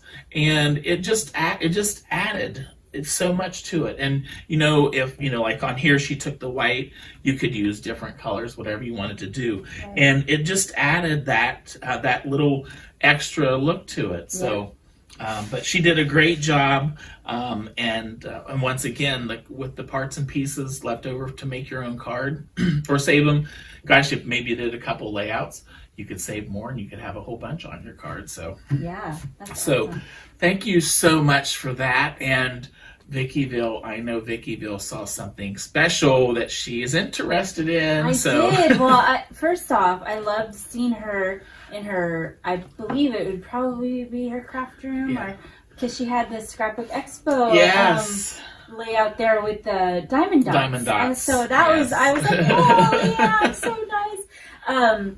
I love that everybody got a catalog in their kit, so Yes. it's easy to be able to flip through and shop with the actual catalog Yeah.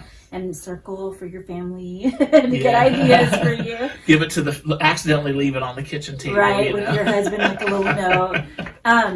I honestly, Creative Memories, this is where I started. Yes. In the whole Yes, so scrapbooking many of us. many years ago. They have still the greatest albums ever.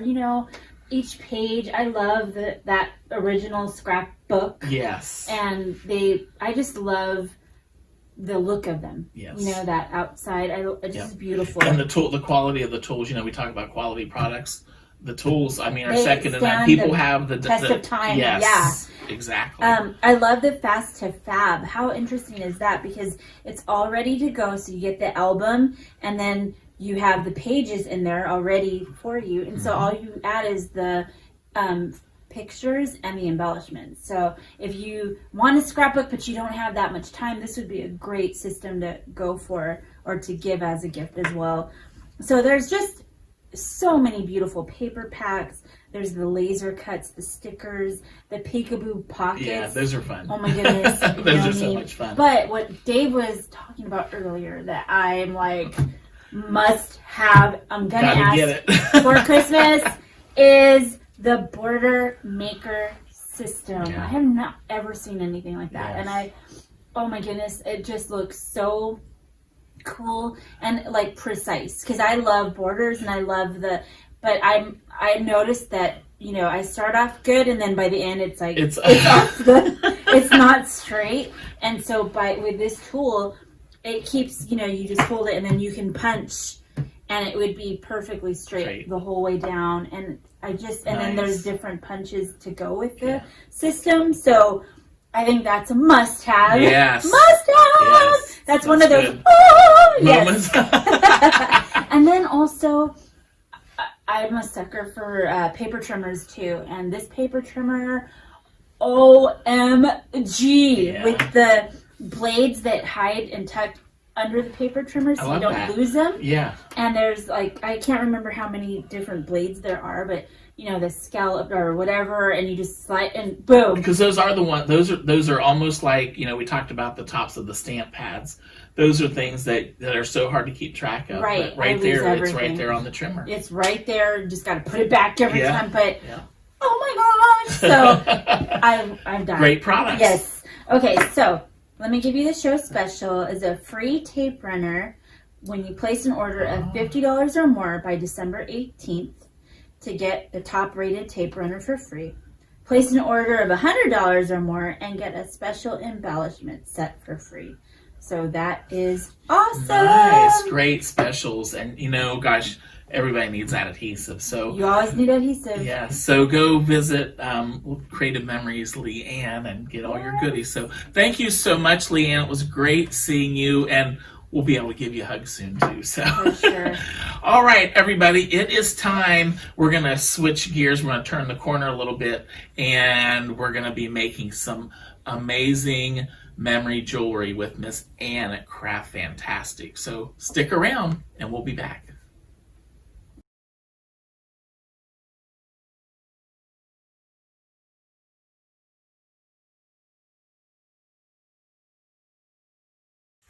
Hey everyone, it's Anne from craftfantastic.com, and I hope you guys all had a great Thanksgiving. I ate lots of turkey and stuffing and the fixings and really enjoyed it. This year I spent it with my 89-year-old father, and we really did have a great time. I was really happy to be able to do that. Today we're going to be making a little ensemble called Inspiration to Wear Craft Fantastic Style. It's some of our jewelry that many of you are familiar with, and in your little kit you've got the makings for a key ring and a layered necklace. And we've got some options in terms of the images. I like this one, My Life is My Message. And of course, Live, Laugh, Love. I mean, who doesn't want to do that, right? And then you've got, this is from our watercolor inspiration series. But this is, so you're going to be, we'll be making a key ring today, and we will be making a layered necklace. To make this great project, this is what you're going to need. And you actually may have Q-tips in your little bag. I can't remember if we included those in there, but you need a pair of scissors, some scrap paper, a hard surface to work on, and some Q-tips or a paintbrush, something to clear off the glaze and glue that squirts out the side of the glass. So what we're going to do, the first thing we're going to do is grab a piece of scrap paper, and you want to work on a hard surface. And here's your little kit that you've got. Go ahead and open up the bag. And that seems to be the hardest part. And let's do a little inventory. You've got your image sheets, right? You've got your tray. This is a large round tray for your key ring. You've got the piece of glass that goes in here. For your layered necklace, we've got a small square twist line tray. And we've got a mini round twist line tray. Here are the parts to make your key ring, and you've got a chain. So I'm going to set all of this stuff aside, and the first thing we're going to do is we are going to make the piece of glass that goes into the tray, the silver tray. And so I think, as I said, I'm going to make, I love this one, but I think I really like the colors in this one. And as I said, this is from our watercolor series, Watercolor Inspiration. And this one is from, to think of the name. Oh, Typewriter Inspiration. So the first thing I want to do is cut out my first image. And I like to leave a little bit of an edge around here, and you'll see why in a minute. So when you cut it out, you just leave most of the white in the paper around. And I'm even going to leave the Craft Fantastic because we'll be cutting that away. And we're going to take our glaze and glue. This is our fantastic glaze and glue. Yours is labeled differently. We have new labels now. We had a problem with the labels coming off, but I think we've got it fixed now. And I'm just going to directly onto the glass, and you don't really have to clean it or do anything. I mean, you could wipe it off if you wanted. If you've got scratches on it or any kind of imperfections, it all goes away when you make your piece of glass here. So I've got enough on here that it's going to ooze all the way to the edges, and a little bit's going to come out around the edges. And that is what carries away the all of the air bubbles. So I'm just going to hold on to that, and I've got just a little glue coming out the edge. I could have used a little bit more maybe.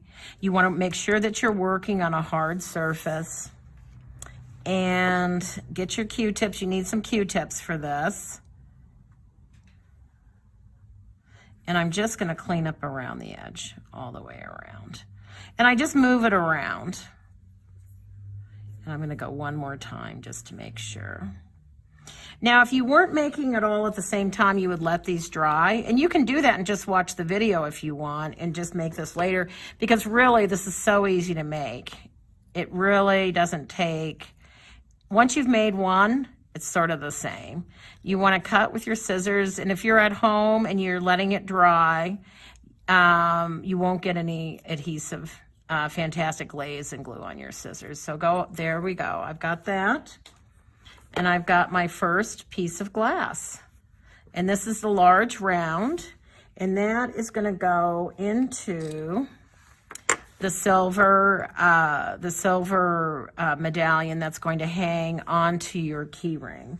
So let's go ahead and put our key rings together. And I'm going to take this. And sometimes people, what have I seen them do? I've seen them do something different where they actually clip this on like this. But I like to do it this way because then your keys go on. It actually makes sense. This makes a lot of sense to do it this way. So I'm going to go ahead and put my hook onto the key ring, right? And you can use family photos to do this. I mean, you can use any original artwork. If you have a logo, like let's say you're doing a promotion for your business. Boy, this is harder than, let's see if I can do this. If you're promoting your business, I mean, you can really do any kind of artwork. Children's drawings, you can make copies of them. Test it. If it's unfamiliar to you and you're not using our image sheets, go ahead and test it to make sure that it doesn't run or do something weird. If you make something that you don't like, what you can do is you can just pour some super hot water, like some boiling water, into a glass. Put the cabochon, the glass piece, into the water and let it sit overnight, and then just use a little scrubby to get the rest of it off. So we've got our key ring together here, and I'm just going to try this out just to make sure. It's like measure twice, cut once. So that all fits together, right? And now what we're going to do is we are going to glue our glass into our tray. And these are fantastic super sticky dots. And this is a great product. This is something that we sell by the ton. This is one of our best sellers. You get 96 acid-free, non-toxic dots. And we're going to use 2 of these, because it's a larger piece. One would probably hold it, but I like to be, you've got the room, you might as well use it. And what I do is I always put the dot onto the tray rather than onto the back of the piece. It just gives it an extra hold. So I'm just gonna take it like this, and I'm gonna use my fingernail just to burnish it down. And if you want something that's waterproof, or not waterproof, but water resistant, what you can do is you can use a coat of the fantastic glazing glue and give it 2 or 3 coats on the back. Make sure you seal the edge, right? Because the way this could come off is the water would get in underneath the paper and the paper pulls apart. But we can't, we make a lot of this jewelry, and it's impossible to, it's very, very hard to get the piece of glass out of the tray once you've glued it in. You have to use like really, like an X-Acto knife, and sometimes you can't even get it out then. So go ahead and make sure when you're putting it in, you're putting it right side up. And I'm going to peel the little orange liner off, and this is actually the hardest part. I have the hardest time with it. So that's one, and they stick to you. So you're walking around, we're walking around with them all over us here at Craft Fantastic. There we go. So they both of the liners are off. And now what I'm going to do, I'm going to glue my piece of glass into the tray, just like that. And I really push on it and kind of make sure, I'm pushing on it. And there you have your key ring. So you can see it's really easy to do. And the next thing we're going to do is we're going to make our layered necklace, right? So I'm going to make my 2 pieces of glass. There we go. This is a small glass square and a mini round glass. And a lot of people say, how can you use glass? I mean, what will it break? Is there a problem with it? And really, there's no problem. It's safe. It doesn't break. When we first started doing Craft Fantastic, a lot of, we would pack everything carefully. And then we started dropping it on the floor and we realized, oh, this stuff is pretty tough. Now, if you took a hammer to it and hit it, it's going to break, right?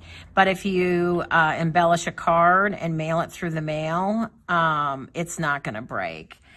We use a lot of embellishments on cards. I'll show you this. This is from our Let It Snow series. And this will go through the mail, no problem. So it's very durable. It looks like resin, but it's not.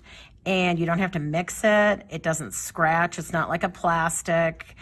For your embellishments, I don't know if you've ever noticed those dots that you can make things with and they turn yellow over time. The glass doesn't turn yellow. It doesn't scratch easily. It's really super durable. So we're going to make our little, our 2 other little glass pieces for our necklace. And I'm doing the bee and I'm doing Think Happy. So I'm going to cut out my images, trying to leave as much salvage or white space around, just like that. And I'm going to even leave this on here because I'm going to cut it away later, and it makes it easier to move around. So the bee is going to go with a little mini round.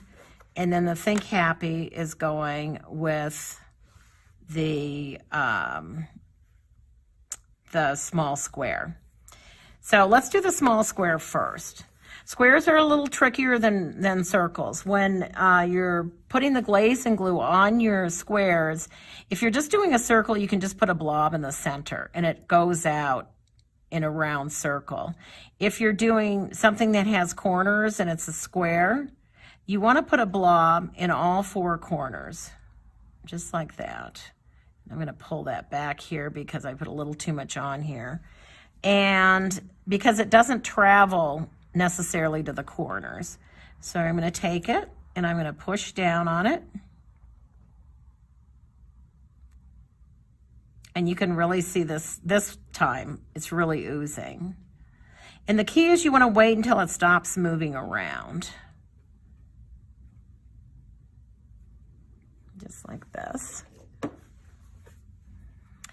And many of you are familiar with our products. We love our customers. They've been with us through the years. We have lots and lots of repeat business.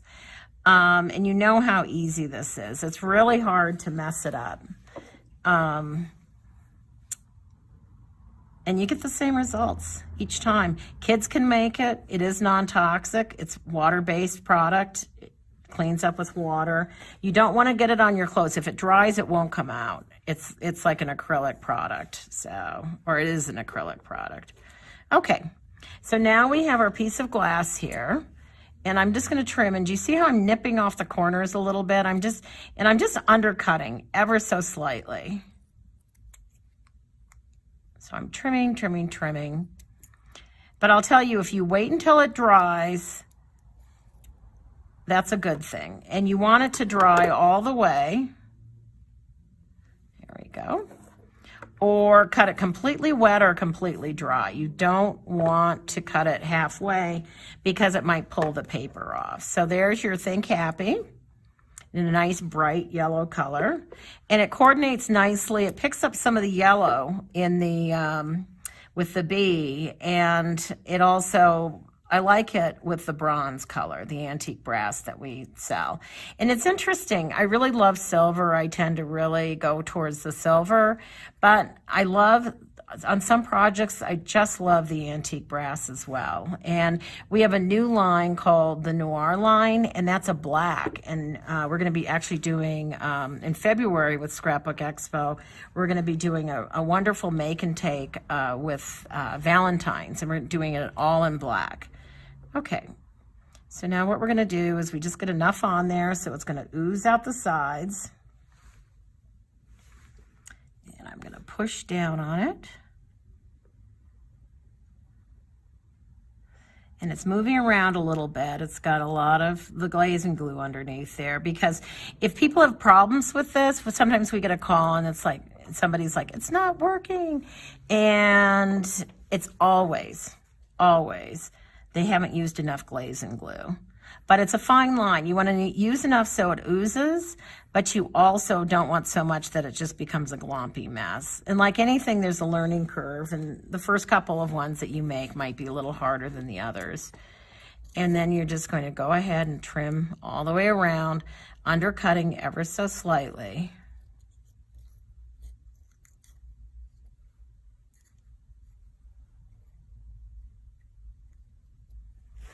And look at that. I've got my cute little bee.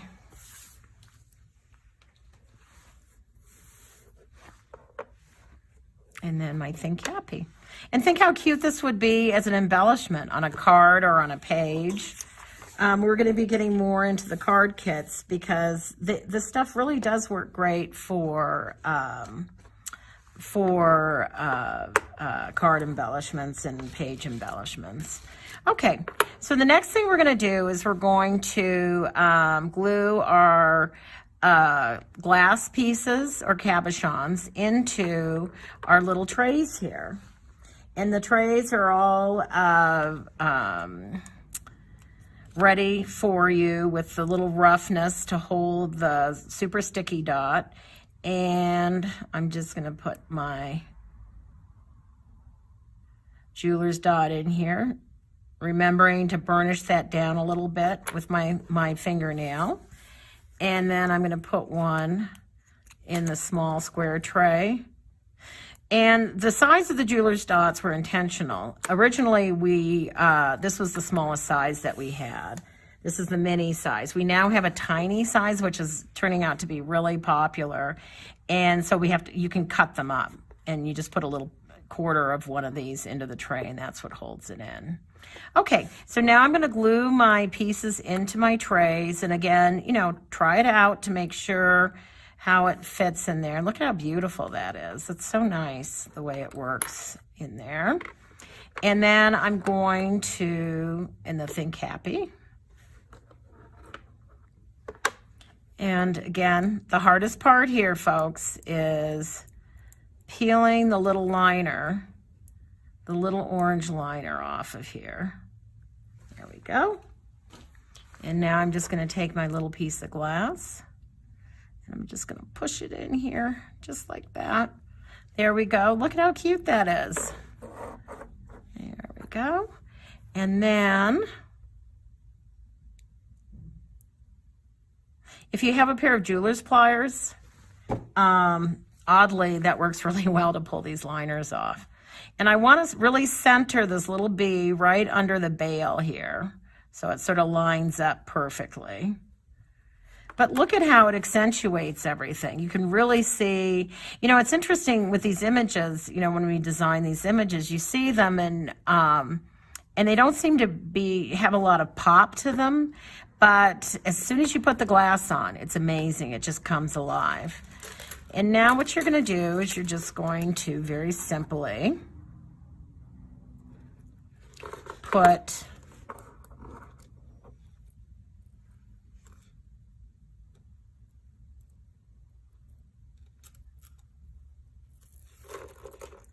your necklace together.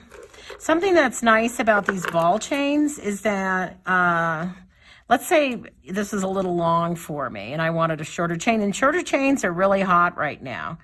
I'm just going to cut this down. You can use a pair of scissors. Don't use your good scissors for this, but I just trim that down so I've got a shorter necklace. And then you've got your little layered necklace. Think Happy. And just think about it, making gifts for people. If you wanted to make a bunch of gifts, you could pull images off their Facebook pages and use any kind of image. It's very easy to use family photos and original artwork. Here are some examples of photographs. And some of these are my photos, some are some that I pulled off the internet. We've got a dog here. We've got people graduating. These are some vintage images that I like. But any portrait, you can draw on it. You can really customize these things. We had a bride use the glass in a bridal bouquet. That was really fun. Birth announcements. You can make your birth announcement with a photo of the baby on the announcement. So you can really make these custom. So I hope you had fun. And I hope you enjoyed this simple project, but it really ends up with something nice. Oh, we also have, I forgot to mention, that we have a special for you. And this is just for our friends at Scrapbook Expo. The code is Expo Love. And we've got, this is a free necklace. And this is one of our layered necklaces. You get everything in it that you need to make one of these cool necklaces. You get all the images. So this is Faith and Sing. This is from our vintage floral line. This is some of our Christmas stuff. And you've got the jump rings in here. You've got the super sticky dots in here. All you need is the fantastic glaze and glue. And that's our free layered necklace kit.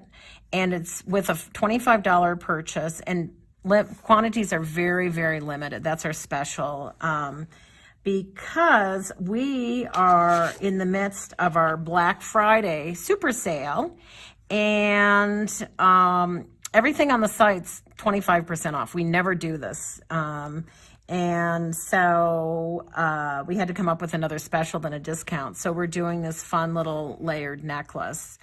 And as I said, you get your choices of images, and then everything you need comes in the little package. And that's free to you if you spend $25. So I hope you enjoyed making your ensemble, and I just want you guys to remember that we love you, and happy Merry Christmas if we don't talk to you before then. And I think that's it. Oh, and just remember, it's craftfantastic.com, and we miss you a lot. Hey there, it's Ann from Craft Fantastic, and I just want to tell you about what's going on at Craft Fantastic in terms of specials and Christmas and the holidays and everything. Well, the first thing is, the big news is, if you haven't been there yet, we are still having our Black Friday super sale. This is a sale we do once a year, and it starts on Wednesday.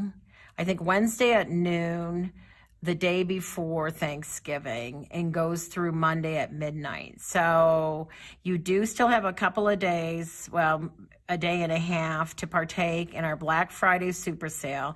The entire website is 25% off. So that's big news. And as I said, that's the only time of year that we do the whole site at 25% off. And then I wanted to tell you about some cool products that we have. This is our Christmas 2020 ornament kit. It's fantastic. We're almost sold out of this. This is not 25% off. None of the kits are included in the sale, but this would go towards your gift that you're getting if you spend $25. This makes 12 ornaments. You can customize these ornaments. This was a picture of a little boy here, and there are these little images that you can see here in the kit, and you cut those out and you glue them on top of the photo, and it says ho ho ho or Christmas 2020, and then on the back it says Christmas 2020. And you can, here's one with, this is a bridal photo, and we just cut this out and it says Christmas 2020. But you can really customize with this, and as I showed you before, you can really use family photos for this, and imagine any of these made as a Christmas ornament. It would be pretty cool. And as I said, we are sold out of these, if not sold out of these. We got some more in, and we're waiting on some product. We may have it in by this week, we may not. So if we are sold out, keep looking, because we are having trouble getting some of our shipments because of what's going on in the world. But but that's our ornament kit, our Christmas ornament kit. And then we have our fabulous bestseller. This is our Christmas jewelry kit, and it's a $60 value for $39.95. And this is our fantastic Christmas jewelry kit. You get enough stuff to make an ensemble, 3 different ensembles, and these are fun, and we have been selling them, and this we probably are not sold out of at this point, but it's getting close. So this is our fantastic Christmas jewelry kit, and you get many images, so you can do different things with it. But you get, this is the one ensemble here with the little angels, and then this fabulous bracelet here that allows you to use words, customize, you can do things that are fun. This is one of our new trays, super big seller for us. People are really enjoying this elongated, and it makes a really interesting necklace. And then here's the second ensemble, and this is really cute. This is with our twist line again, and here we have a layered necklace with our crystal gem. This is made out of glass. This is not plastic. But again, you have some choices in terms of images on this. And then lastly, super cute bangle. This is our last ensemble. And this is with your little Christmas trees, and then a layered necklace with the puffy long rectangle. And this is sort of shaped like a dog tag. I just really like it. I've been doing some fun things where it's vertical in here, and another one of our crystal gems that are made out of glass. So that is our fantastic Christmas jewelry kit. And we have a special on the site. If you buy both, you get, I think you get a free pack of fantastic sticky dots. And now for the real fun. This is great. This is our Let It Snow Creative Art Card Kit. We are starting to make these kits, these art card kits, and we have a lot of new ones that will be coming out in the next couple of weeks, packed full of stuff. And this creates 5 fabulous cards on our Luxe line, and these are very big cards. These are not your small 4x6 cards, because I'm of the opinion if you're doing artwork on a card, you really need you need enough room to really make a difference. And so these are made slightly smaller than an A7, so they slide into the envelope nicely. And this is our Luxe line, and you can see all of our glass embellishments here. This one I love. These are dictionary pages that are folded to create this rosette. You've got Merry Christmas, Frosty. This one's cute. This is a bag, a little gift bag, and you just open it up and you put a gift card in here or something fun, a little note. And what's nice is the weight of the glass keeps the little bag shut. So it's really very interactive here. And you've got your little Christmas presents. And then lastly, you've got your twist line embellishment with a sparkly glitter on here. And that is our Let It Snow Creative Art Card Kit. And then our Holy Night Creative Art Card Kit is sort of a blue Christmas theme, a blue and green Christmas theme.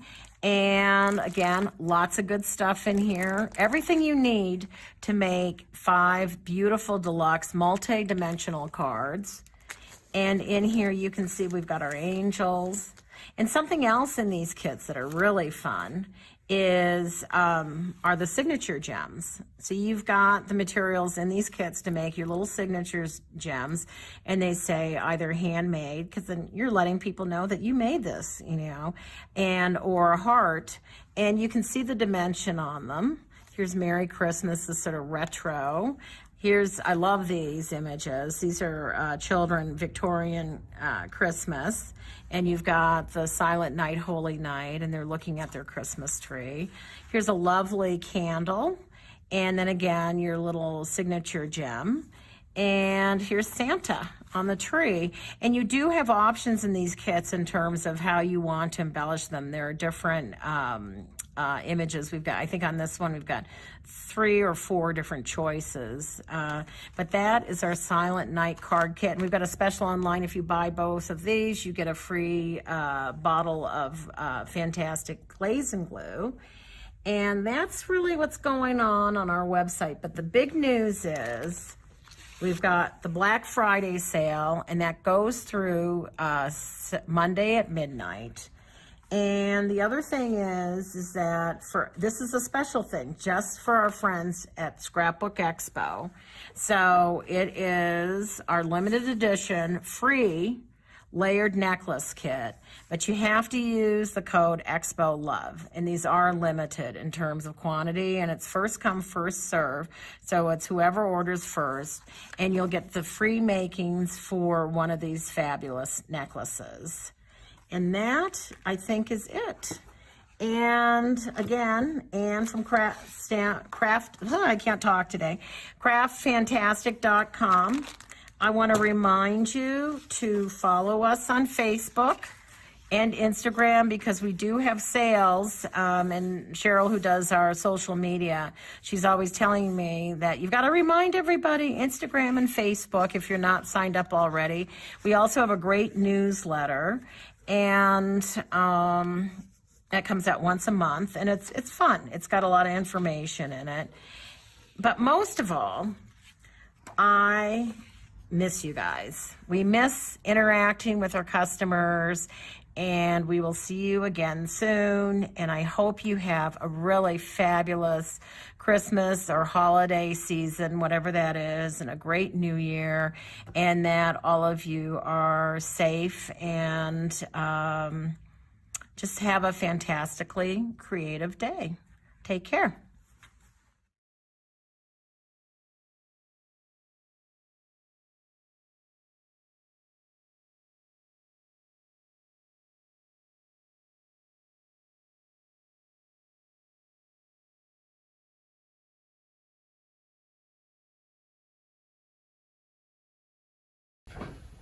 Welcome back, everybody, and I love the memory jewelry, Vickyville. I mean, Miss Anne, I think she's been doing this for I don't know how many years, and I met Anne years ago in Orange County. It was her first show, and she's been doing great projects with us ever since, at our in-person shows. They always do a great memory jewelry project, and what a value, when you buy those kits and everything that you get. And once again, you are getting a quality product. You're getting jeweler's glass. You're getting quality adhesives and quality glues. Her fantastic glue is it's a quality, product. And, taking just those little the little photos and picking your own, what's kind of what you're feeling right then. Excuse me. And being able to make that special piece of jewelry. You can make charms. I know that you've made some jewelry. Excuse me. And you can also put those at your little tassels or something, charms in your planners. Right. Ornaments, just anything. But I just love all the options with it, adding it to cards. I made mention earlier about somebody adding a piece of memory jewelry to their ornament that they sent in. So so many different options excuse me, with her products. So cute. Yes. Yeah, and she when you sign up for crop registration, we send a backer card, and the person that you're talking about, she had sent in 3 ornaments, and she used the backer card, the logo, and she glued it right there, and it was so cute because the little jewelry piece is hanging from her ornament with our logo in it, and I'm like, the sky's the limit. Yeah. With obviously all the kits from Craft Fantastic come with beautiful images, but Yes. say, like, who do I love more than anybody in the world? Who? Your mom. Yeah, I love my mom. Oh, Yes. there's more. Bjorn, my dog. Oh, the dog. I forgot. Yeah. That's right. And also Gwen Stefani. Oh, is I there a would- picture of Gwen Stefani in their kit? No, but could you imagine? You could get a little You could. Gwen, Yeah. And what if I had, because I noticed that she has on the website where you could have like a piece where you could have so you could hang 3 different Yeah. things. So what if I had my mom, my Bjornie, and Gwen Gwen. Stefani? That Well, would be so awesome. and too, because the thing is with their jewelry is you don't use photo paper. You use just Yeah. paper. It has to be laser. Yeah, laser printer. Laser Yeah, printer. because But of the inks. yeah, Yes. but it could be anything. Yeah, You so you guys. can get a picture of Gwen right there. Yeah, exactly. That's right. Perfect. But on the website, there's so many awesome, like Dave was talking about, the Christmas ornament kit that's for sale. I know Sean had bought that early Yes, on when we had yes. our Christmas in July, and he loves it. So that's awesome. Then there's the fantastic Christmas jewelry kit. Now, I bought the one for Halloween. Yes. And my niece Paisley and I made all kinds of necklaces. I made planner charms. There's a ton of stuff on these kits, aren't there? Yes, and the Christmas is so beautiful with the images. Yeah. Definitely gonna get that. And then so the Let It Snow Creative Art card kit. It makes 5 beautiful cards that are just gorgeous. I love. Also, she has a special. If you spend $25, you're gonna get a free layered necklace kit. Wow. Only for the Mega Make and Take people using the coupon code EXPOLOVE exclamation. Wow, that's a great And that's deal. Only until supplies last. So you're gonna want to hit it fast. Click, click, click. Yeah, right so away. it doesn't sell out. But there is just so many great things you can make with this jewelry and so much fun. And like I really did and you can attest to this. I wore my necklaces like every day for Halloween. Yes. I loved it. It was beautiful. It just shows your own. I love, jewelry, and so it was so much fun. That little extra. So. And I honestly love seeing her at the show as well. Oh, yeah. And like her booth was always so jam packed with Yes, people yes. that wanting to make jewelry. I could never get to it. Well, so now I'm so glad that we can watch how Yeah, well, they do such a great demo, at the show, and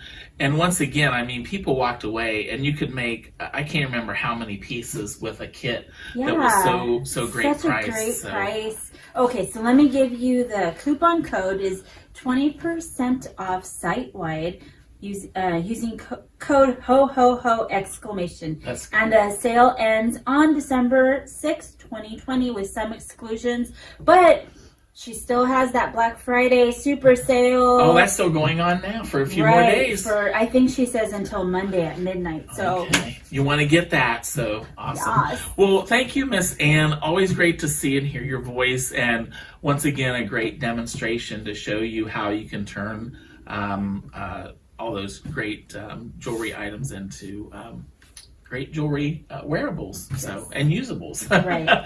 All right. So our next presenter, we have another new presenter with us at our Mega Make and Take today, and you're gonna love it. This is these are pieces of art, I'm telling you. So sit back and relax, everybody, and enjoy our next presenter, Blue Night Rubber Stamps.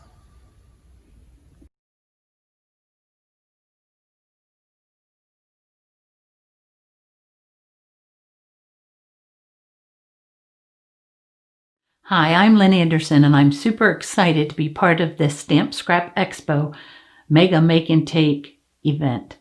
I'm going to show you a technique I call First Morning Light, and it was inspired by a photo.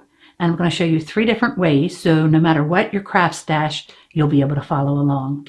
So let's get started.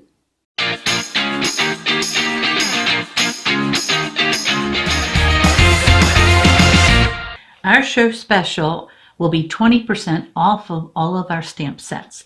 So the code you need is MMTE20. So this is what you got in your card kit, along with the little boat from Gone Fishing set right here. So I want to give you the dimensions in case you want to make extra sets, extra cards after the video is over. So the little white piece is 4 1/4 by 3. The little black piece is 4 3/8 by 3 1/8. The larger white layer is 5 1/4 by 4. The larger black layer is 5 3/8 by 4 1/8. And then you have your regular card base, which is 5 1/2 by 4 1/4. So let's get started. First, I want to show you the distressed ink. You can use any ink that you have that's water soluble. I like the distressed ink. So for the bottom half, I'm going to use the Chipped Sapphire. So I am going to use a Post-it note to mask, and I want to mask about 1 inch above the bottom of my paper. And I like to have a grid or something underneath so I can measure. You can eyeball it, but you want to try to get that as straight as possible. I'm just going to run my ink along the bottom, and it's okay if it looks a little streaky because water kind of has that look when it shimmers at night. I'm going to use a fresh piece of Post-it, and I'm going to clean this up so I don't get ink on my project. And now I'm just going to line it with the bottom of the ink, so you don't really need your grid for any more than that. All right, I used mustard seed for my yellow, but again, any ink that you have will work. And I want a very thin line of yellow. That's going to be the sun just peeking over the horizon.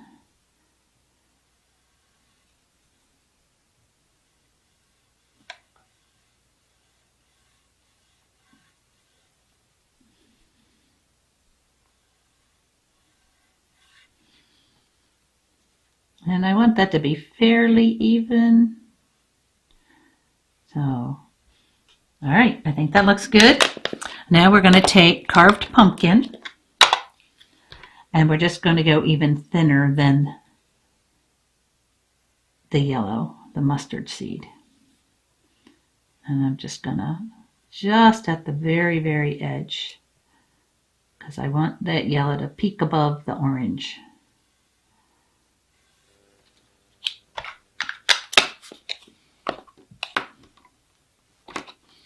So now I don't really need the Post-it note anymore.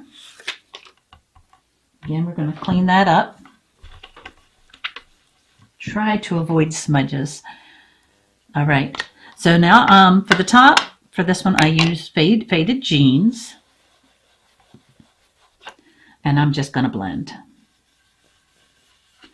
And this takes a little bit of work. The best way to not have brush strokes is you just keep putting on the ink until you can't see the brush strokes anymore. And I want to go down to the yellow, but not into the yellow, because blue and yellow makes green, and we really don't want green in our first morning light sunrise. So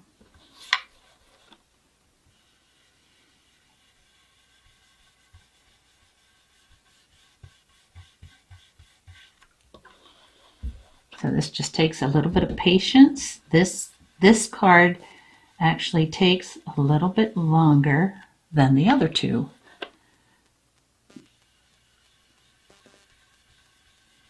And you see how you really can't see the brush strokes anymore the more ink I put on.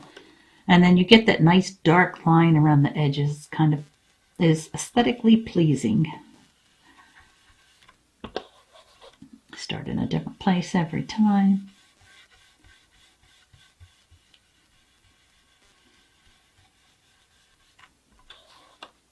I did try masking off the yellow, and then it gave it more of a harsh line, which is not what we really want for a sunrise.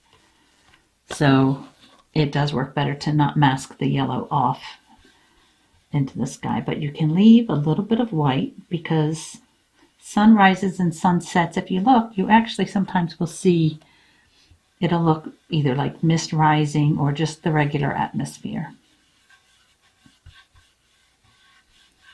So I'm going to call that done.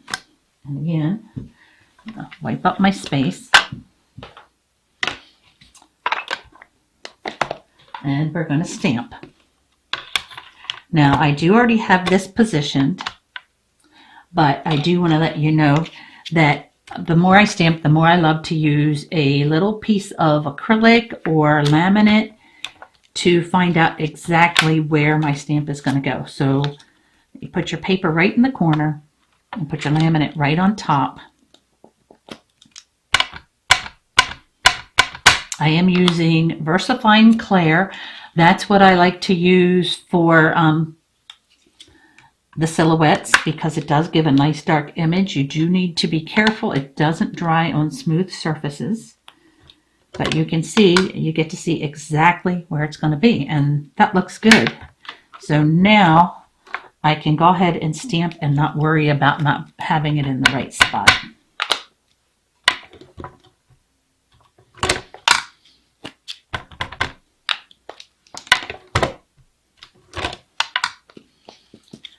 And that quick, the top of the first card is finished. So now we're going to move on to the oxide inks.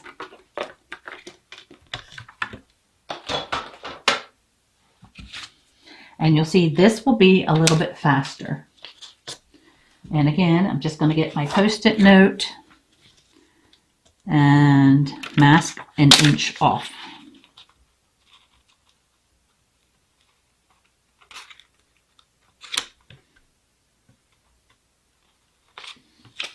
Easier said than done. There we go.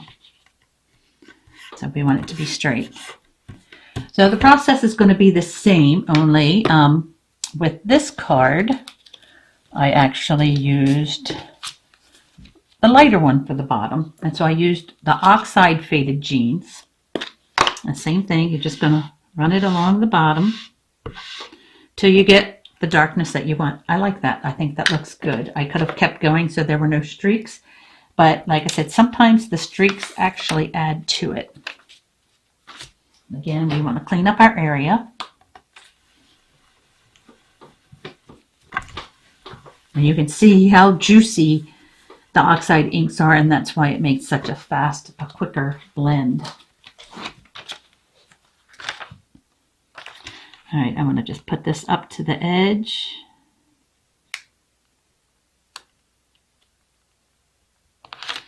Same thing, I'm going to use, and now I'm going to use my yellow brush. I'm going to make sure that one's yellow.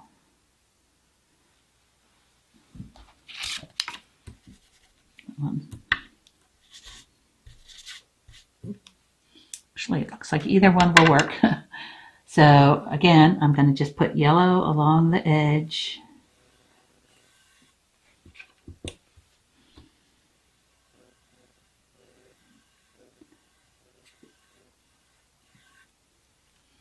And then I'm going to do the orange. So this is also mustard seed. The orange is spiced marmalade. So basically I went into my craft stash and pulled out what I had. It didn't have to be the exact color that I used for the other card. And again, I want to put a little bit of orange right at the horizon.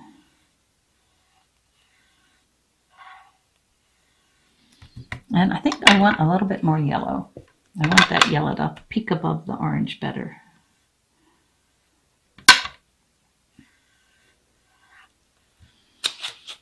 Okay, that looks pretty cool.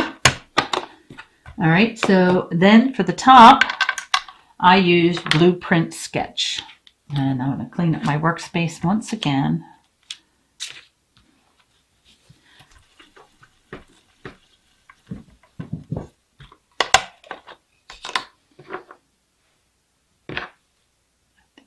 Was the darker one. All right, and you'll see the oxide inks blend a lot faster than the regular Distress. So this kind of shows you a difference. So the biggest thing is you kind of want your sky and your water to look a little different from each other. So it gives a little bit of variableness to your card.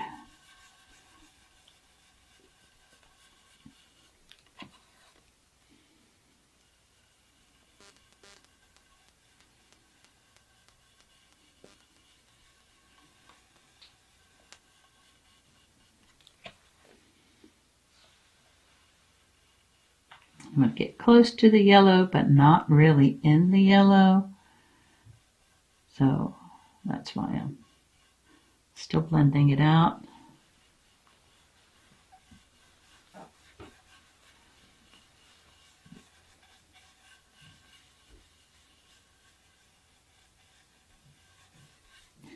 Okay, and the next thing we have to do is stamp.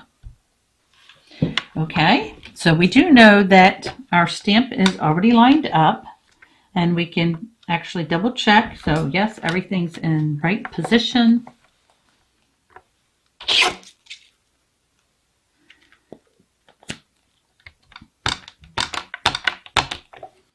Whoop. We want to give a nice dark image, so we're going to stamp this a few times. There we go. And with this one, we're going to do something slightly different. Because it's oxide, we know that it's water reactive. So spritzing just a little bit of water on it's going to give a different look, which is just kind of fun. So I'm going to protect my stuff a little bit. We're just going to give it a little spritz. And then you can see that the oxide will react. And it'll look like it started to rain while they're fishing. And I'll show this to you again when we finished as the water is reacting more and more. All right, the next thing we're going to do is pan pastel, and you'll see it's super, super fast.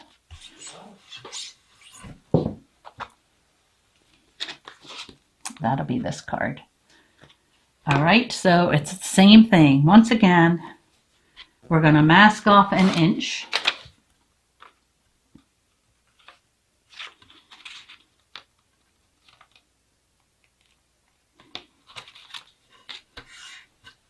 Stick that down real good. And get out our blue pan pastel. I like to use the phthalo blue for water. That's this one. This is phthalo blue shade. And we're just going to take a swipe.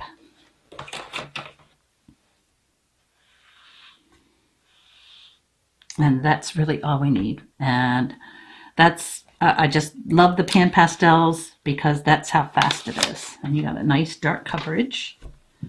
We're going to take yet another Post-it note.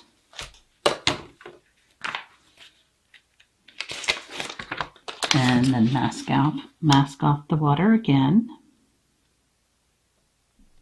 And I don't want a white spot, but I also don't want the blue to show through. So, and then this is our Sunrise Sunset palette. And I want to use the yellow from that. So I'm going to get a little bit of yellow and run it right along the bottom.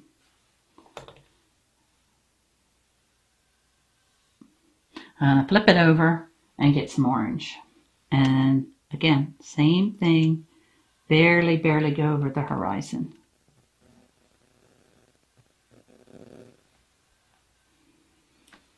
And you can see it's nice and vibrant.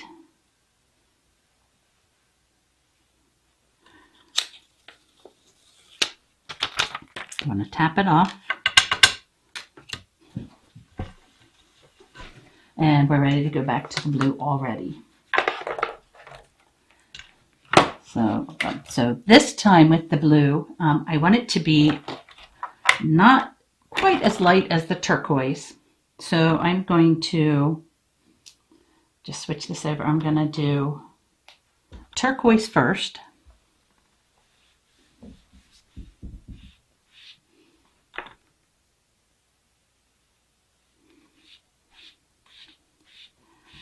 And then I'm going to go right back to that phthalo blue. And you can see how the turquoise actually lightens it up. Then I'm going to switch it and just do a little blending so I don't see that line.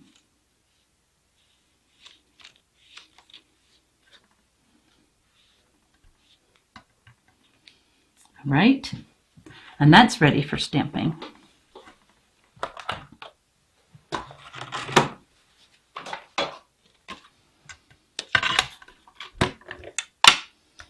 Same thing, I can lay this on top, see exactly where it's going to go. It looks good to me.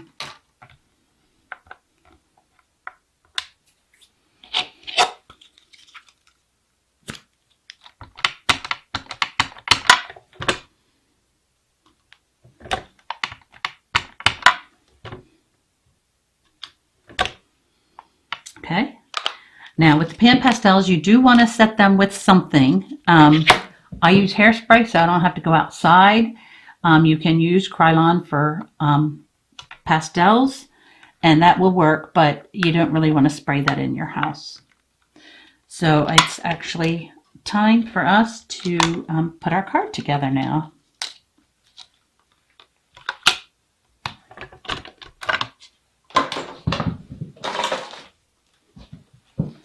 So I'm going to give this just a little bit of time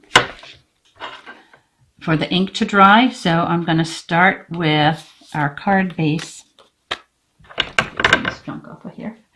And it's always a good idea to, kind of eyeball what it's going to look like when it's done before you actually glue it down. That looks nice and even.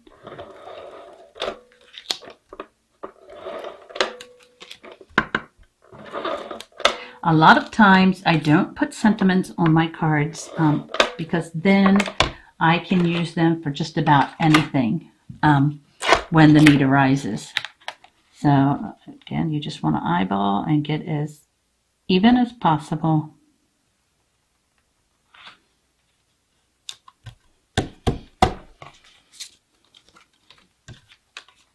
This is our card base.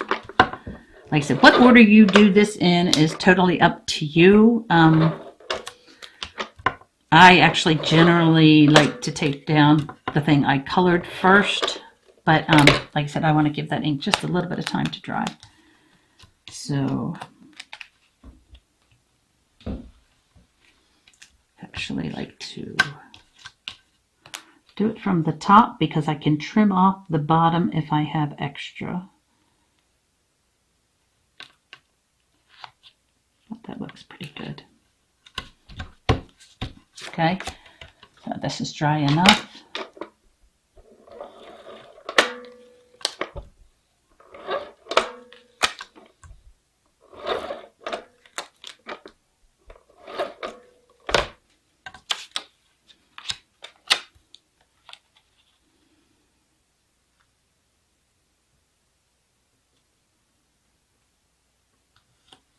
It's pretty straight. And I gave you guys dimensionals,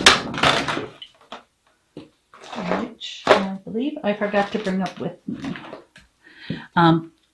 So you can put your dimensionals on now, and then it'll pop it up a little bit, and your card is done. Now let's go back to the one we did with the oxide, and now you can see it actually does look like raindrops. So that's your card 3 ways. What I also wanted to do for you guys is to show you how you can use the little stamp that came in your kit. So without purchasing anything else, of course you would use a different sentiment. The kit that I used, the little boat, came from Gone Fishing. It comes with the big boat, the little boat, the best days are spent fishing, and Gone Fishing. So with this one, I actually did use the words from the stamp set, but you can use any words that you have in your stash. And I did basically the same technique, only I just did the water and yellow and orange, and then I punched it out with a circle, and it's kind of a nice little classy card that didn't take a whole lot of time. So this one, same sort of thing. I masked off the card, then I masked off where I wanted the water to go, and then I put clouds in. And again, a clean and simple, fast card. This one I didn't color at all. I actually used all designer paper. I found designer paper that had some water on it. And I used some birds from Birds 2 and the Gone Fishing. Okay, this one, it was pretty much the same technique, only I made the yellow and the orange much bigger. And this bush looking thing is actually corner foliage. Okay, now Michelle Borzak did some cards for me. I asked a couple designers to make some cards out of this little boat you had. So again, you don't really have to have any other stamps. You can make these cards. So she used some designer paper and did some pan pastels and made this really cute autumn card. And then this one she did on craft paper and used the clouds. So this one she did pretty much the same technique, but she did it on white paper, and you can see how different it looks on white paper and some cute fish designer paper. And then again, she did a little bit of paper crafting. And again, just use the stamp that you already have in your kit. Okay, so Nancy McCabe did some for me. And so she put our little guys fishing on the lake in the wetlands.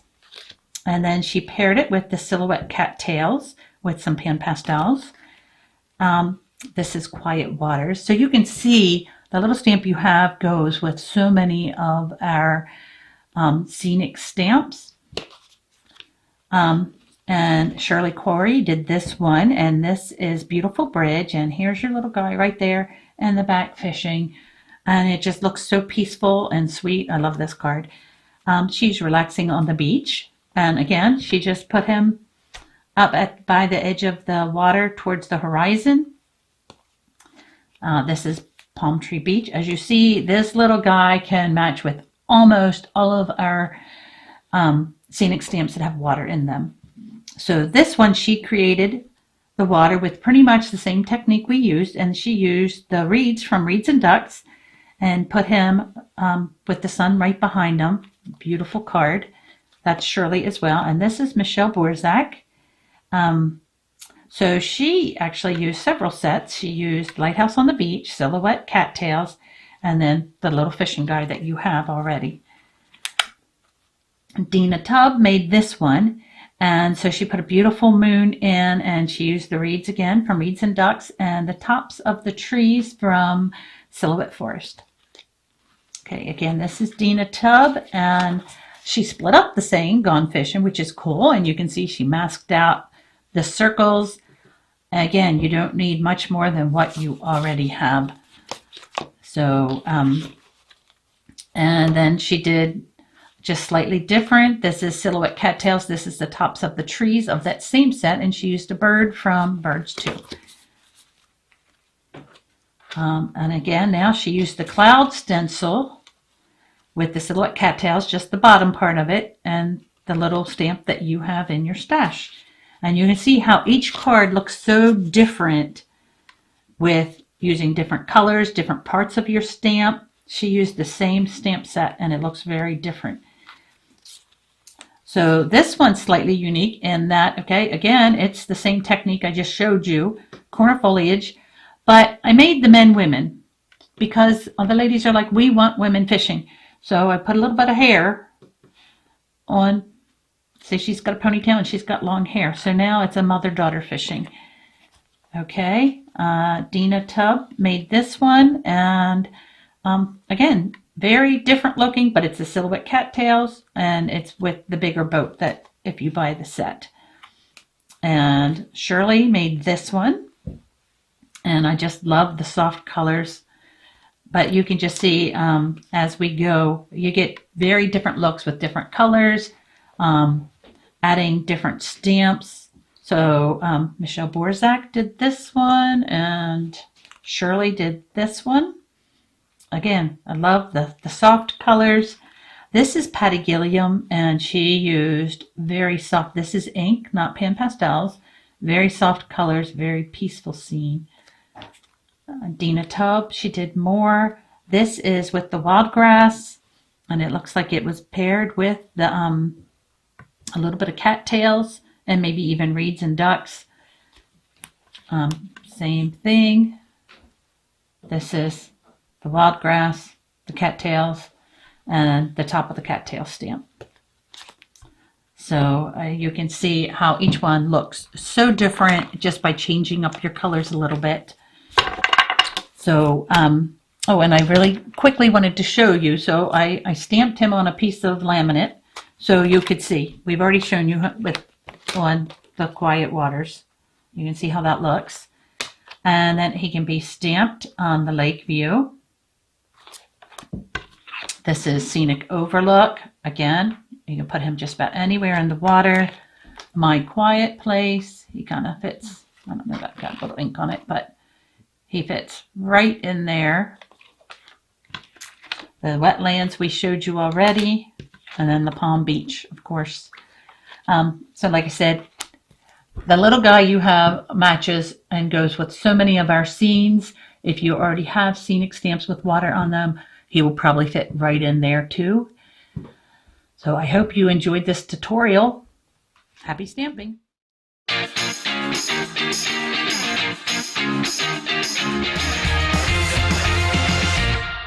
We make beautiful scenic stamps, and we make some beautiful silhouette stamps and some other ones that are made to stand on their own, but you can enhance them with using different sets together. So this is our Flying South set, and one of our designers took the tree and stamped it, and then she added a couple of the birds from our Birds Too and made this really beautiful little bookmark. So this is actually the trees stamped this way, and I masked off a moon, and then I stamped one of the birds from Birds 1 in the moon. So this one is really kind of neat that our designer stamped our mountains with the mist and forest, and then she stamped the tree, and you can kind of see she stamped it like that, and then she only inked up part of the birds, so it's only 4 birds flying over the mountain. So there's just so many different things that you can make different cards by mixing your stamp sets. So this one I stamped the mountains with the mist, and then I stamped the wolf, the silhouette wolf on him, and then I used one of our scripture verses to be in the sky. So this was stamped with our silhouette grazing horse, and this actually comes with 3 stamps. So all of these leaves are in one, and then it also comes with a little stamp that just has a cluster of leaves. So you can leave your tree bare, or you can make it completely covered in leaves, or you can also use the little cluster, and this is what this designer did, was she stamped the top of the tree all the way around and then used the little cluster, and it looks like she used orange and red ink and made it look like a beautiful autumn card. So now this one, the designer stamped it, and then she did a stamping without re-inking and then stamped it again. And then she put one of our Boys with Pets stamps in there, and it looks hauntingly lonely and beautiful. So then this is another full scenic set, and as you can see, this is what it would look like right out of the package, and I did a little coloring on the package. And then the little silhouette moose was stamped, the littlest one, on that little peninsula. And then another designer, so she did the mountain scene and the little moose, but she also did, and this is what the silhouette cattails look like. So she added that to make it look a little marshy. Again, same thing. It's the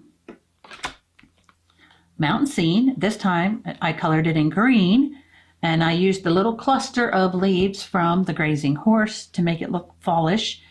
And then I used the wolves from Mama Bear and Friends.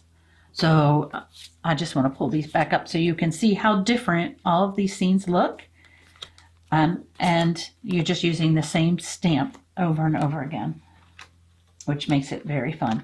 Now, this is one of our most versatile stamps. This is the beach scene. And all of these different cards were made with the beach scene as the background. So this one has beach chairs and accessories added to it. And then this is also from Sandcastle and Accessories. And this one, again, has the silhouette cattails, has the girl with pets, and then the beach scenes in the background. So she has, this is the Reeds and Ducks, and I did want to show you that one. That's what this set looks like. So she did the Reeds and Ducks, the girls with pets, and then that's actually the boat from Footbridge, which you will see shortly. Okay, so we'll put these back over here.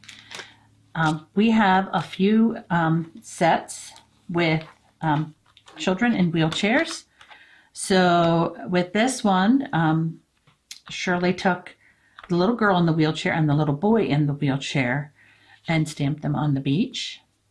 And then this is actually from the Beach Chairs and Accessories. This is from the Sandcastle and Accessories. And then we do have a set of balloons as well. Same sort of thing. And this was a fun card to make.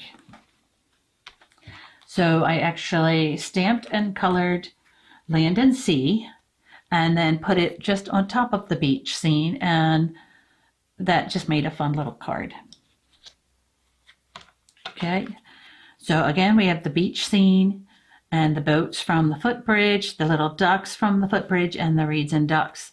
And you can see how different each one of these look with the same background stamp. So I did want to show you, so this is the girls with pets.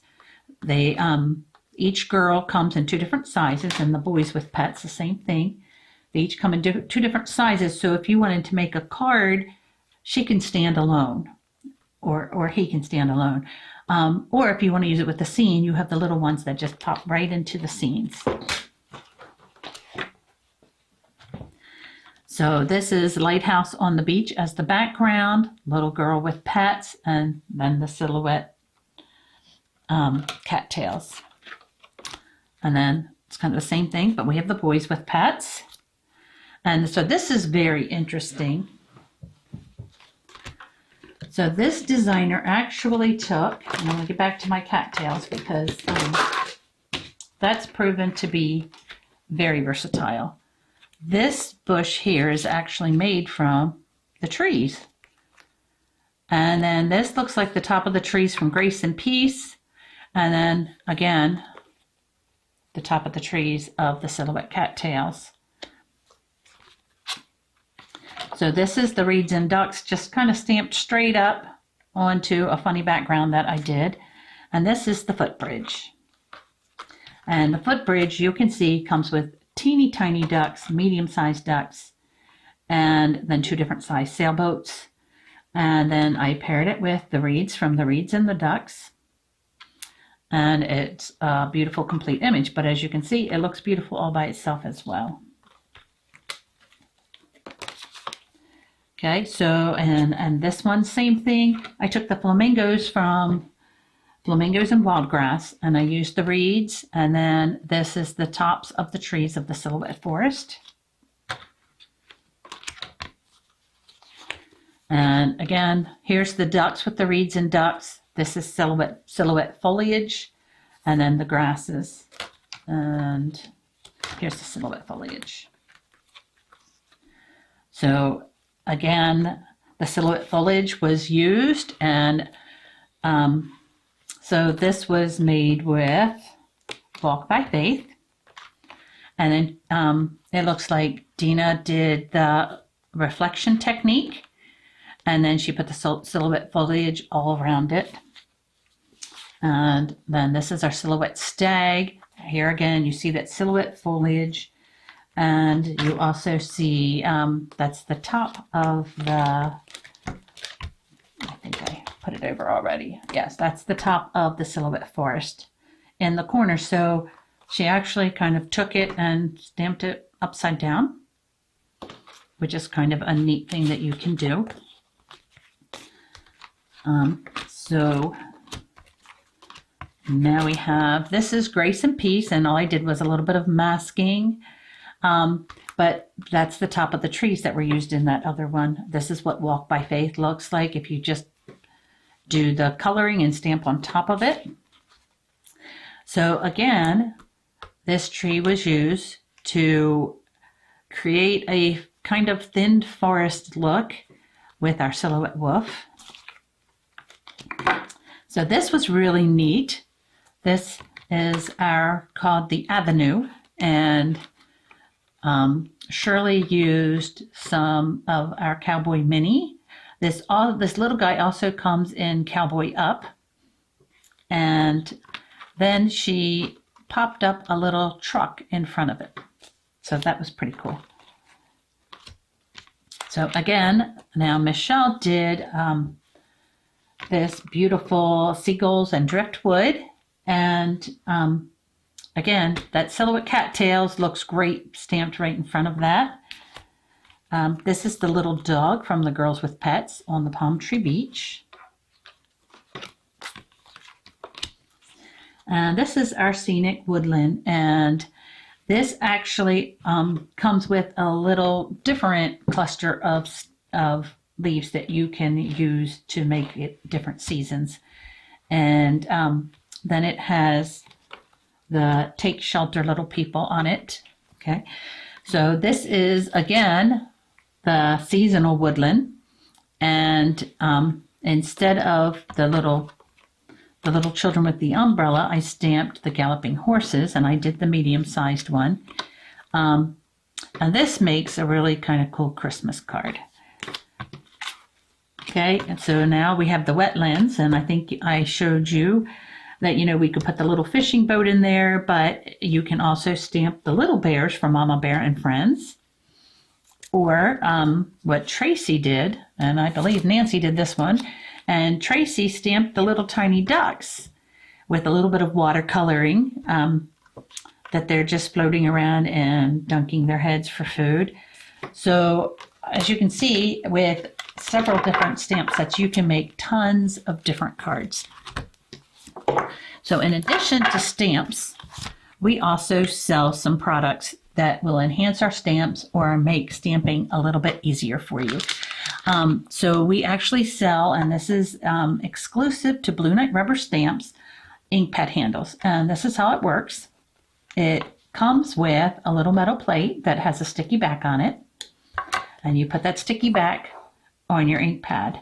There are magnets that are countersunk that go on it. And now you can, out there, you take the lid off, but the magnet didn't come off. You can ink up your stamp, and it helps with fumbling. A lot of people with arthritis really love these stamp pad handles. They come in two different sizes. This was the original size, and you can see it's been used quite a bit. And it fits the rectangle. And, you know, I don't use a lot of oval ink pads, but a lot of people do. So we needed to have a little bit smaller one. So we came out with a universal ink pad handle. It comes with a plate, and it works just as good. But it's small enough to fit onto your oval ink pads. And this is what the packaging looks like. And the smaller one says universal, fits regular and oval ink pads. Two things I want to show you that we use with our stamps are these cloud stencils designed by Heidi Petty.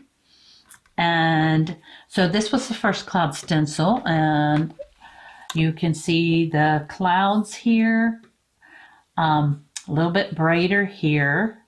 These were all made with the cloud stencil. It's a very quick, easy way to make beautiful clouds in your sky. Again, a nice bright one that you can see how they look.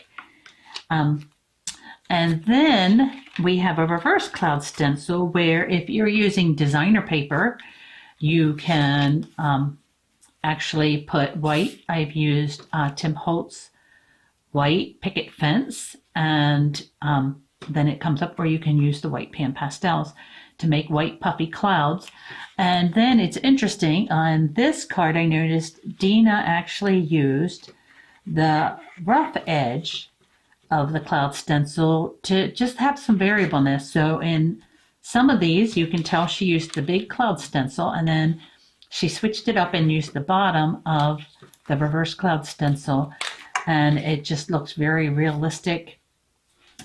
So these are kind of must-haves to go along with all of your beautiful scenes to make beautiful skies. Something else I wanted to show you is called liquid pixie dust.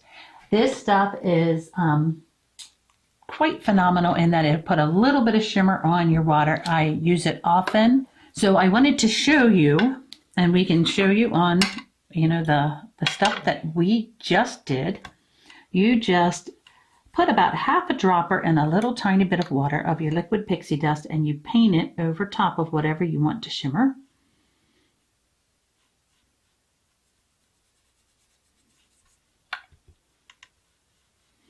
And it puts just a little bit of shimmer on your water.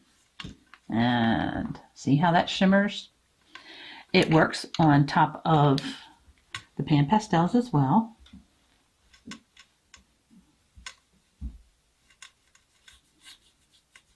Like I said, it just puts a little bit of shimmer, there you go, in your water, which is just fun, because who doesn't like a little bit of shimmer?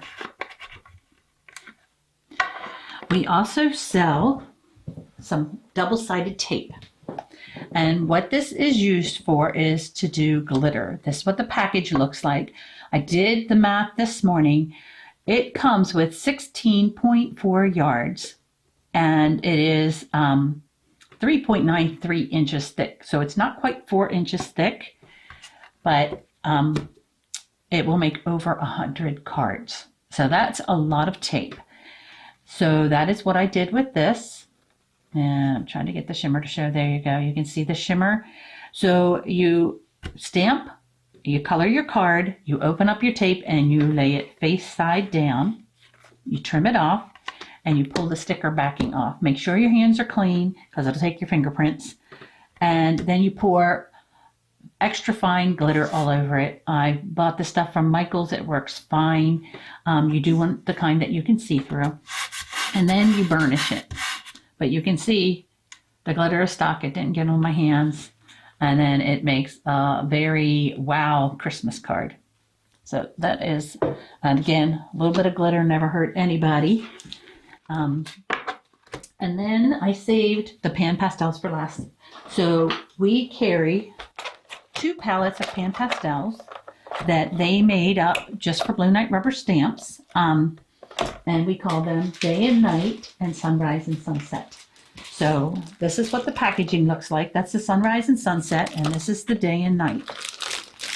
The packages also come with, each of them come with 2 wands, 2 covers for each wand, a bar sponge, that's what these things are, and a big fat sponge for large areas.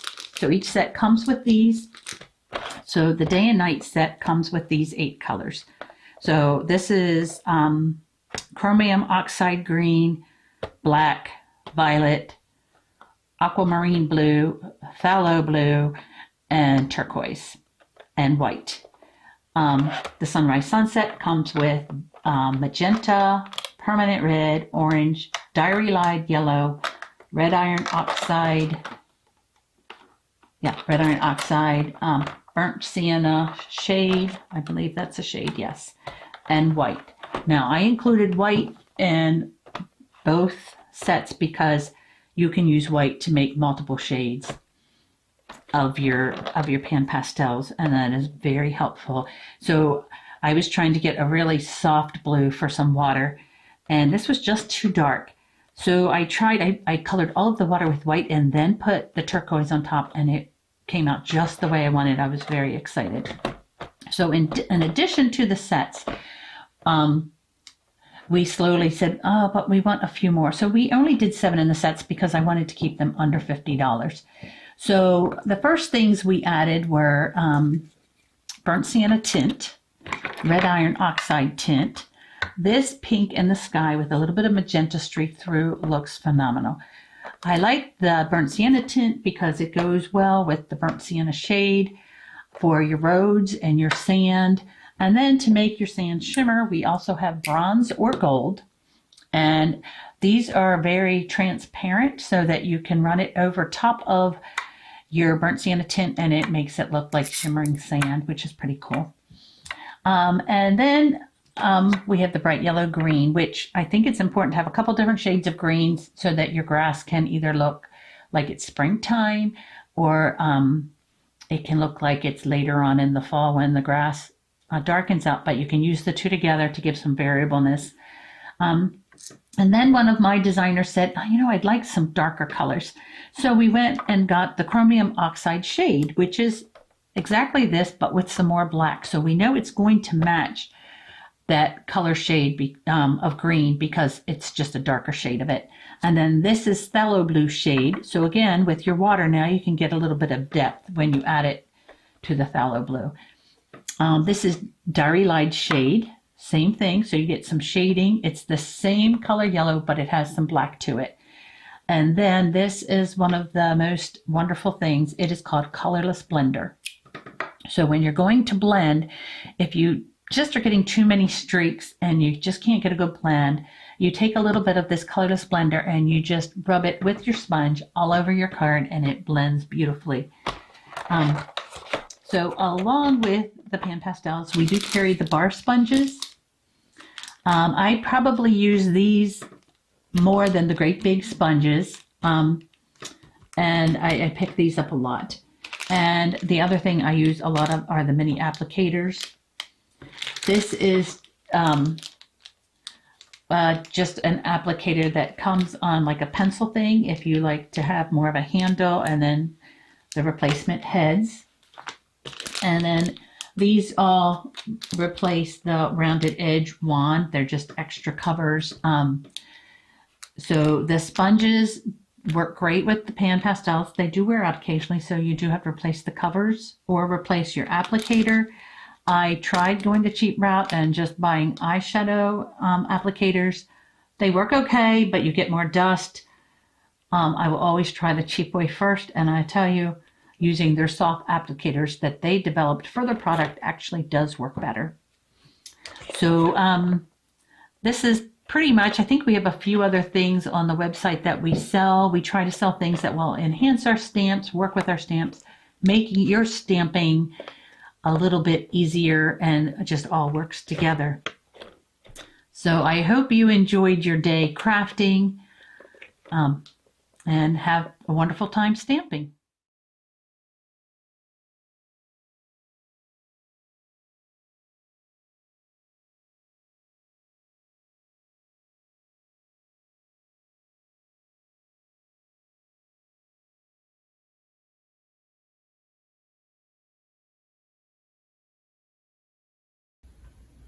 Welcome back, everybody. And I thought this card was beautiful, beautiful, beautiful.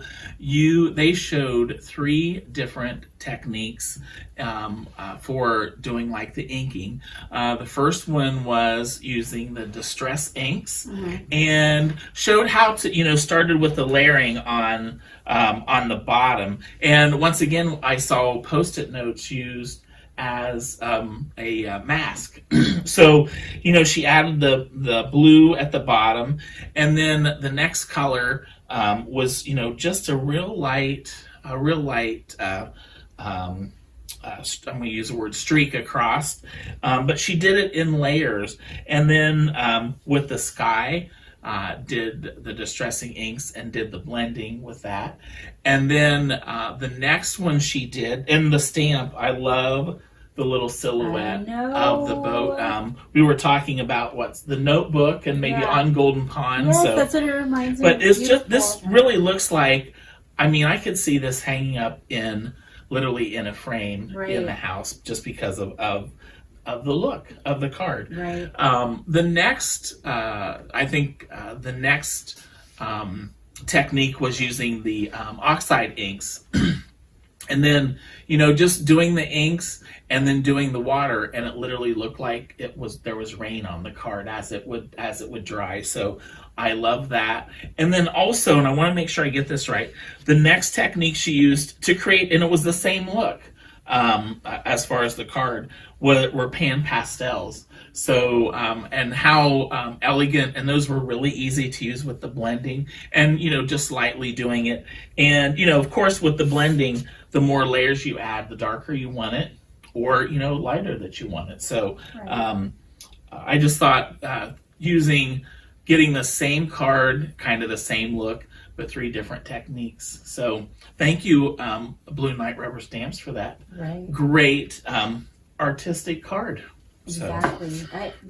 And I think too that this is such a great thing, because we have so many cards that are more geared towards, like, feminine, and you do need some cards that, I mean, it could be feminine too, but more geared towards, the masculine. And my dad was a fisherman, yes, for sure. So. Exactly. And that is so beautiful. And it reminds me, like, you could put that in a frame and have it there, or give to your... Right on the desk, or... Yeah, it just has, like, it would even be great home decor, I think. It's gorgeous. Oh, yes. Yeah, so I went on the website, and there are so many beautiful scenic stamps. And these are the different categories. They have animals, anime, baby, birds, castles, Christmas, flowers, greetings, masculine cards, nature, people, scenery, scripture, sentiments, silhouettes, sketch, structures, summer, teen, trees, vehicles, whimsical, and so much more. Those are just things that I wrote down. Yeah,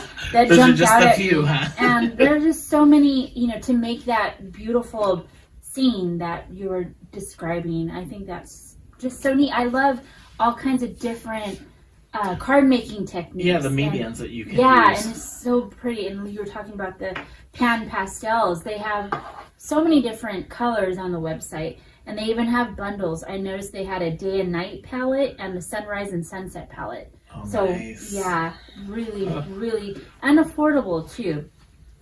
I also love that they had the ink plate handle in 2 different sizes. So say your hands maybe have some arthritis in there and it's kind of hard to. This is perfect for. I love companies that have those types of products that are good, because we have as we do age and get older, there's some things. So that was a great. Yeah. So this is definitely, if you have a friend or even for yourself, this is something that is a must-have. So neat. They have the liquid pixie dust. You know me, I love to add those sparkle and shimmer on everything. So all you have to do is add a little drop into a little bit of water and then put it over where you want things to shimmer, and voila, it comes to life. How I fun love is that. So there's all kinds of things on the website. It's amazing. I also love the different, I think it's called soft, SOFFT, applicators to use with the pan pastels, like sponges. Just so neat, excuse me. So there's so many things. You're going to definitely want to go check out the website. And let me give you the show special. 20% off all stamp sets entering the code MMTE20 at checkout. And the offer will expire on 12/13/2020. So you have a few days. That's right. But get there now, because with the holidays, people are going to be buying up, so you want to get there. So well, it was so great to have you, Blue Night Rubber Stamps, and what a great presentation and great technique sharing for sure. Absolutely. So all right, so we are going to be doing some home decor with the fine folks at Chalk Couture. So we'll be back.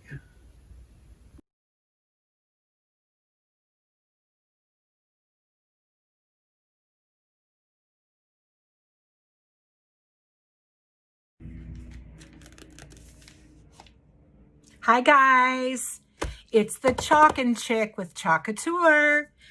You're joining me again, and I am so blessed by that, you guys. I'm so happy that you take a bit of time out of your day to watch me, chitty chat with me, and get involved in what I like and love to do. So I appreciate that. Thank you. The next thing is I'm going to demonstrate to you how to do the Nutcracker on a hand towel, or yeah, it's kind of like it's the size of a hand towel. And all the things you'll need besides what I've supplied for you in your kit.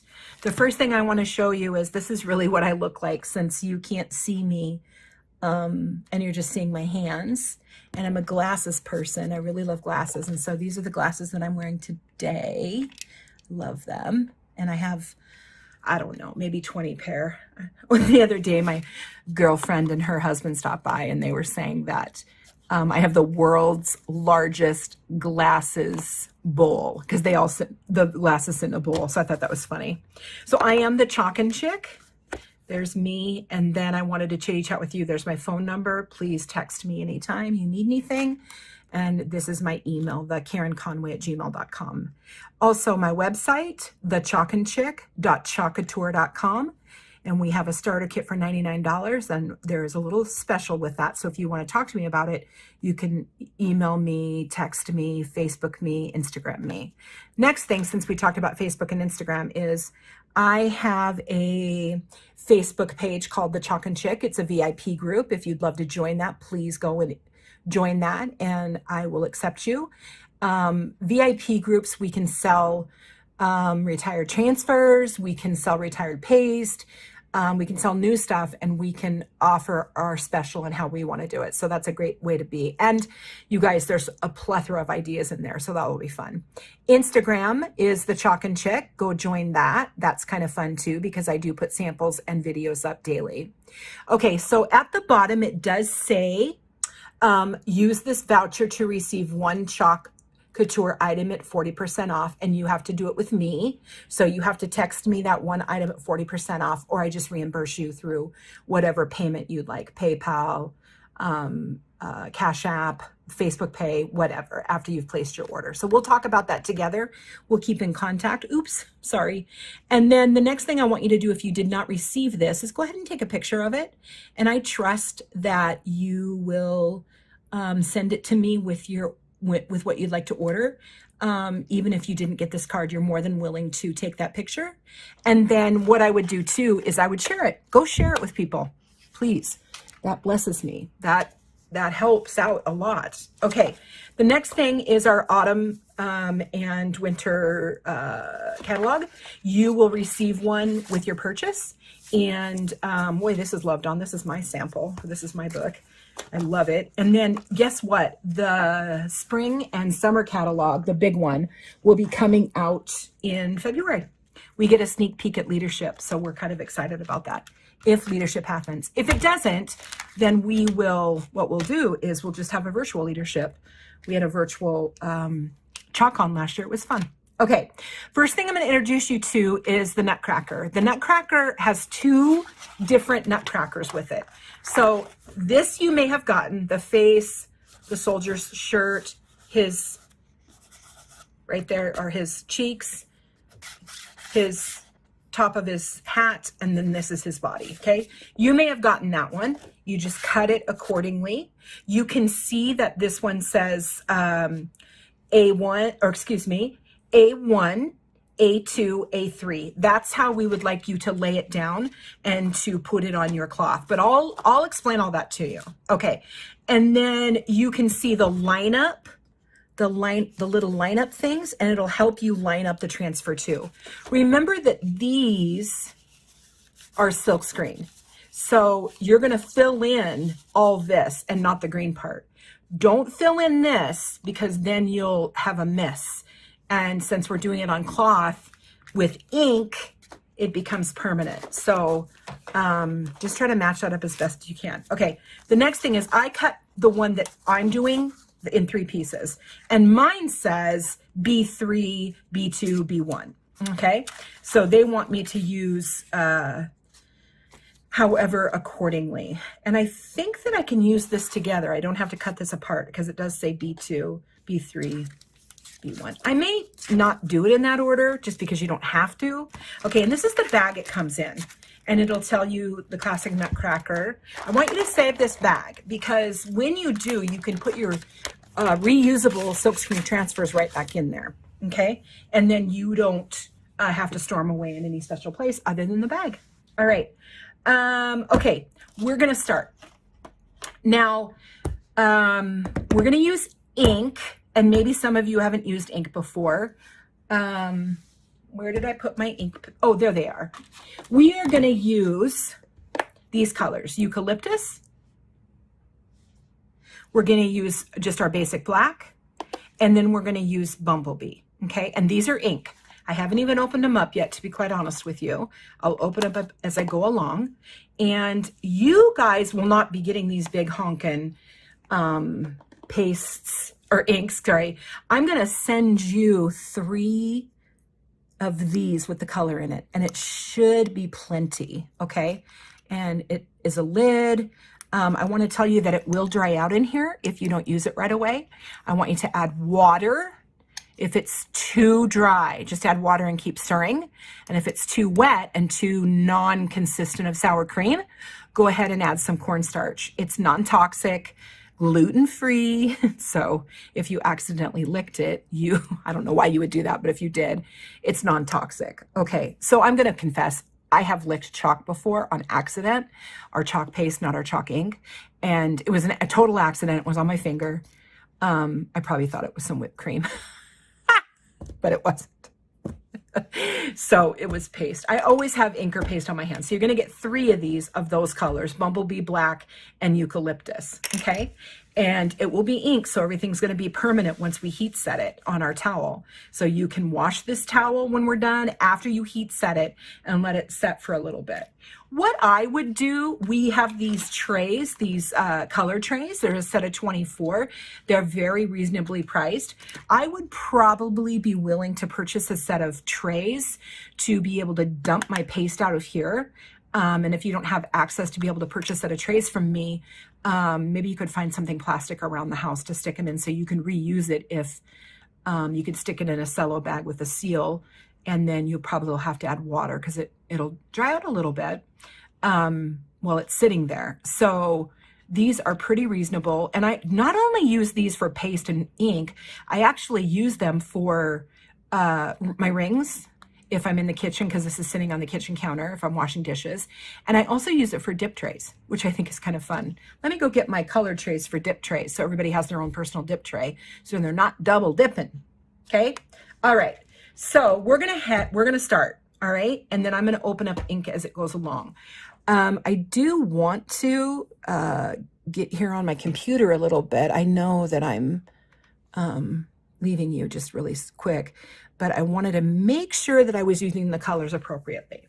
Okay, so this is our towel, and this is what we're gonna chalk on, or ink on, and then we're gonna heat set it. It's gonna be cool. I'm excited. Okay, but the first thing I wanna do is I wanna peel my transfer off of its sticky back, off of its glossy back, and I'm just gonna use my thumb, and my thumb hooks the transfer and allows it to come off.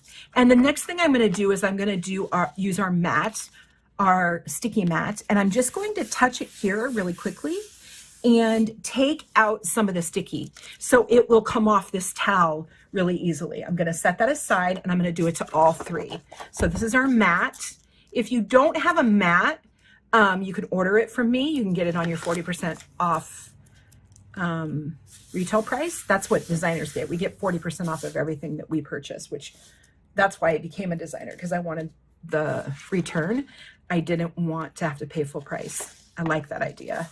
And then there you go. All right, so I'm just gonna set these aside because I wanna peel them up. I want you to save these. This is they're gonna go back on here because everything's reusable, okay? So the transfers are reusable. So I'm gonna set these aside and I'm going to put them on, the transfers back on here after we've cleaned them, and I'll teach you how to clean them, okay? So I'm gonna get my towel. We can move this, but I don't want to because I'm gonna use it as a cushion for the towel. And we can wash this if I get yuckies on it, okay? And it's okay because I have like 3. I don't know how that happens, but sometimes we just decide that we need a little bit more of stuff or extra stuff, or maybe like me, we lose stuff. I don't know. I'm a cray-cray. All right. So the first thing I'm going to do actually is I'm going to set this guy down. And the reason I want to do him first is because I would know exactly where to set the hat and the all the things. I'm gonna do him kind of in the corner. You do not have to do that. I just kind of want to put him in the corner. He's pretty large and I want to make sure that he's even.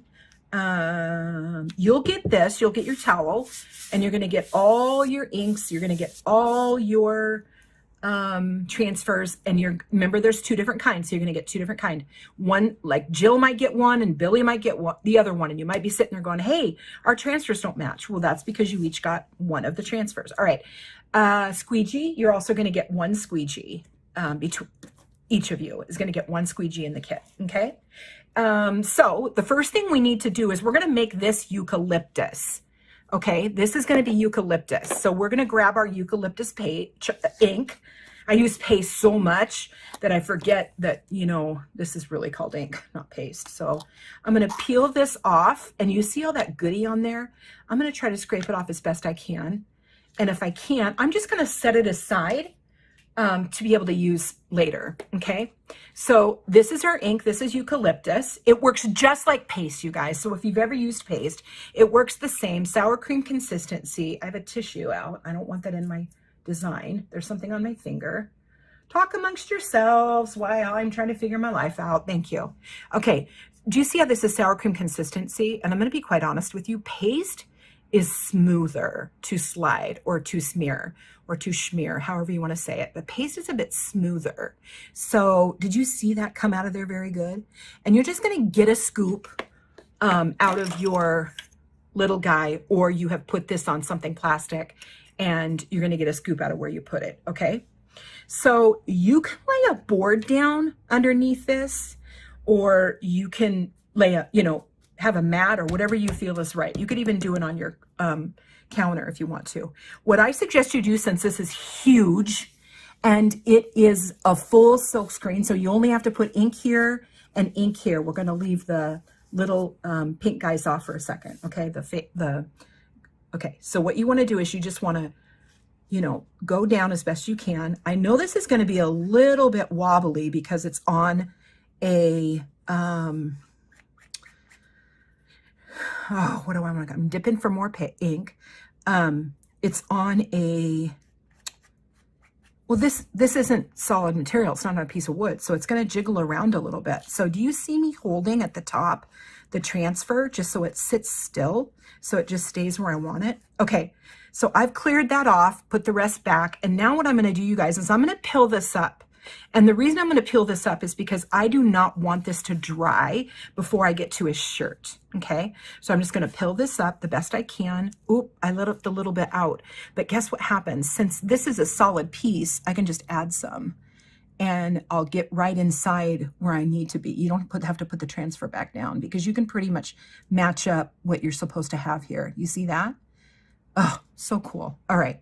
So this is absorbing into the towel pretty quickly. Okay, next thing I'm going to do is just get more paste. You guys just dip it on, and I'm going to do his shirt the same way. I'm going to go down, but I don't want to stretch my transfer, but I'm just kind of holding it while I'm going side to side. And it's okay if you get ink on your fingers. It'll be washable for you because you're not going to heat set yourself. I mean, if you want to use an iron on yourself and leave that, I think that would hurt, but who's to judge, right? Right. Okay. So I'm getting all this eucalyptus spread on here. You don't want to overload or it will look gloppy and not like the shirt. Okay. I'm going to set the eucalyptus aside, find the lid and get that out of the way. And I don't need this anymore because I'm going to use a new one. Even though you guys have just one, all you have to do is take a baby wipe and wipe it just like this, or run it under water, let it dry a little bit, and then you have a clean new transfer or squeegee. Okay. All right. So I'm going to peel this up just straight ahead, just straight for me. Yeah, looks great. Okay, we did good, guys. Okay, I'm going to set this aside to wash it, and I'm going to talk about washing in a little bit. I don't want to deal with it now because I want to finish my project. But the first thing we need to do is gather something that you can use an iron with. So if you can use an iron with anything you have, I have this. I have a little Cricut small, I don't even know where I got this thing, but do you see it's heating up right now? I'm going to set it. I have a little thing to set it down with, but who knows where that is too, right? I mean, I don't know why I feel like I have to have everything and then I can't find anything. Please tell me that you guys have the same issue. That you have everything, but you can't find anything. Okay, the next thing I'm going to do once this heats up is I'm going to take a piece of parchment paper and I'm just going to set it on my towel. I'm going to see if this is heated up. Well, it's almost there. It needs to get to 350. So your iron, or you can use a heat tool, but it might take a little bit of time to do, but you can use a heat tool. And then what I'm going to do is I'm just going to set this on here and I'm just going to iron it a little bit, not to get the crinkles out, but to heat set it. We're going to heat set it with an iron or a little mini Cricut or whatever you call this thing. I've had this thing forever and I just, oh, Cricut Easy Press. That's what it says on there. Okay, it's ready to go. So I am going to just set this on here. I'm just going to move it ever so slightly because I don't want my image to smear, and I don't think it's going to, but I just want to make sure it's gliding on there appropriately, and we just want to make sure that it's dry into the material, because that is how it's going to stay permanent, is the heat is going to help it be permanent. Plus, we're going to lay over the top of that, so we're going to put another layer of this guy, right?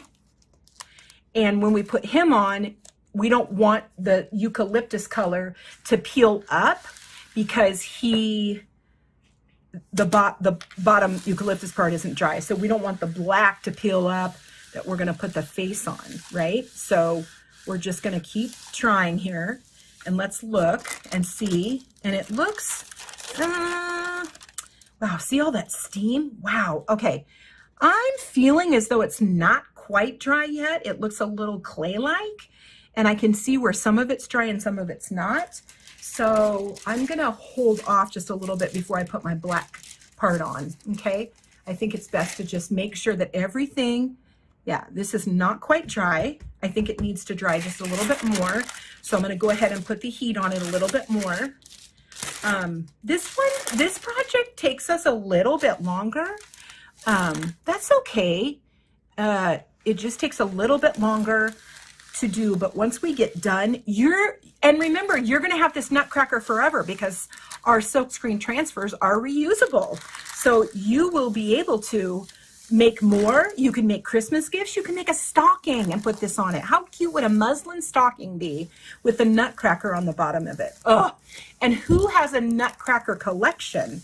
I know that, a lot of people collect Nutcrackers. I never started that. But I had a son that was a Nutcracker collection when he was little, like little itty bitty, like 3.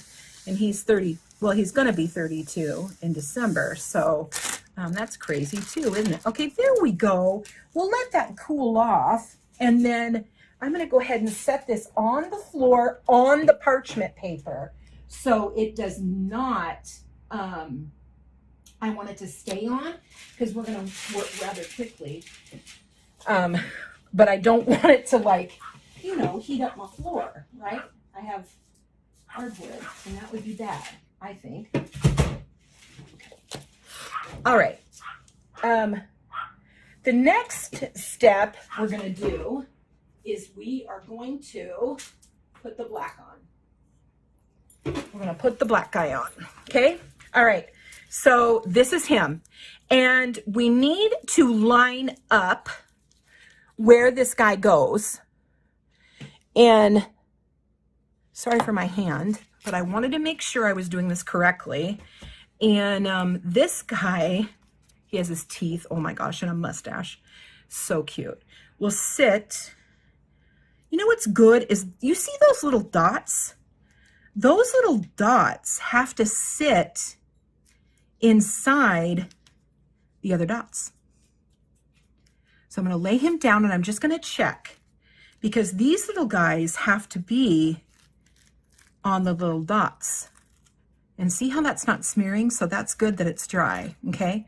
So these guys need to be on the little dots. There we go. It looks like everything's lined up, except I think he's gonna have eyebrows into the place we don't want them. So let's go a little, why are the eyebrows way up there? I have no idea. I guess we're gonna put them up there. All right.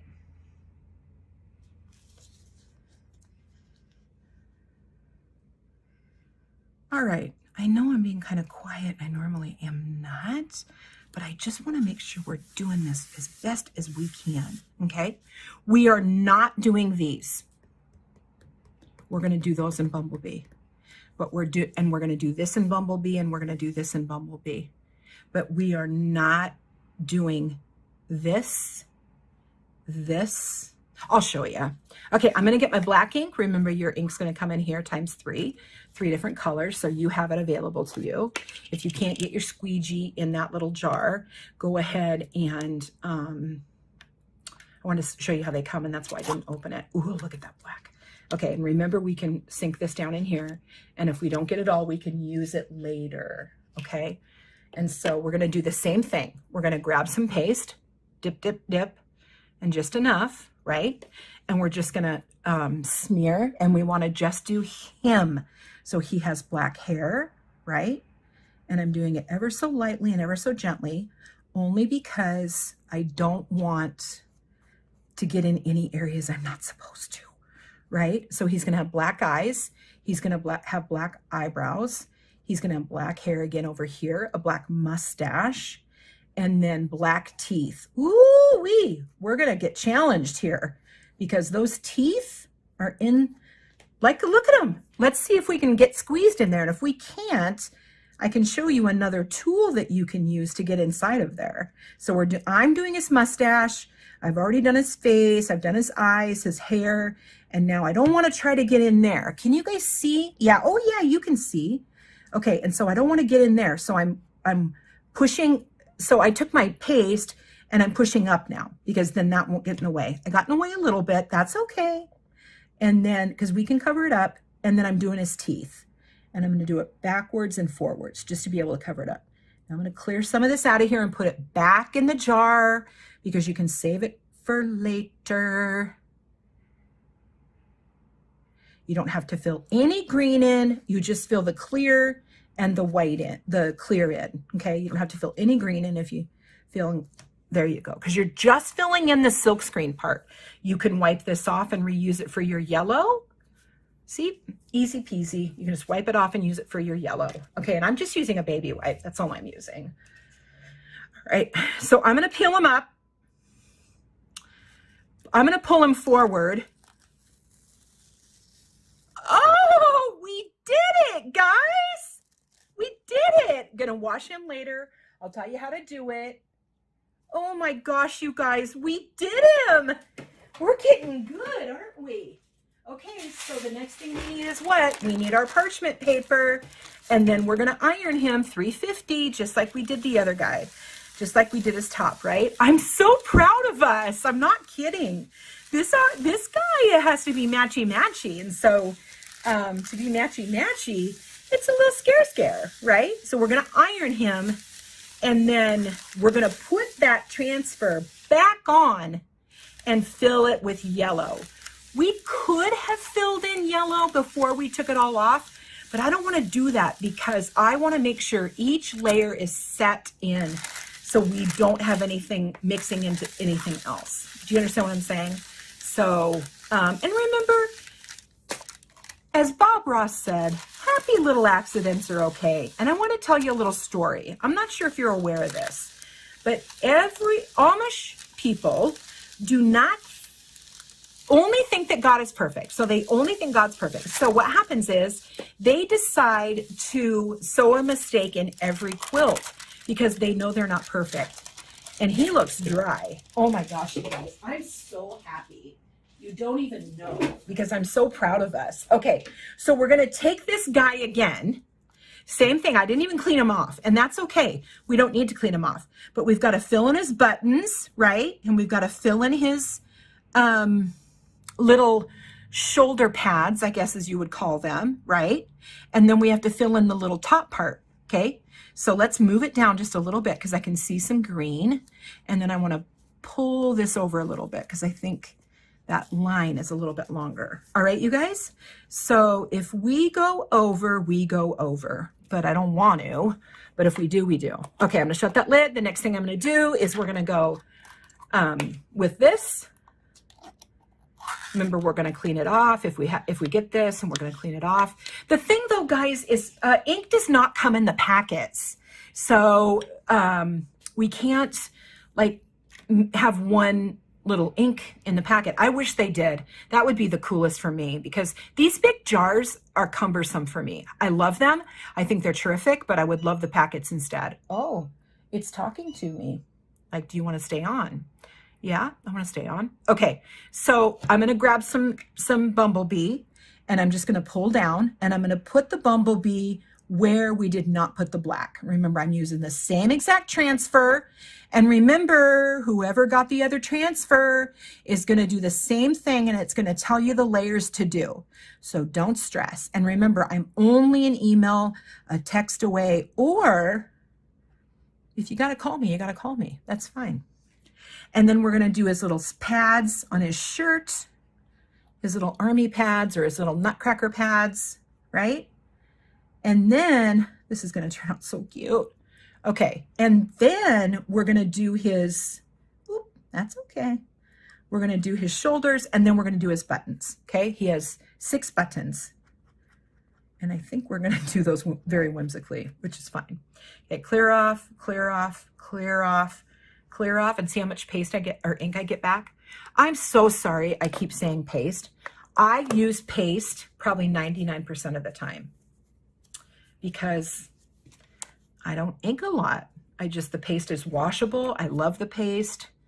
Okay, so we're gonna peel off forward just because it's easy peasy, lemon squeezy, maybe hold down some stuff. Cute, cute, cute. Now, do you see where I kind of missed the dot? Well, guess what? I have a tool that I can get the dot in there. Look it. And this is a tool that you can pull out and you can use it as a stylus because maybe you need to get in some little detail, or you can use this nubbin and get in detail, but I'm going to use this. So what I'm going to do is I'm going to open up the jar. Woo! I almost dropped that.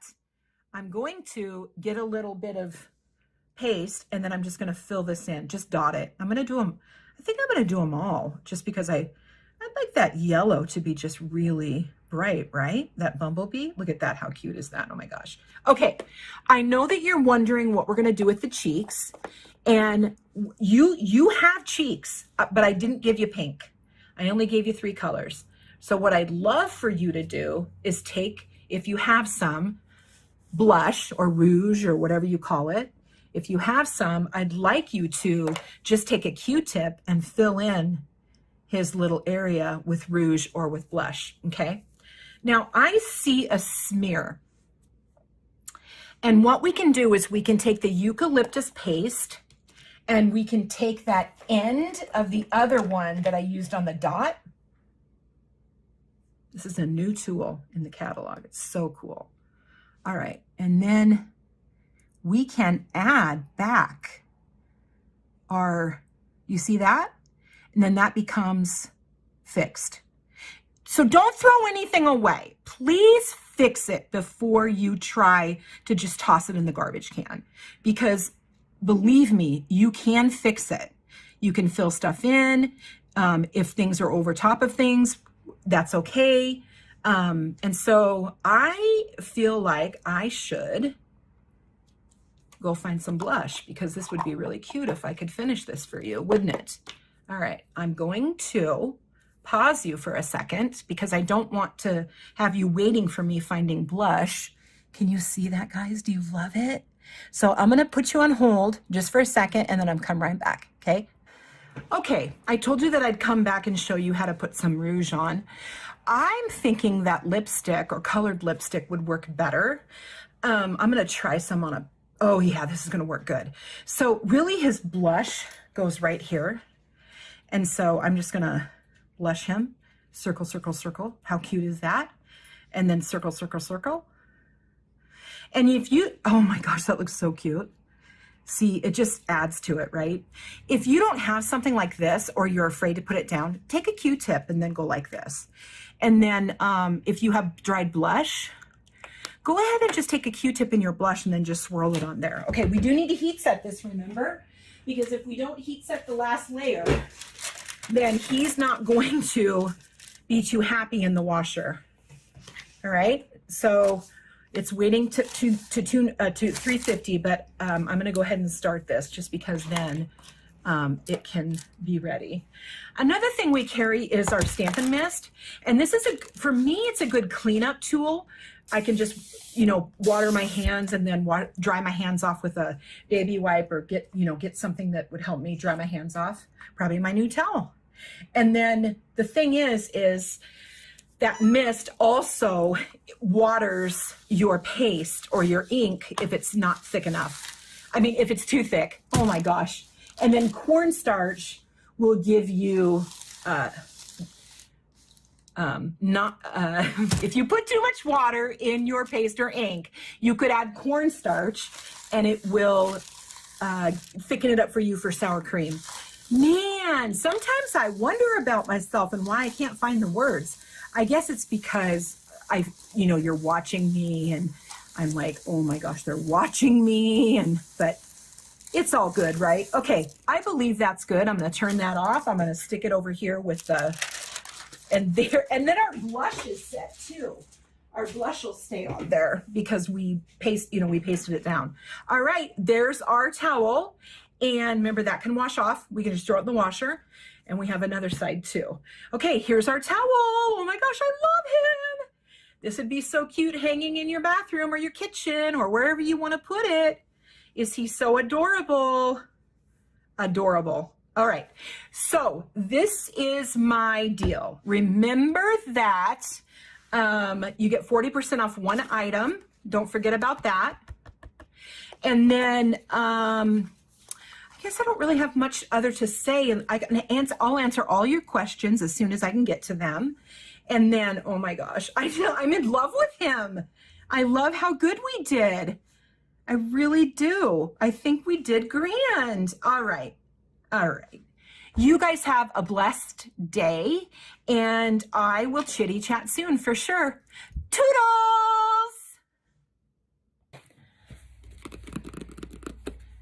Hi guys, how are you? It's the Chalkin' Chick with Chalkateur. Hi again if you've seen me before, and hi for the first time if you haven't. I come across as having a lot of energy, which I do, and I guess I've been told I come across as very hysterical and funny, and I'm very drama-ish. So turn it off quickly if you're not about any of that stuff. But then I'd love you to stay because I want to show you a kit that I'm going to offer you. And it's the cutest thing ever. And it's quick, easy peasy, lemon squeezy. Okay, but the first thing I want to go over is what I look like. I know a lot of you, you just see my hands. And this is me, the Chalkin' Chick. And yes, I do a lot of different glasses. These are the ones that I'm wearing today, and I've been wearing them all day, so kind of just been using those. All right, and then I am the chalkinchick.chalkateur.com. My Facebook is the Chalkin' Chick. It's a VIP page where I can do a lot of specials in that group, and then I can offer a lot of retired transfers and gifts and prizes and games and fun. And then a lot of ideas. And then Instagram is the Chalkin' Chick. And then on your voucher, or if you didn't receive a voucher, go ahead and take a picture of this. I am offering one item off at 40% off on the chalkinchick.chalkateur website. You can go and peek and see what you'd like, and then you just reach out to me, or go order, let me know that you ordered, and your highest product, I will reimburse you 40% off. Okay. And I'd love you to take advantage of that. And I'd love you to share that with your friends. And I would love you to share it with their friends. ask me about the $99 starter kit and how you can get a special on that. Okay, here's the catalog. So whenever you place a purchase with me, you get the new idea book and catalog. And then I also want to remind you that this is going to go by February. The first Monday in February usually. So this is going to go bye-bye, and then there's going to be a lot of spring and Valentine and all that goody summer, and it'll go till July. So I'm excited for that book because it's going to be the big book. Okay, what I'm offering you today is a little kit, and you actually can't get these frames on the Chalk Couture website because they sell out that quick. They're a 5x5 frame. But before I do that, I want to talk about a little bit of the product. This is a mat that you can purchase double-sided, and you can take your sticky off your transfer if it's too sticky before you put it on your product. So this is the Hey Pumpkin, and this comes in this big kit right here. It says boo, happy haunting, trick or treat, spooky, eek, with a spider, and then a few decals. And this little guy is called Halloween Phrases, and you can still get it until the beginning of February. I love it, and I took out Hey Pumpkin because I want to use this piece right here. And then I also want to take the sticky out, okay?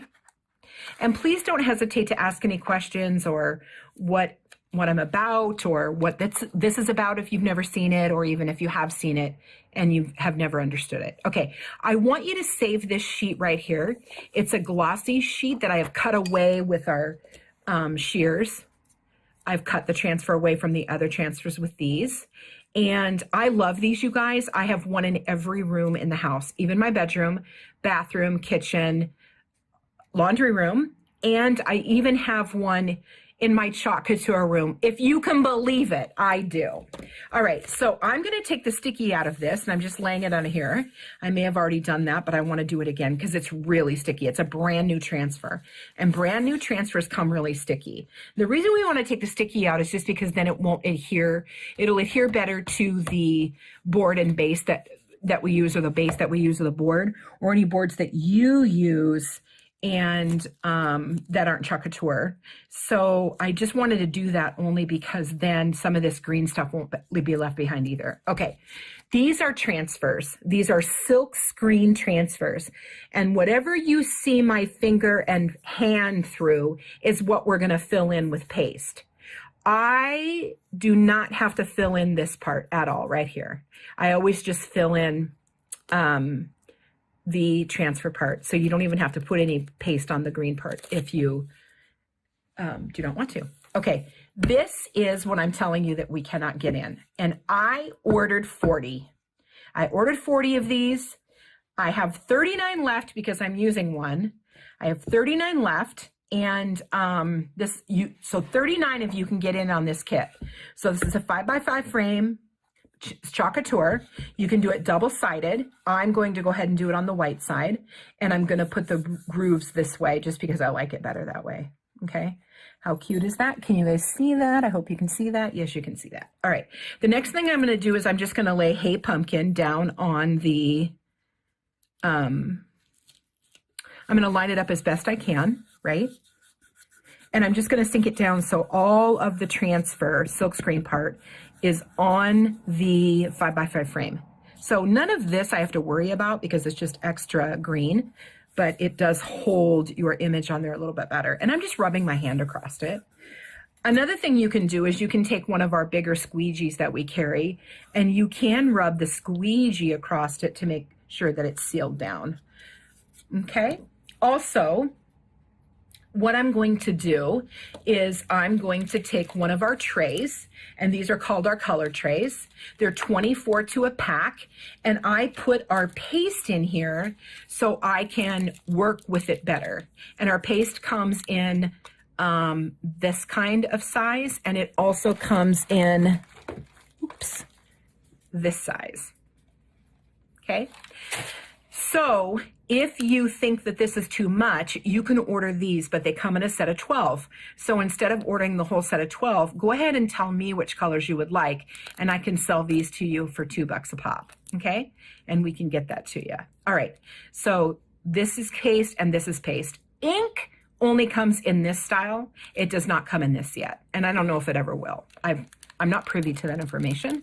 So the next thing I'm gonna do is I'm just gonna massage the paste because I want it to work as great as I can get it to work. I can tear off the tab, or I can use my chalk and shears to take the tab away. Okay, next thing I'm gonna do is I'm gonna roll this like a piece of toothpaste. And so if I was rolling my toothpaste end, then I can get every little bitty, itty bitty that I need out of here, right? Just every little ounce of everything. So that's a lot of paste. And then it comes, you can just throw this away. If you're putting yours on this, if you have some of these or you're gonna order them, go ahead and seal this up after you're done with it in a Ziploc bag, and then put a little bit of water in there as well, because the water will kind of make it still moist when you need it. The thing about this is it has to be sour cream consistency in order to glide on our transfer. And you can tell that this is not sour cream consistency, so it's dried out a little bit. I've had them for a little while, but this is not throwaway. So what I want you to do is I want you to take your Stampin' Mist, which has water, and just misty water, and I'm going to ask you to add a little bit, okay? And then the next thing I'm going to ask you to do is I'm going to ask you to take our new tool, which has a stylus end, and it has just a blunt end. And I'm going to ask you on the blunt end to just stir your paste. Just stir it together, kind of grab it so it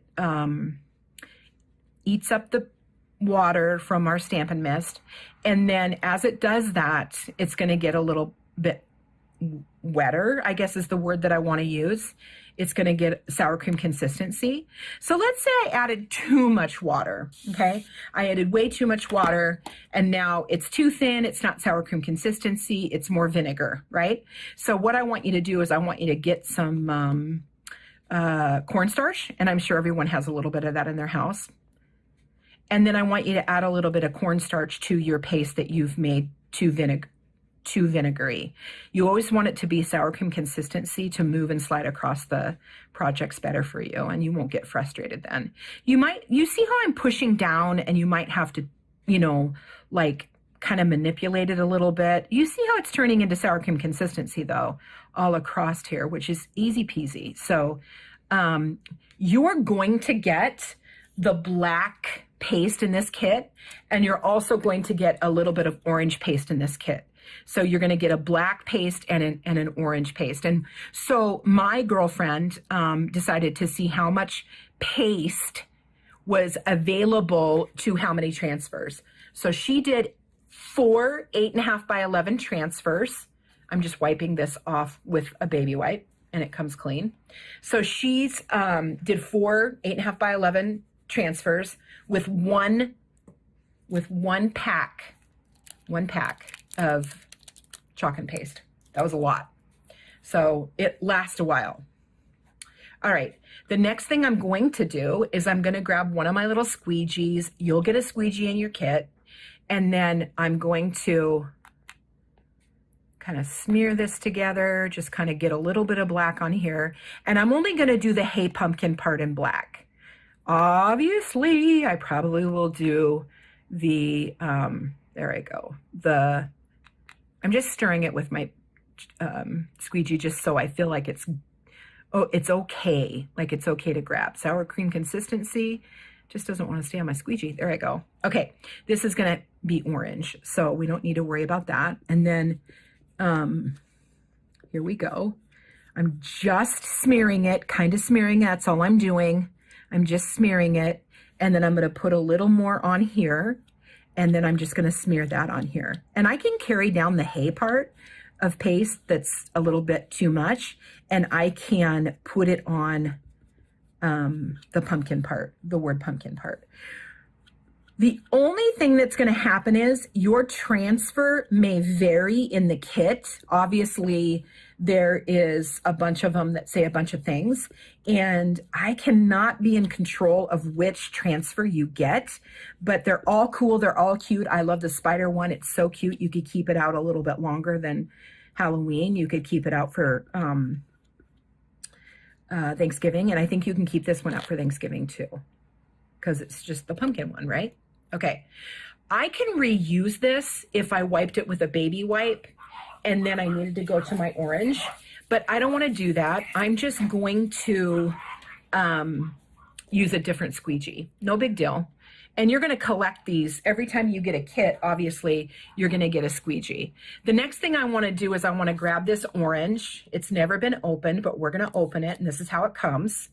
And I'm going to use this good stuff too. So I'm just going to slide this on here. And if I can't get it all right now, I'm going to go ahead and use that later. I'm going to slide it on and kind of, okay. Do you see how the stuff is watery in there? Well, I'm going to grab my other tool because it's a little bit bigger and it can get a little bit bigger space. Here it is. And I'm just going to go ahead and kind of, I don't want to do that over my project. So I'm going to pass that over there. And then I'm just going to kind of like stir this a little bit because this is definitely sour cream consistency. It looks great. And I'm excited to use it because it's a great color and it's perfect for the pumpkin. There we go. And since I'm only sending you 2 pastes in the kit, I'm trying to save you a little bit of pocket money for the kit. We're not going to have a green for the stem, and I can just wipe this off with a baby wipe. It'll come perfectly clean. You can rinse it in water too, but if you need to use it really fast again and you don't have any water available right next to you because you don't want to leave your chair like me, and you want to keep crafting, you can just grab your hunk of baby wipes and use it that way. I'm going to go ahead and remove some of that orange from my hand. I grabbed a little bit when I was chalking. All right. So you can, if you have some green, do this in green, but since we don't, I'm going to grab the black paste again, and I'm just going to add a little bit of black to this because we're only going to get 2 colors. The thing we want to be really careful with, though, is not getting into that pumpkin. So I'm just grabbing little. And another thing we can do is, remember this end, we could grab paste in this, right? And we could just add what we need instead of worrying about trying to get that pumpkin. True? And so I'd like to do this first because then I know what I need to do for the pumpkin. And I'll make the stem black too. I'm just making the pumpkin orange. So everything else is going to be black on this. If you have different pastes, use them. If you don't and you want to order green and brown, I have those in the chalk and paste packets. I have those. Just wiping off again with whatever I need, and then I'm going to grab a squeegee. I'm going to dip into the orange. This is not ink, this is paste. It's removable, washable. If I don't take this outside, or I'm not going to rinse it under hard water, I don't need to do anything with it. It's just going to stay like this. I'm not going to throw water on it. I'm not going to run it in the shower, right? So we can just leave this just like this, and it's eventually going to be, I wouldn't say permanent, but once it dries on here, it does become kind of a, I mean, you can run it under water and really like, kind of brisk, brisk it, but, or not brisk it, but rough it up, and it will come off. But there'll be a stain because you're putting it on the white. The brown would be a little bit easier to wipe off. Okay, I'm getting orange everywhere, but that's okay. And then this is washable, so don't even worry about that. This I'm gonna stick in a plastic bag with a little bit of water in it, seal it up, store it in my chalk couture room or my craft room, and then I'm gonna use it again the next time, okay? All right, we're gonna pill up. We can also pill, we can pill towards our belly, away from our belly.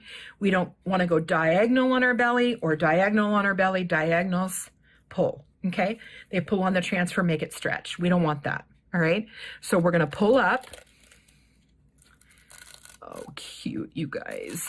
So cute. I love pumpkins. I think they're just everything, all right? So it's gonna dry in a couple minutes, and there, you have a little sign that says, hey, pumpkin. Is that just easy peasy? Just easy. And if you had some green, do the green. If you had some brown, do the brown. Maybe mix orange with black just slightly, and maybe you'll get some brown for the stem. You can mix our paste. Okay, so that's the kit. Now, how you clean these is you're going to go to your sink and you're going to grab like a Mr. Clean pad or a baby wipe. A baby wipe will clean these. And we do carry like a round Mr. Clean pad in a pack of 2 if you don't have one. And they're about this thick and they're about this round. Okay, and you have 2 in the pack. And what I would do is I would just scrub. I don't even need dishwashing soap or anything. I'm just going to scrub with water on this. Black will stain, orange will stain a little bit. It's just what it does. Red stains too, but it's still reusable. It's still available to reuse. I want to say 1,000,000 times. They last forever. 1,000,000 is a lot, but they last a very, very, very long time. Okay, so after you have cleaned this as best as you can, you're going to turn it upside down with glossy side up on a paper towel, on a washcloth, something that will absorb the water, okay? You could probably even use this if you wanted to. And then once it's dry, remember when I asked you to save this, you'll want to stick it back on here clean and go ahead and put it back with your transfers. I'm just going to set it over here because I need to know I wash it. But you can put it back with your transfers and reuse it for the next time. Now I can see that it's still a little bit wet. You can probably see the pumpkin's wet. We just did it. But the hay is dry. So we're pretty much done. I think a bow or hemp or what do you call that, grass looking stuff could go right here.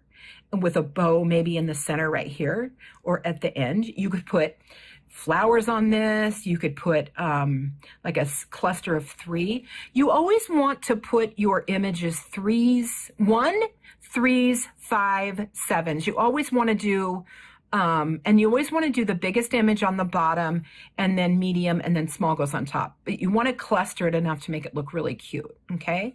So that's that. That's what you'll get in the kit. So you're going to get this wood piece, which you can also do your artwork there. So maybe you could put a Merry Christmas and turn it over and it's ready for Christmas, okay? Or Happy Birthday or whatever you want to do. You're going to get this 5x5 frame. You're going to get your black paste in a, remember this thing? And you're going to get some orange paste in one of those as well. You're also going to get a squeegee to make your project, and it's coming a nice little decoration kit. And with shipping, because this is a little bit heavy, with shipping, it will be $22 with shipping. If you live in the Spokane area and you're purchasing this from me locally, you won't pay that extra $7 for shipping, okay? So if you want this kit, go ahead and private message me on Facebook, which would be the Chalk and Chick, or you can email me, the Karen Conway at chalkatour.com. Oh, excuse me, the Karen Conway at gmail.com. But there's other ways you can get a hold of me too. If you want to shop, just put #shop. If you want to know about the Club Couture, I'll talk about that. You can do that. If you want to join for the $99 kit, let me know. And then hashtag if you want to be in my VIP group, which is the Chalk and Chick, I can invite you. The chalkandchick.chalkatour.com is the website that you can go to and shop on. And I want to show you that this is a double-sided board that we made, and we did it with our glitter paste. Is that gorgeous? This is one of our bistro boards. This comes off right here. And then you can take this off. And it will, you can, look how it uses it will use our chalk paste pen, and we can write on it or we can do chalk on it. And then you can slide it back up in here and it's reusable. You can wash this off, put some new stuff on it, whatever you want to do, and then it just sits wherever you want it. I love this board. And I have a few of these in stock, so just let me know. Okay, I'm so glad that you joined me. I really appreciate it. Remember the Chalk and Chick. Instagram is the Chalk and Chick. Facebook is the Chalk and Chick. And my website is the Chalk and Chick, no K, the Chalk and Chick .chalkcouture.com. I'll say it again, the Chalk and Chick shopcouture.com. And don't forget about that one item at 40%. Share that, share that, share that, share that. All right. Thank you so much. I think this turned out really cute. This kit's $22. Just let me know and write kit in the comment line. Okay, I'm out. Toodles!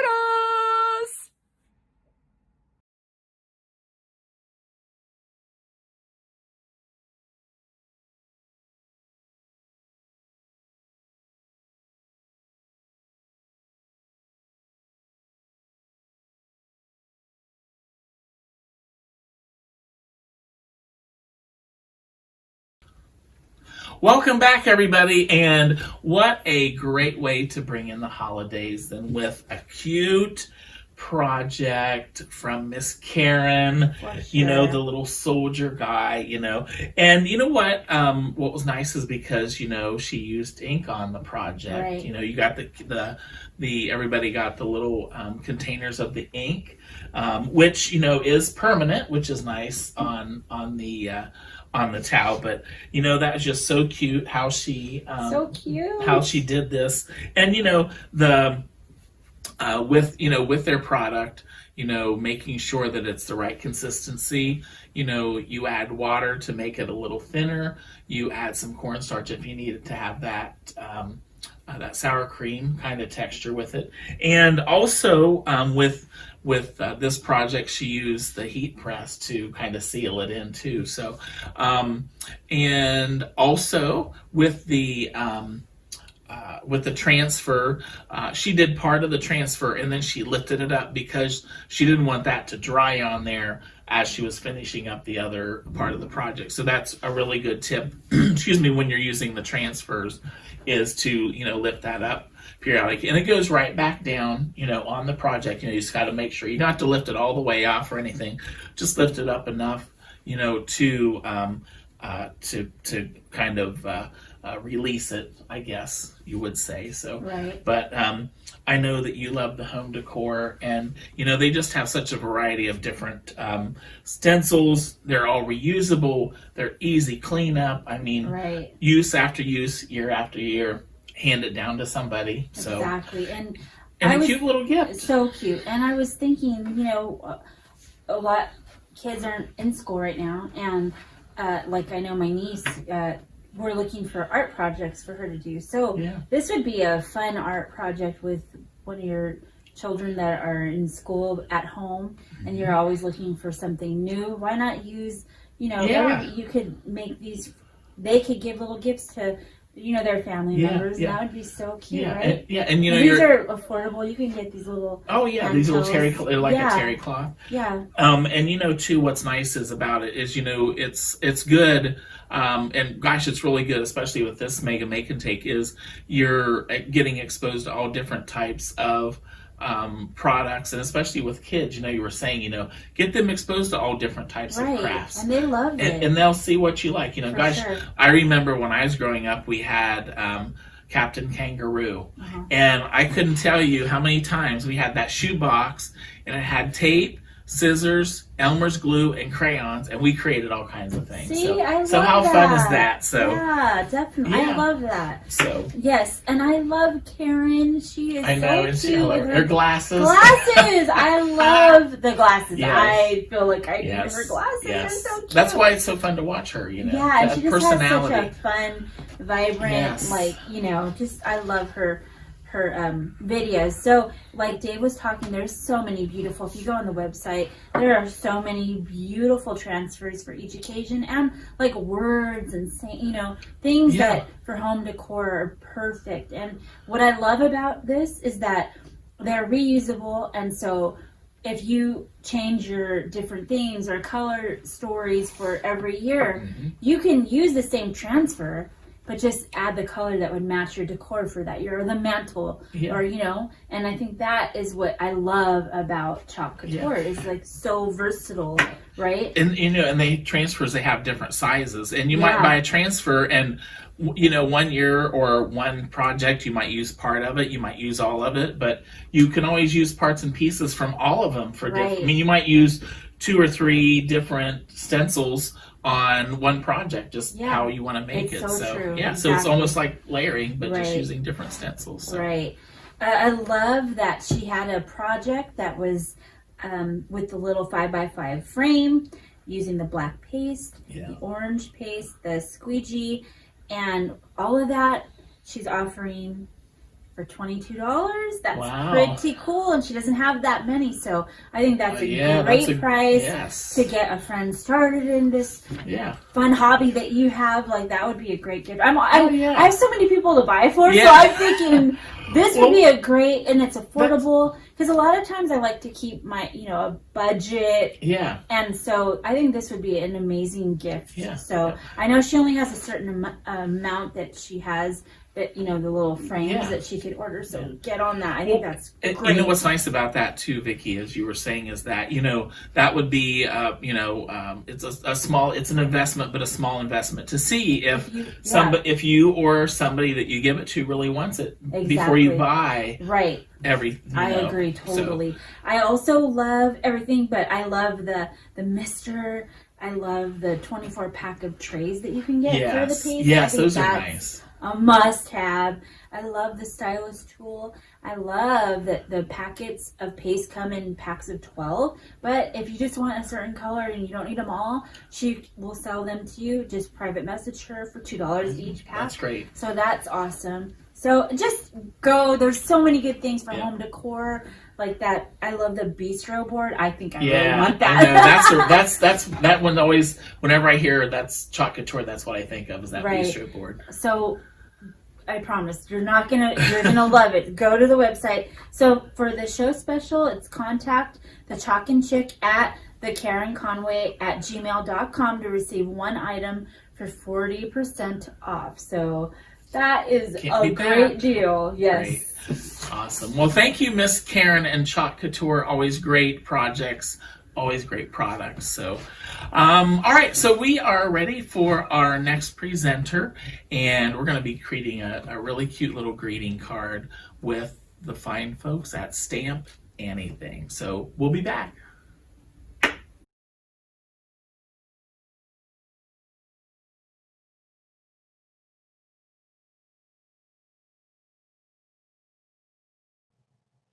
Hi everyone, Annie here again from Stamp Anything, and today we're going to make this adorable masculine woodsy type traditional Christmas card. I just wanted it to be a little bit more masculine and not so girly, so we try to get some wood feel in here, and I hope you like it. Hi everyone, Annie here from Stamp Anything, and today we are going to be doing another make and take with you. We are going to be making a classic, cute card. So this is the kit that you got, and you'll also have gotten a die with this as well in your kit. So we just want to get out our kit contents, so we can make sure everyone has what they need. Woo. Be careful with your little red holly balls there. Okay, so in your kit you should have gotten a 6x6 piece of chipboard. You should have gotten your card base and envelope, your little coupon thing, a strip of gold cardstock, some green sprigs, 1 large and 2 small, and then you should have gotten 3 holly berries. I'm going to leave these in my bag for now so I don't lose them. You're going to get a little sentiment that says season, and then a mini stencil, and then you also will have the greetings word die. So we're going to go ahead and start prepping our card, and I kind of wanted this to be traditional but kind of masculine in the same sense. So the first thing that we're going to do is we're going to take our 6x6 cardstock, chipboard rather, and we're going to cut that down to an A2 size to fit on top of our card base. So we're going to go 4 1/4 4 1/4 by 5 1/2. And if you have a card mat die, you could always just cut it out with your card mat die as well. But now we have our mat that is going to go on top of our card. Okay. What other thing that you're going to need is you're going to need some inks. These are our hybrid inks, but if you have Distress Oxide, that's also going to work because we want to make this chipboard kind of look like wood grain. So all you're going to do is you're going to take your ink and you're just, obviously if you're using the Distress Oxide, it's a bigger ink pad as well, but you're just going to pull it down onto your mat like so to give it a kind of, and you don't want to press hard, you want to lightly go over it so it gets that streaky, wood grainy type look to it. And it's really that simple. And that is going to create your wood grain looking faux base. Okay. The next thing that we're going to want to do is let's go ahead and we're going to go and cut out our die that came with your kit out of the pretty gold paper. So you want to go grab your die cut machine. I'm going to go grab mine and then we will go ahead and cut this out. Okay, so here is my die. I just taped it on to my cardstock and then I ran it through my Big Shot machine. Now we're just going to take it off. And you're gonna, let's take off our tape as well while we're there. We're gonna wiggle it out. If you have a Piercy tool, this is the great time to grab your Piercy tool. And you also want to make sure you get all these little in between the E's and the G's. You want to make sure you get all of that out of your cut die, and it's going to look like this when you're done. Okay, again, I wanted it to be kind of traditional but kind of masculine, and that is where we're going to come in with our stencil. This is the buffalo plaid stencil, reminds you of like a lumberjack, and we're going to do some stencil on stenciling now. So I'm going to put this aside and I'm going to grab that strip that we cut off. This is just for practice so you guys can test pretty much some of the inks that you have. I'm going to try with some red. This is, again, our own ink. It's a hybrid ink. It's crimson. And the first part that you're going to do is you're not with your stencil on your actual chipboard. You're going to lay down some of the color. Okay, that would be your first layer. Then what you would do after, again, this is just practice for you to learn about the color on color stenciling. Then you're going to ink the same color, but you're going to do it harder with your pressure to really start to get, there you go, it is now red on red. And the reason for that is if you didn't do it, it would be the chipboard that shows through where the red is. But you can do this with other colors. You can do it black on black, the browns on brown, whatever you want. But since we're doing a Christmas card, I thought I would do it in reds. Now granted, this has already been inked up, so the red is not going to show through like crazy because the brown ink is already there. But it's just to help, and I only want this buffalo plaid to be in certain areas of my card, not the whole card. So I am going to just begin bringing in some of that red color into my top corner here, and then lightly fanning it out towards the center. And then I'm going to flip my card over and do the same thing on the other side. Again, not a heavy hand. This is just to add a little bit of the color because we're going to go back in with our stencil And we are going to,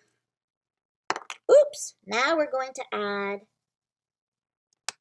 the harder pressure of the red. Again, you can use whatever color you want. You can do it in greens, browns, whatever you wish. And I'm just really gonna work the red in there to get that pattern in my corner. And then I'm gonna flip it and do the exact thing in my opposite corner. And again, I'm just making sure that I add more layers of the ink so that you can differentiate from your bottom layer to your top. And there is my stenciled design right there. Okay, you can do all 4 corners. You can do the whole card if you want, but again, I still wanted, for me, I wanted to have that wood grain type look on there. Okay, so now there's 2 things you can do, and this is optional of what you would like. You can go ahead and cut out another one of these greetings in black paper or a red paper or a dark green paper so that it's matted on there. Because we're going to be tucking our leaves, underneath these at some point.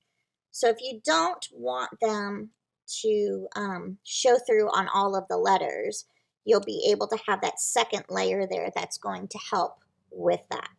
But in the meantime, what we're going to do is we want to ink the edges of our leaves because we don't want them to be this bright green, fresh color when we're trying to mat down the rest of the card. So I'm just going to take, again, this is our pecan brown, and I'm just going to ever so lightly go on the edges of my leaves just to mute them a little bit.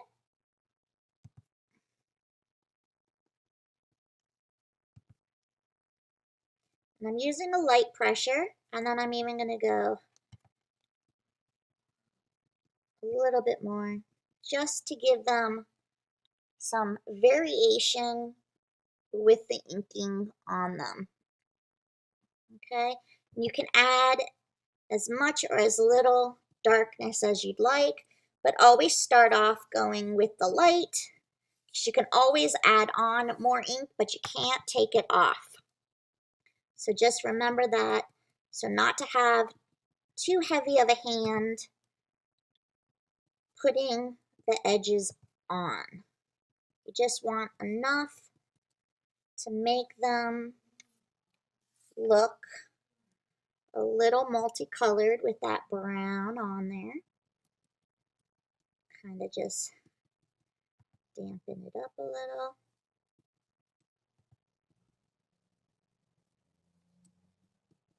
And there we go. So now our leaves are colored as well. As for our season tag, because it was printed black on white paper, the edges are white. If you don't like that, you can always take a black ink pad and just run that to get the white off of your edge. As you can see, like I did here. I can't angle it well, but let's try half and half on this side to show you. We can do it that way. Okay, so yeah, you can see I did the ink on the edges here, and that's just a personal preference. Some people like white to show. I do not. I don't like white core, paper, or anything of that nature. So I am just going to do that to seal that the whole thing is now black on the sides there. Okay. So now back to our card.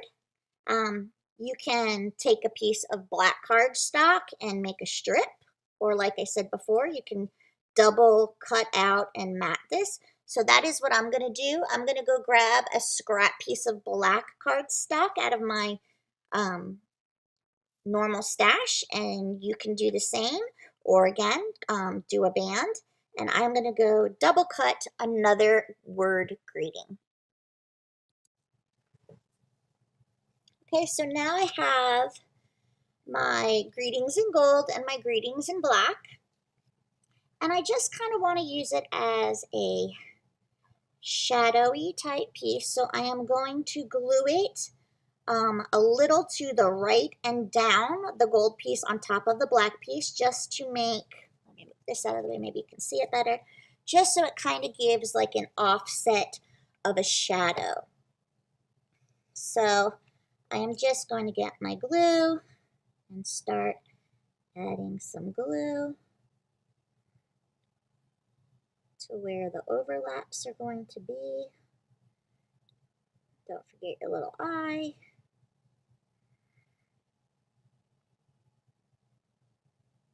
Okay. And we're just going to go to the right and drop down a small amount. And with wet glue, it gives you a little bit of wiggle room and time to set it and move the pieces how you want. And that is my sentiment part now. Okay.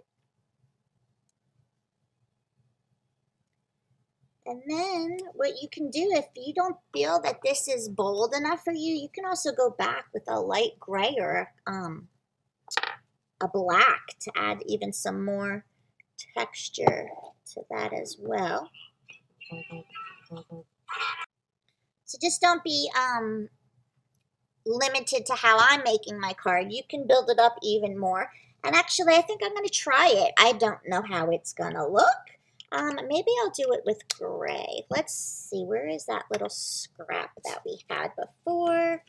I don't know where I put it, but I guess I can start with some gray, and then I can always add black if I don't like it. And I'm just gonna, ooh, helps if you do it in the right spot. This is a Moonrock gray ink. Let's see if it's pulling it out. Oh, actually it does. It just adds a little bit more texture, and it actually makes the red pop a little bit more. So again, you can keep doing things of that nature. Line up your stencil, which I didn't. There we go. Line that up again. Ooh.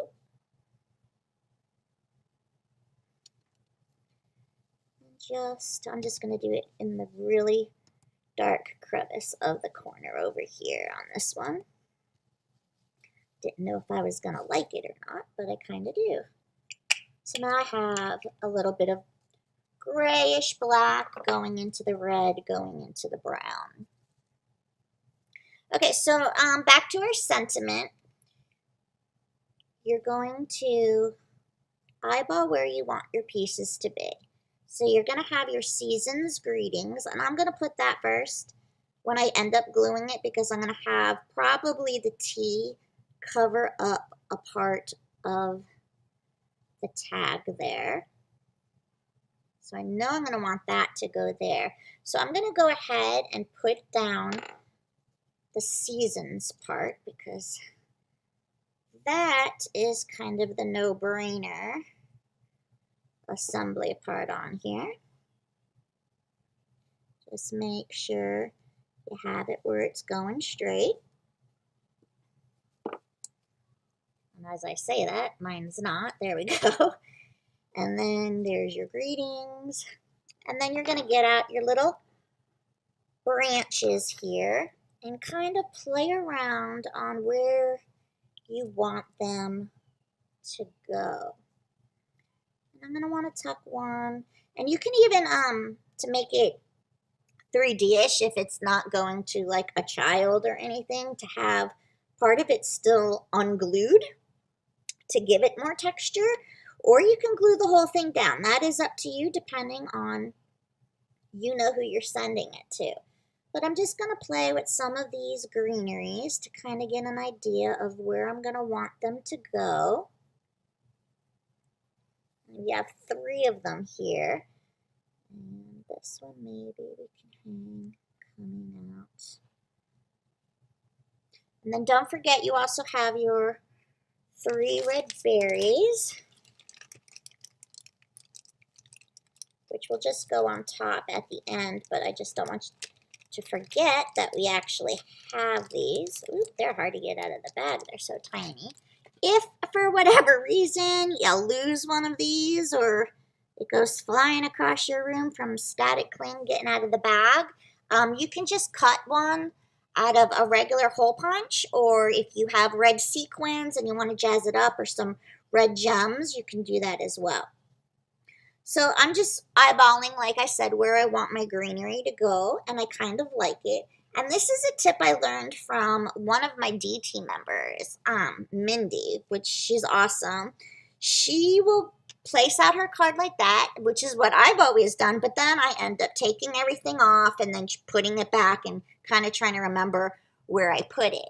A little tip that she brought to my attention and to our group is if you just get a scrap piece of paper or some chipboard, you put the glue, a glob of glue there, and then you can actually slide it under your piece, and then everything is actually staying where it needs to stay. So we are going to do that technique right now. We're just going to add some glue here, and we are going to do this first leaf, and you're going to push it up and under, and this glue dries clear, so you don't really have to worry about that. And now look at it's exactly where you wanted it to be. So I'm going to flip my card around to do this over here. Get the glue underneath as well. Again, the glue dries clear, so I'm not worried about it at this time. So there is, whoop, ended up moving, but okay. You get the idea of that little tip. I am gonna want, I like the idea of that this twig is underneath this part of the word and then comes over that part. So I am gonna try to keep it that way as I glue just this section right now. Ooh, hold that in place. Kind of zigzag the glue where it needs to be. Line that back up a little bit where it needed, such as there. I'm gonna titter and tilt my greetings a little. So I'm actually not gonna glue down this part of my leaf, but you are more than welcome to do so.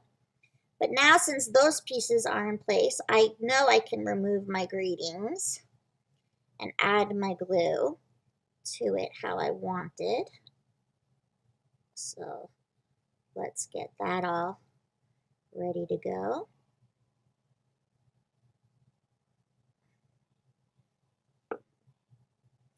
And again, I want to make sure that T is going to cover this one section I have here. Get that in there. And then I want to make sure to lift up my leaf here. And then push it off. And you know what? I'm going to add just a little bit of glue. I lied, but just so this piece doesn't get torn in the card. But it's still going over the G, but it's under the other parts of my word. So there we have the starting of that. And now we have our little berries. I am going to also ink up the sides of my berries. They're super tiny, but since we inked up our leaves, I want it to be a little cohesive with that.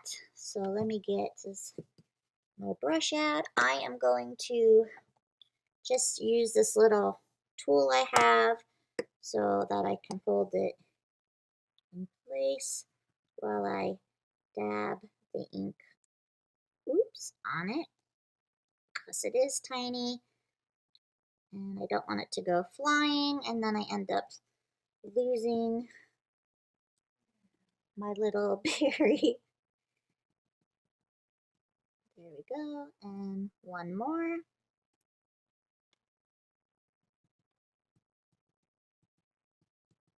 There we go. So there we just inked up our berries a little bit.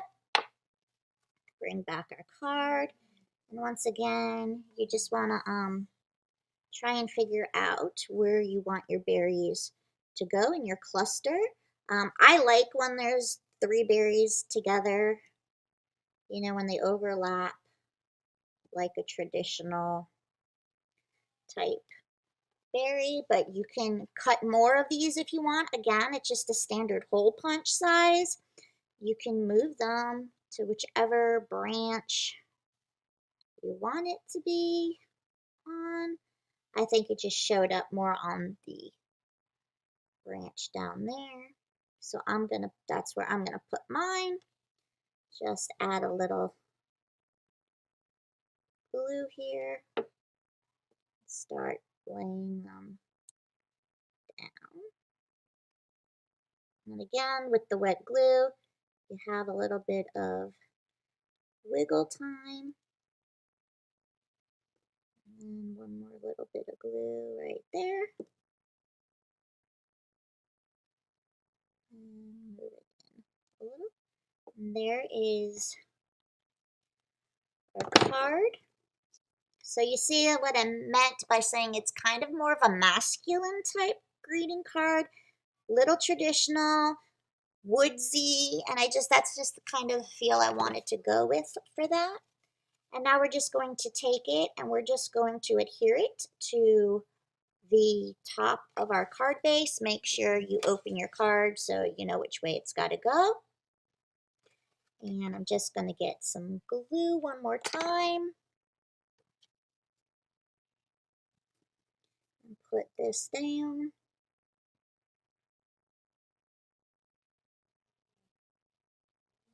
Like so.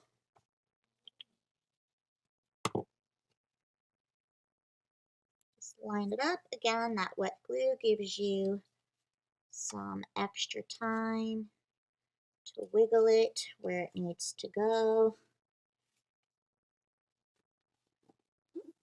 And there you have a cute woodland greeting card with the little fancy gold. And then the rest of it is really quite rustic looking. You can always take a gel pen if you want and add highlights to your berries, like so, however you want. Again, replace those with rhinestone gems or sequins if you want to have it have a little bit more of a sparkle. You can also, if you have any gold metallic twine or ribbon, you can put a cute little bow on there as well. Again, I wanted to keep it more masculine, so that is why this is now completed. So that is the end of our segment. We are Stamp Anything. We normally are a coloring group. We do our chibi kids, but I wanted to show you that we do offer dies. So if you're not into coloring, but you like using die cuts, there's so much versatility that you can do without having to color images. And this is just a quick example of a no coloring card that we did using inks, stencils, and dies. I hope you enjoyed it. Have a great day, and I will talk to you all soon. Bye!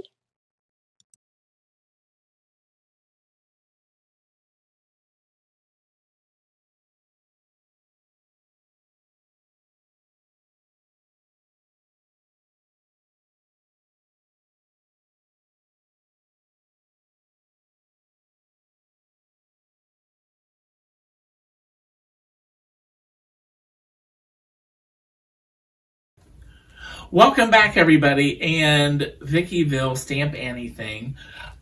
You know, they're always coming up with different projects, and I love you get a die. She's got some know. really great dies now, and she got the greeting die. That's awesome. I thought that was great, you know, and I like this because you'll know it's hers because of that color. I think all of her dies so far are this color, so I want to find out the story behind the color of the die. So we'll share that with you soon. Yes. But anyway, the card, I love the card. You know, once again, you know, she's known for her coloring and how she can magically take, you know, those the kids and bring them to life. Well, she took a piece of brown paper and made a beautiful card. I mean, she took that and did, you know, showed you the great inking techniques. And you know what? When she started out, she did the first layer, which was just taking that stamp pad and just lightly, you know, she didn't have to cover it all. You know, she's kind of wanting to get some texture with that and did that. And then everybody got the stencil. And with the stencil, you know, what's nice about, especially this size, I love this size stencil, that she was able to take and use the stencil in different parts of the card. And her stamping, some places she did it darker, some places she did it lighter, and just made a phenomenal background before she added, you know, the greeting die cut that she cut out, and then added the little, I like the little pine needles. She showed you how to, you know, lightly shade those as well and add that. So, but I just loved, you can almost smell the pine from that card, I thought. So, Right. so Stamp Anything, thank you for sharing, you know, once again, great coloring techniques, but just inking techniques. So. Absolutely. Yeah, Stamp Anything is, I just, you know me, I love all the chibi Yes, chibi kids. the chibi kids, and there's just so many beautiful stamps and dies and stencils and embellishments and so much on the website. I love it. I could be on there all day long. I really can. And I don't know if you've noticed, I'm quite the shopper. I have a problem. I love it all, and so these little girls are the little kids. There's boys and girls. They come in everything you could think of. Just some that I wrote down. There's everyday occasions. There's themes. There's in costumes, sporty, seasons, and then there's also digital stamps. And so that's really nice if you do a lot of things that you don't need the whole stamp, but you can go and there's like digital options that are really awesome as well. Use for that. Yeah, very good. There's border dies, slimline dies, word dies, stencils, border stamps. She even has patterned paper packs that are so cute. And that mini album die that she has. We saw that last Mega Make Take. Yes, so. And that is, you could create a mini album for every day. Yeah. Like every day. And then also with the mini album, she has a new chipboard that's really perfect for making the mini album. So that's a must-have. Like I've said this before, I love her grab and go boxes. Yeah. Another great gift idea. And they have such great themes. Like there's Save the Day, like superheroes, Love My Pets, Hocus Pocus. I love that. That would be fun. Yeah, it's a little strange. It's like Stranger Things. Yeah. There's a Star Wars. There's a Game of Thrones. I just love those because it's all in this box. And once again, it's such a great value. I mean, you're getting your value plus with those boxes for sure. Oh, for sure.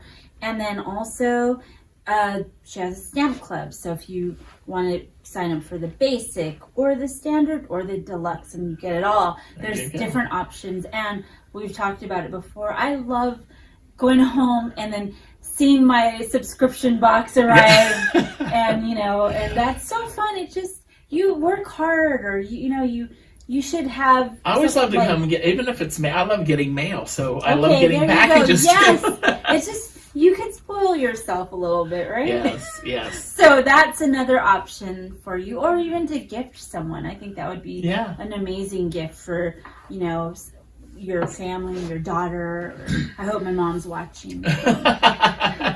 So Stamp Anything just has amazing. I love her videos. I've learned so much. Yes, coloring is just phenomenal. Coloring with her, the hair. Oh my gosh, it just comes to life. But Like Yeah. today with the stencil and that. Yeah, the dye wall and the dye. I love just every aspect of Stamp Anything stuff. You know, I learned so much. So awesome. good. Go to the website. Oh, Yeah. and so Special, the for show sure. special is original and whimsical chibi kid stamps for all occasions, stamps, stencils, dyes, and inks. 15% off any website order using code GREAT15, and it expires in 15 days. Wow, great. Well, thank you, Stamp Anything. And we want to thank, gosh, all of our presenters I know, today. it's It was been so great. fun. Like So you many- said earlier, there are so many different Yes. things to learn in this awesome box. Yes, right? This is the one. This was the great Mega Make and Take to do Yeah. because of all the different aspects of paper crafting and jewelry making and Right. everything. Get you a lot of exposure. Right. So well, everybody, we hope that you enjoy the rest of the Thanksgiving weekend and keep eating those Thanksgiving Ooh, I can't leftovers. wait. I smell it. And we will be back, and we will see you at our next at-home event here at Stamp and Scrapbook Expo. Bye.